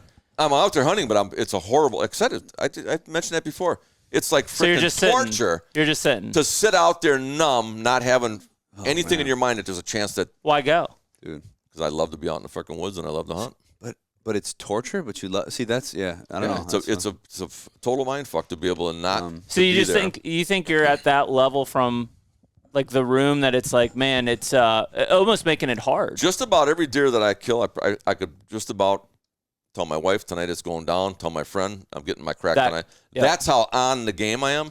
And to be out there hoping that some goddamn thing comes from 3 miles away on this property, come through under my stand, it's almost impossible. That's how my mindset is. Yeah. I don't have that frickin'. That's not what you're hoping for, though. You're hoping for just. I don't have that clover frickin' up my ass. That's going to happen. Well, I think it's from 40 years of experience. And I get it. At the woods thing, I get. It's interesting that you're actually still out hunting, though. What would I be doing? I don't know, but I can't miss a day in the woods. I feel like I've just. You might as well not take your bow, though, right? If you take the average lifespan of a guy sure. now, take the hours left in there. I get that. I want to be out every fucking second I can in the woods. I get that. To the end. Yeah, it's interesting. But I want to be in the game and be freaking hunting and having that chance. So a huge buck's coming down a trail. It can go right or left. Left, I can kill it. Right, I can't. I'm almost 90% chance to take the trail at it. Let's take this scenario. Is this buck you're hunting this year? Yeah. Okay. Have you seen him yet? No. Okay. Opening day, you're going to go sit. You hope he shows up? There's other ones that are but you see what I'm saying? Yeah. I'm hoping he's going to be back, but I'm gonna be doing cameras. But in your mind, like opening day, do you think he'll be back, or do you know he's more of a November deer or something? I'm not going to just bank on that. That's the one I'm after. Opening day, I'll be on a good deer. I'll find where one's at. Interesting. Yeah. Real different points of view on and remember, I got 3 tags, so sure. That makes a huge difference. There's a couple that are better than that. I'm going to be on absolutely 1 or 3. Yeah, like we have 1 tag, so I mean, obviously, whatever shows up, that's going to be the best track. Is I mean, I think you're clearly frustrated by the fact is like he's maybe not understanding the. No, you guys are after. I think understand we're what he's just getting on- at. I just we're don't. just on two I'm sorry that I totally lost the different- frickin' that glow in my eyes from. We're just on two totally different wavelengths now. Yeah, and that's okay. I mean, you guys are Which is- you're after different things. You know, it's like your dad is like the information does exist, whether we can remove it. I mean, there's an argument for that, or not. And it's like it is what it is. We know what we know. I can relate a lot to what your dad is saying because on our farm, I'm like, there's. I've said it to my dad. He's out there, not even like with good intel. He's like. Just waiting for a 150, wait, you know, which and forever. And I'm like, dude, it ain't gonna happen. Like, so for instance, even though, for too, like 150. like, well, No. So It's here's the thing, though. So if I'm in a We're getting better. If I'm in a position like that too, like I'm not going to beat a dead horse either. Like I'll leave when if I get the assumption that I've really covered ground good, and I could be wrong, and I've been hunting it and given my all to it, and I'm not linking into something, I'll then go look for somewhere fresh, and then I'll use that as like. A reset button. But when I get to that new piece, I can't be thinking that it's like I'm. The eager scenarios to be get like when you go to behind the next Virginia, that's rock. going to be. You don't know anybody there. Nobody's going to tell you anything. That's going to be your. Well, it's even if I go anywhere, even here. Well, if you go when down I to don't know Illinois, anything, chances are you've heard from us or from some friends that there's a good one back or something or some local. Then you're going to know there at least there's something there. Well, but then it's perspective. Well, a good one with somebody else may not be a good one to me. People tell me they see giants all the time, and I see them. And I'm like, talking oh, about it's there's going to be good 140 ones. inch. Every year there's good ones for you down there in Illinois. That's what I'm getting at. Yeah. I think. Well, and that's the correlation I'm trying to make. If I go to an area that I'm pretty confident that there's going to be some deer that I will kill. I don't need any other information. The but you're mission getting is finding fired up them. because now you're on a big track and you're on it. But you're not like I said. You're not fantasizing that there's going to be some shit you never. No. 250-inch bucks going to come down this trail. Are you thinking about that, or are you thinking just a good? Well, the mission is what is this, but then also the mystery is what is this? Yes, you're after, know? and I can relate because my uncle says the same thing. My uncle's maybe 60, and so he was there before trail cameras, and he's like, all they did was like we would read the sign, and there is no feeling like seeing the buck for the first time and confirming the sign that you thought, maybe the rumors that you heard, the whatever, that here he is, here he comes. I was right about this. I think that's the excitement. Like Or it's like shit. There's another decent deer and shit that I don't want to shoot now. What? And I got to go frickin'.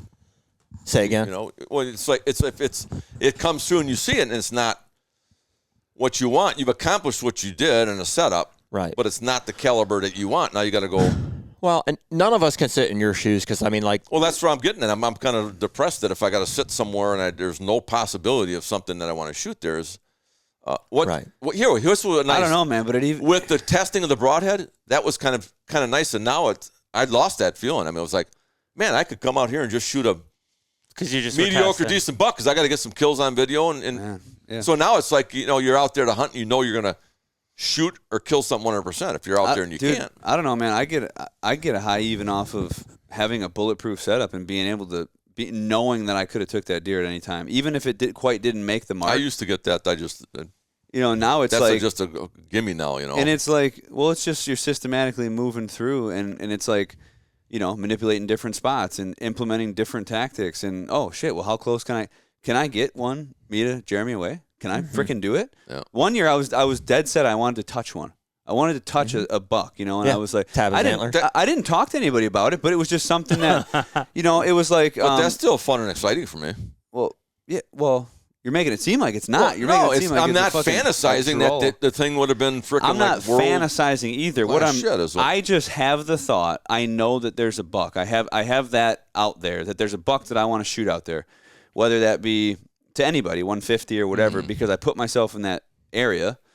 Or maybe there isn't, but every time I set up, I'm just very, I'm enjoying the process of solving the puzzle, setting up on a spot that I think is going to be good, and then I get rewarded with the fact when it is good. Maybe it's not the deer, but it's same deal. Yeah. But then you just keep going. But there's that thought of dude, when I'm like, it's unknown because you don't know. Yeah. I could say, oh, this thing is only a spike buck, but I see it both ways because the reason I kind of ditched the cell cams in the season is I miss the unknown, the surprise factor. That said, I also don't like hunting a ghost per se, right? But you got to be confident enough in your woodsmanship that you're not hunting a ghost, right? Whatever the sign's telling you that you're. Well, it might not be a ghost. What but are the caliber. chances that track out of cold blind shit's going to be like a a 200-inch buck. probably not. It's not cold blind though. You're putting yourself in the position. You're in the position. You've set up. You got That's the what I'm sign. saying. You're hunting there. Yeah. What are the chances that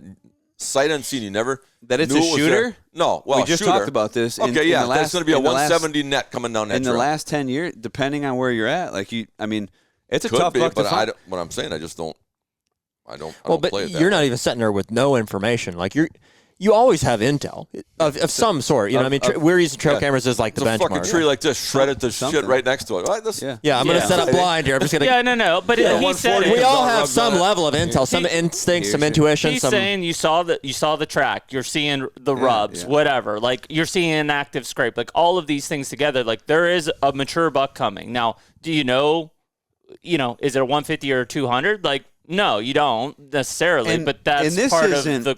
Yeah, this isn't sitting still on a ridge side. Like I hope if a 220 that's what I comes meant. here, It's almost comes like- here all year. It's not that you're tactfully going to hunt the biggest deer on the property, but in my mind, like the biggest deer on the property is one I'm going to shoot, and it's like there is something there, and then having to make that assumption when you see it, like when that 12 showed up and you got all jacked up, like that's in my head all the time. It's like okay.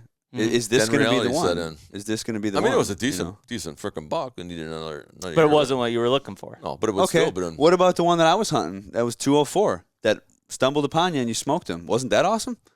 Right? yeah, That it was the awesome. one time. But That it was your wasn't one time. It wasn't right? a fantasy like I'm not saying it's a What I'm fantasy. saying, it was. Did you know that deer existed? Yeah, we thought it from the pictures. Thought it was what in the 170s, and then when it was on the ground, I thought, Well, I seen it on the hoof. I knew it was way bigger than man, 170, this is but- bigger than that. And then when I got done, I'm like, holy frickin' shit! So this that son of a was bitch. like as much as you could have packed into that awesome feeling. yeah, But it it was yeah. good video. I'm just good- saying Does it can any happen. of that touch like a deer like this? Even so, These are all surgically that removed. prime shit where I've example. known, and here's a deer that's a deer that he had trail camera pictures of, guesstimated it to be not something he was after, and it very was something he was after, and that jacked him up.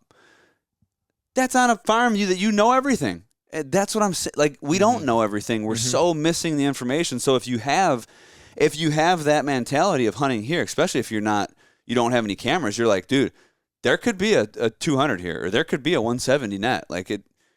That's a positive driving force that's going to make you hunt hard to find him versus just hunt like you normally. I guarantee you, I know you hunt hard, but you would hunt 15 times harder if you had no information and you had to go find out what was here based off your woodsmanship. Oh, I was hunting 15 times harder this year because every time I frickin' go scout some new spot, I'd run into another buck even bigger than the one I was fucking after. It's like a chicken with a head chopped off. You're just going. But you already got 3 days intel here. Do you go for something a little bigger, for something that's More guaranteed. and you leave this, and by the time you get back to him, it's changed up and shit. How could you be in a situation like that and not be fired up and not think that there's a bit? I didn't If you're say seeing, I Well, knew. you are. I You're had fired all the up by that, pictures. right? There was 6 fucking shooters on this property last year. Man. 6 of them. so what happened? Fucking fucked up the whole Yeah, year, man. It yeah. was my worst year ever. But you're making it seem like it's some droll, drab, like, oh, I'm just out there In a because there's normal nothing year, to shoot. if there's nothing to shoot out here, I am fucking sitting in my stand, depressed Yeah. as fuck because there's not the caliber I want. So you were out there because Then I'm waiting for my window, and the window that I know because I know this shit enough. So you had the intel. last year. You had the intel and you knew of every one of these bucks. So it wasn't a surprise that these bucks were bigger.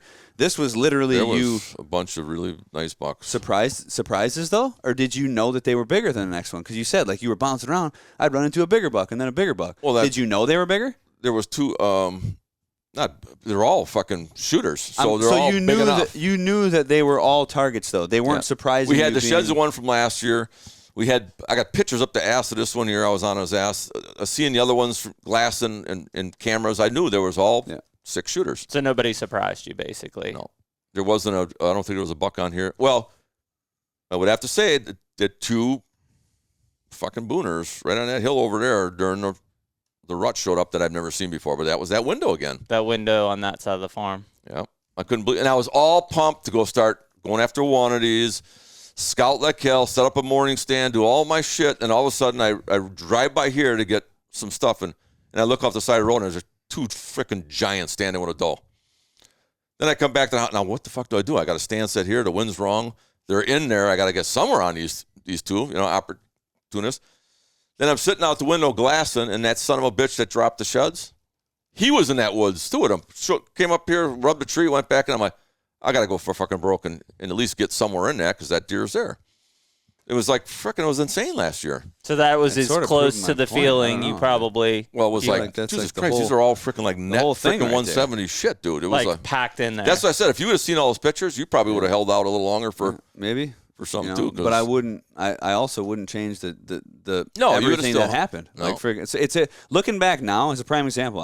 There's been deer now in the last handful of years where other guys have shot bigger deer. I've heard of bigger deer in the area, and it's like, okay, you know, like yeah, it would have been nice, but that might have changed the whole dynamic. It might have changed the whole experience. It would have brought me back to that different area. You know, I'm still looking for a big one, and I'm happy. We I'm shot a jacked big one. with He the- shot a recurve. You had a great freaking year. I'm happy with those. But that's where even those two big ones, like that's the thing about even out here. You don't have to hope for it. It's a fact that does come into heat. Big ones freaking are out chasing. They will show up. And if you're in an area, if you're in a preem, like even like you know, I'll on go the back to Mississippi, again on this farm. you know, This is a different farm. There are very few non-resident deers that end up coming through this farm. I've just been hunting it long enough that I know. The only window we get it at is that freaking spot there. Do you for agree 4 with days. that statement? I mean, you've hunted this property not as long, but yes, I do. Because they'll leave here, run all No. those. This and is that's like- okay. It's I- okay to be realistic about what a farm is or I isn't. Agree, I agree. This is not. I No. wouldn't consider this a roaming farm. Sure. Now, But is fucking there- Illinois. But is there a possibility Sure. that there is a Magnum that is a net 170 Oh, on net- any one of these adjacent pieces that could float over? 110%. 650 acres. 110%. So even though it's not a roaming, you Right, know but what I'm saying? not. So the Yeah. net 170 is not the Magnum that I'm thinking about. So like, You let's. just said net 170. Well, that's Shoot what it. I would shoot here. I would hunt. Yeah. Now, take me down to frickin' Illinois on the Sangamon, sitting on that river there. Yeah. or There's where your just- fantasies can start coming It's from. the same thing with Wisconsin on the Because Mississippi. there are giants that fucking roam through Just that run. property. It's that, your Kansas situation too. Your big long hedgerows and stuff. that It's you'll just- see deer you never seen before. Yeah, come through Kansas there, you is a great one. Yeah, I saw 180 last year. We were none of us were seeing deer, and I turned around one morning and there he was with a doe, like right there, and it's like, Yeah, I mean, dude, you guys we're circling all the same thing. Like, there's not really a disagreement. To me, anyways, it's really just how much information will we allow ourselves to be influenced by, you know, and yours is less. You want to be more optimistic, more. I would say you're hopeful. more of a you would like to Yeah, know. I relate If to what this Andre's deer- saying which a I lot. think I might hear. And Jeremy's going that way, and I think it's really healthy it's that a- we have that. It's interesting. So if a neighbor calls me and tells me this one's back, I get a picture of it back. Yep. Every day that I'm going to be out here hunting, I'm going to have a little twinkle in my fucking eye and be. Do you need a picture or I'm do you gonna need be his pumped. word? Well, somebody that knows that deer. They've had that Yep. pictures of that deer. That's enough info. I'm fired up 100%. Balls to the wall, back like the game of it. Because it could happen at any Oh, day. I know it's going to, because I'm going to be on every spot that I'm at now setting up. I'm going to think, To even take cameras out of the equation, that is obviously the biggest intel piece, but we're just talking about information, intel, like insight that a deer could be there, could not be. Well, which is why, like, there's farms that we set up on this week that they're like, yeah, there were 3 200s across the road yeah, last year. there's a 12-1R. I don't have already any pictures thinking- of them, but Yeah. we have some intel. I mean, every time I sit that stand, I'm thinking there's a 200 coming. And if I see a big track, this I'm like, deer that was could not be him. camera shy. Yeah. This son of a bitch was, I think, getting in front of camera just to piss me off. Yeah. Show off his freaking antlers. Now the and sign shit. has to be there, right? I need to see a big track. I need to see Yeah. big. Yeah. All those things have to. But when I climb in there, I mean, maybe it's wishing a little bit, but Yeah. factually, last year they were there. So why couldn't they be? Oh, there? then Yeah, you can yeah. have the And pictures. Cody, They were even there. though we Yeah. have cameras out, and if we don't get pictures of them, we probably will still go. Like, we know enough Absolutely. about, Yeah. you know, we don't want to let Which it is influence them huge. that way. Yeah. Hey, we And know I- they could be there. We know You there's want- good sign. We know the weather's. We don't have pictures. See, that's what I'm but we're talking going. about. You still. That's why I even back it up. To And all you these would too. guys. You would go with that in that That circumstance. you had the 3 across the street or something? Yes. Yeah. Oh, fuck yeah. and you'd be excited about that and circumstance. that maybe on that property. Yep. We had that. we had I mean, I go on that property where they are, not yours. 240-inch buck here that Shit. the neighbor was seeing all the time. Alan was That's what I'm hunting. getting at. There's so That much son of a bitch unknown. never, I know. There's never so much once unknown, dude. You being can't on the know. property line, never once stepped on this freaking It's- property. Always went that I don't way. want to know. Well, it's even like, you know, if I went out to do the Allegheny thing, I would want to get some leads. I would definitely want to get some concrete There, I don't think you lead. need them. I think you're in the right. The Allegheny? Oh yeah. Well, in Virginia out there? No, Allegheny, Oh. Pennsylvania. Pennsylvania. Oh, I was So, gonna say there's some. Well, giants out there. I'd want Yeah. I'd want some concrete leads. I'd feel Sure. better about that. I'd want to. Well, it's a big area, man. You yeah. could wander for a long time and not find anything. I'd want to narrow it down. But me, like knowing I've seen people just in the area. I've seen the deer, the caliber it can produce. I've seen like the deadheads on the freaking whatever. I'm just, all these things are just, I know it's possible.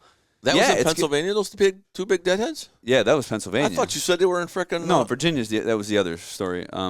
You ought to go knock on the neighbors who had that, and he'll probably tell you I found those in Virginia. No, I talked to the old timer, and that's what I'm saying. Pulled them off A&F probably. Yeah. There's another big state forest up there. I mean, it's such big ground. Like, it's hundreds of thousands. You're of driving acres. through there, and you're like, who the fuck? Like, who is going up here? Who's going up there? There's no. That'd be a narrow it down. But you want some information, some information.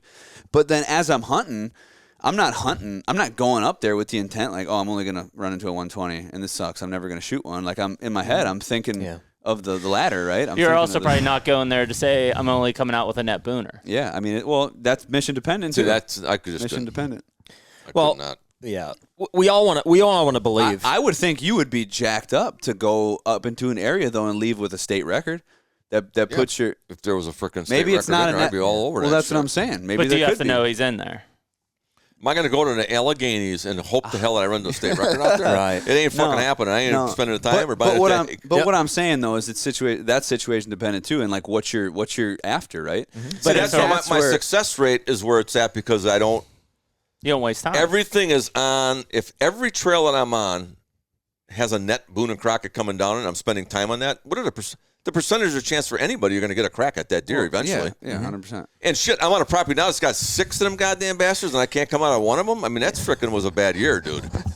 Yeah, that wasn't so, and I can't even go into all the But, I mean, you hunted your ass off, though.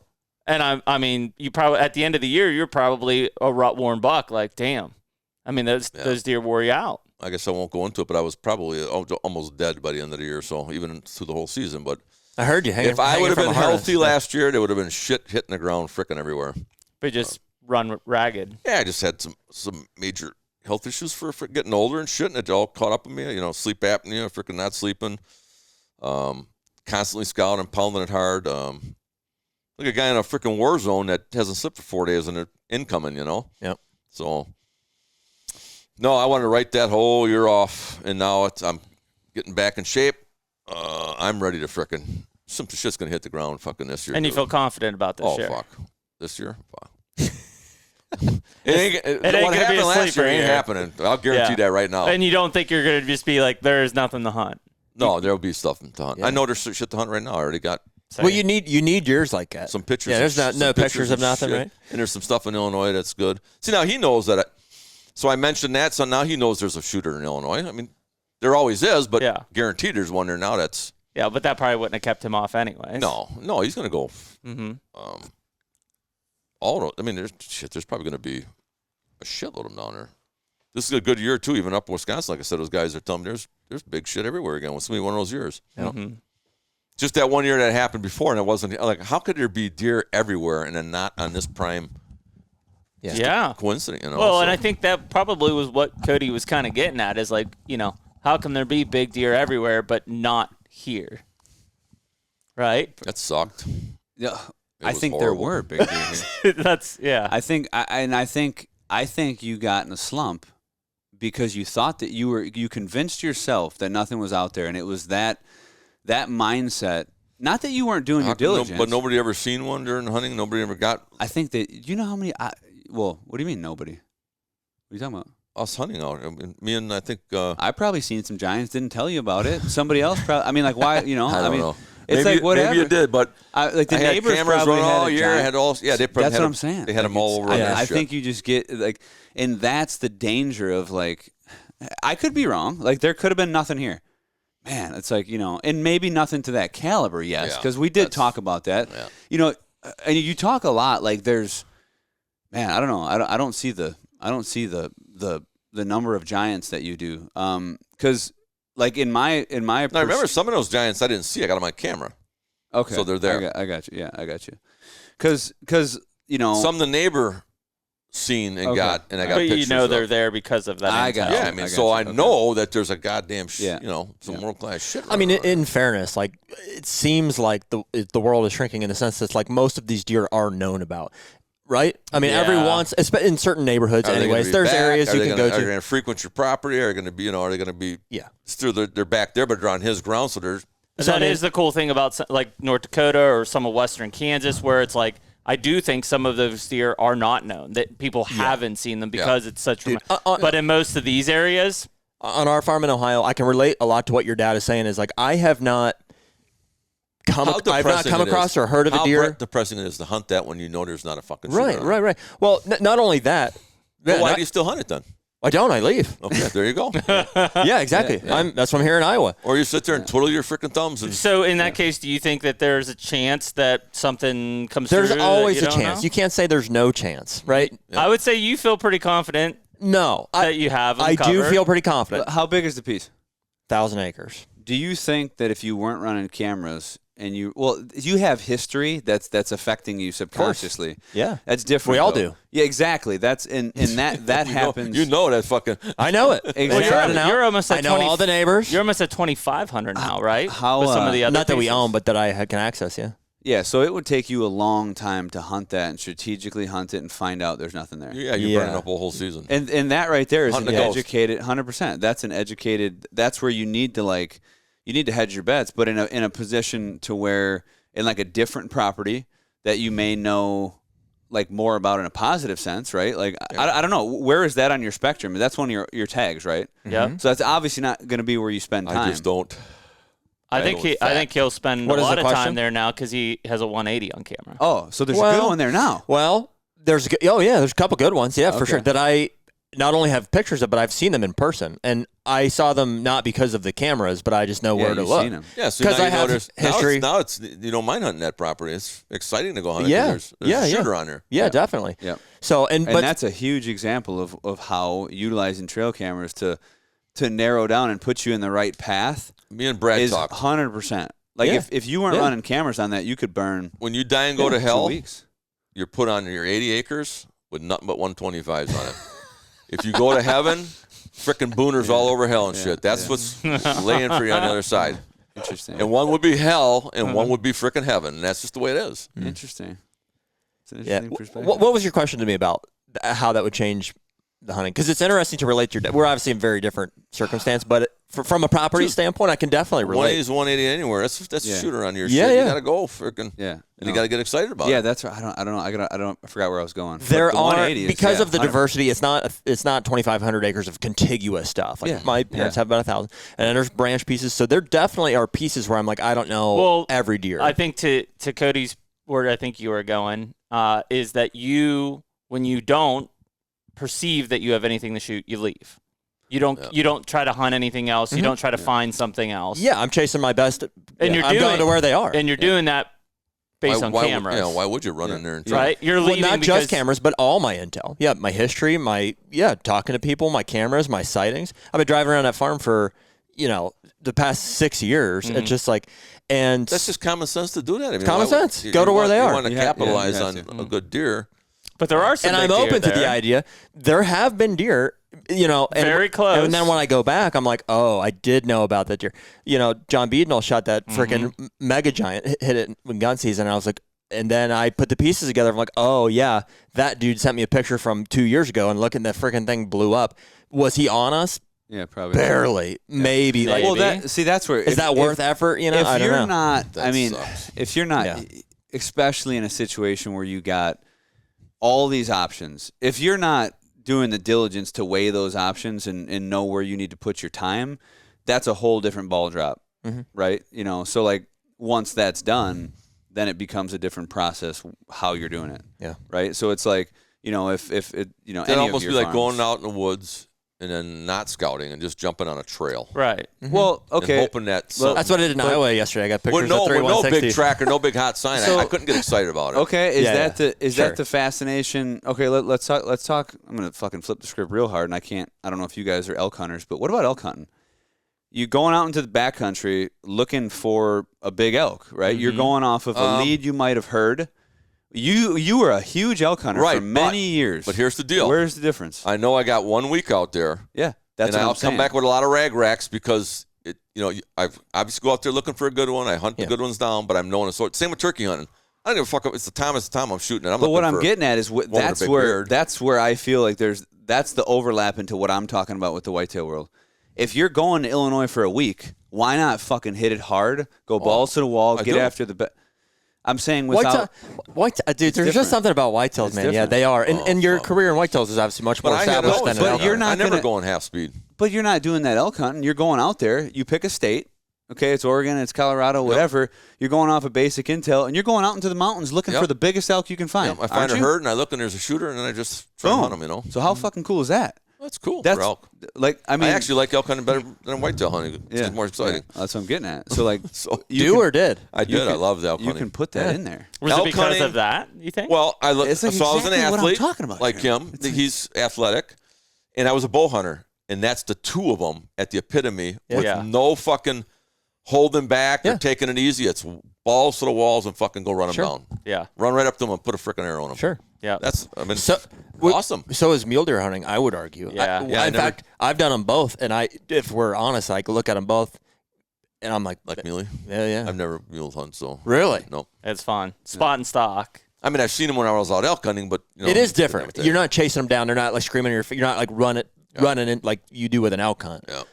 But the physical element of it is the same. It's kind of like a whitetail hunt, except I can get on the ground and just get up on them and shoot them for muleys. Yeah. That would be pretty cool. I've seen some cool shit. Yeah, it's interesting. Like the element of surprise is who's out there? A lot of people like it, but a lot of people don't. They can cut it out. Oh, really? It's all good. I mean, to a point, doesn't seem like I thought you meant elk hunting. No.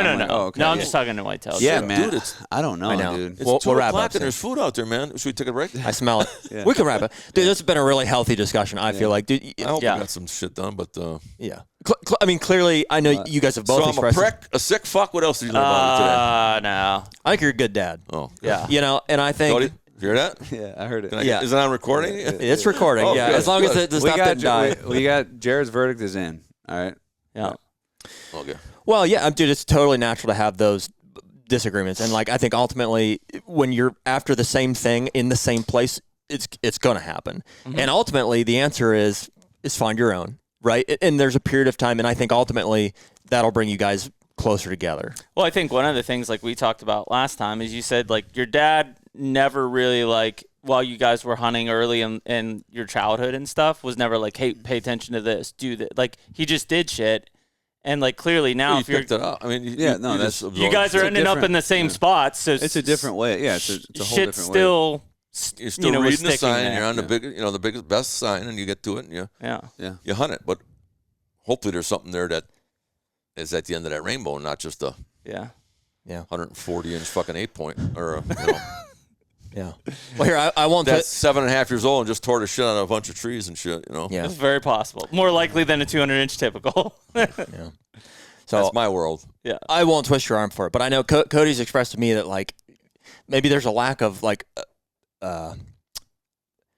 communication. No, lack of communication is big in this family. Communication, but like I think in the past you felt like, man, I shot this big deer and I thought my dad would really be proud of me. I think that would get like the adoration. You know what I mean? It's like I am very proud of him. He just doesn't know how proud I am. Yeah, he's trying to, My dad never said shit to me. It's just the way we were brought up. I know. Yeah. And not all the deer that you shoot have small brow tines, right? Yeah. You think Cody's a good deer hunter? A couple of them. I think he's one of the best deer hunters in the nation. A couple of them got good brow tines. You got to remember, he's young too. I mean, he's still got. Think of all the years coming up. I think he's vicious. I think you're. Man, I feel like I'm just a softie out there just wishing on a prayer now, man. No, dude. I think he made the conversion over to Recurve. I used to bash him when he was doing that earlier. He'd probably have 2 net Boone and Crockett's more on this if he wouldn't have made that transition. He would have stuck with a compound. You want to talk about you get crushed. That's a fucking dude. I could not master that. That's why I put it away. Yeah. And I knew my limits. And like I said, if a big one came in and I had a recurve, I'd be like, shaking like Deliverance and shit. I just could not have the confidence of that weapon. Mm-hmm. I didn't think it was strong enough to like.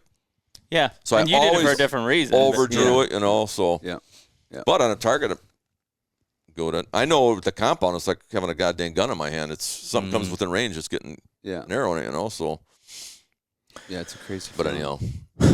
Well, That's cool. awesome, man. I think your dad loves the crap out of you, Yeah. and he's just got his way of showing it. I mean, I can tell, so Can't guarantee you guys won't butt heads this Yeah, season. yeah. It's very possible. that's what we do with our dads, man. But So. at least if that happens, it means you got a deer to hunt. Yeah. Then there's a big one. Around. Yeah.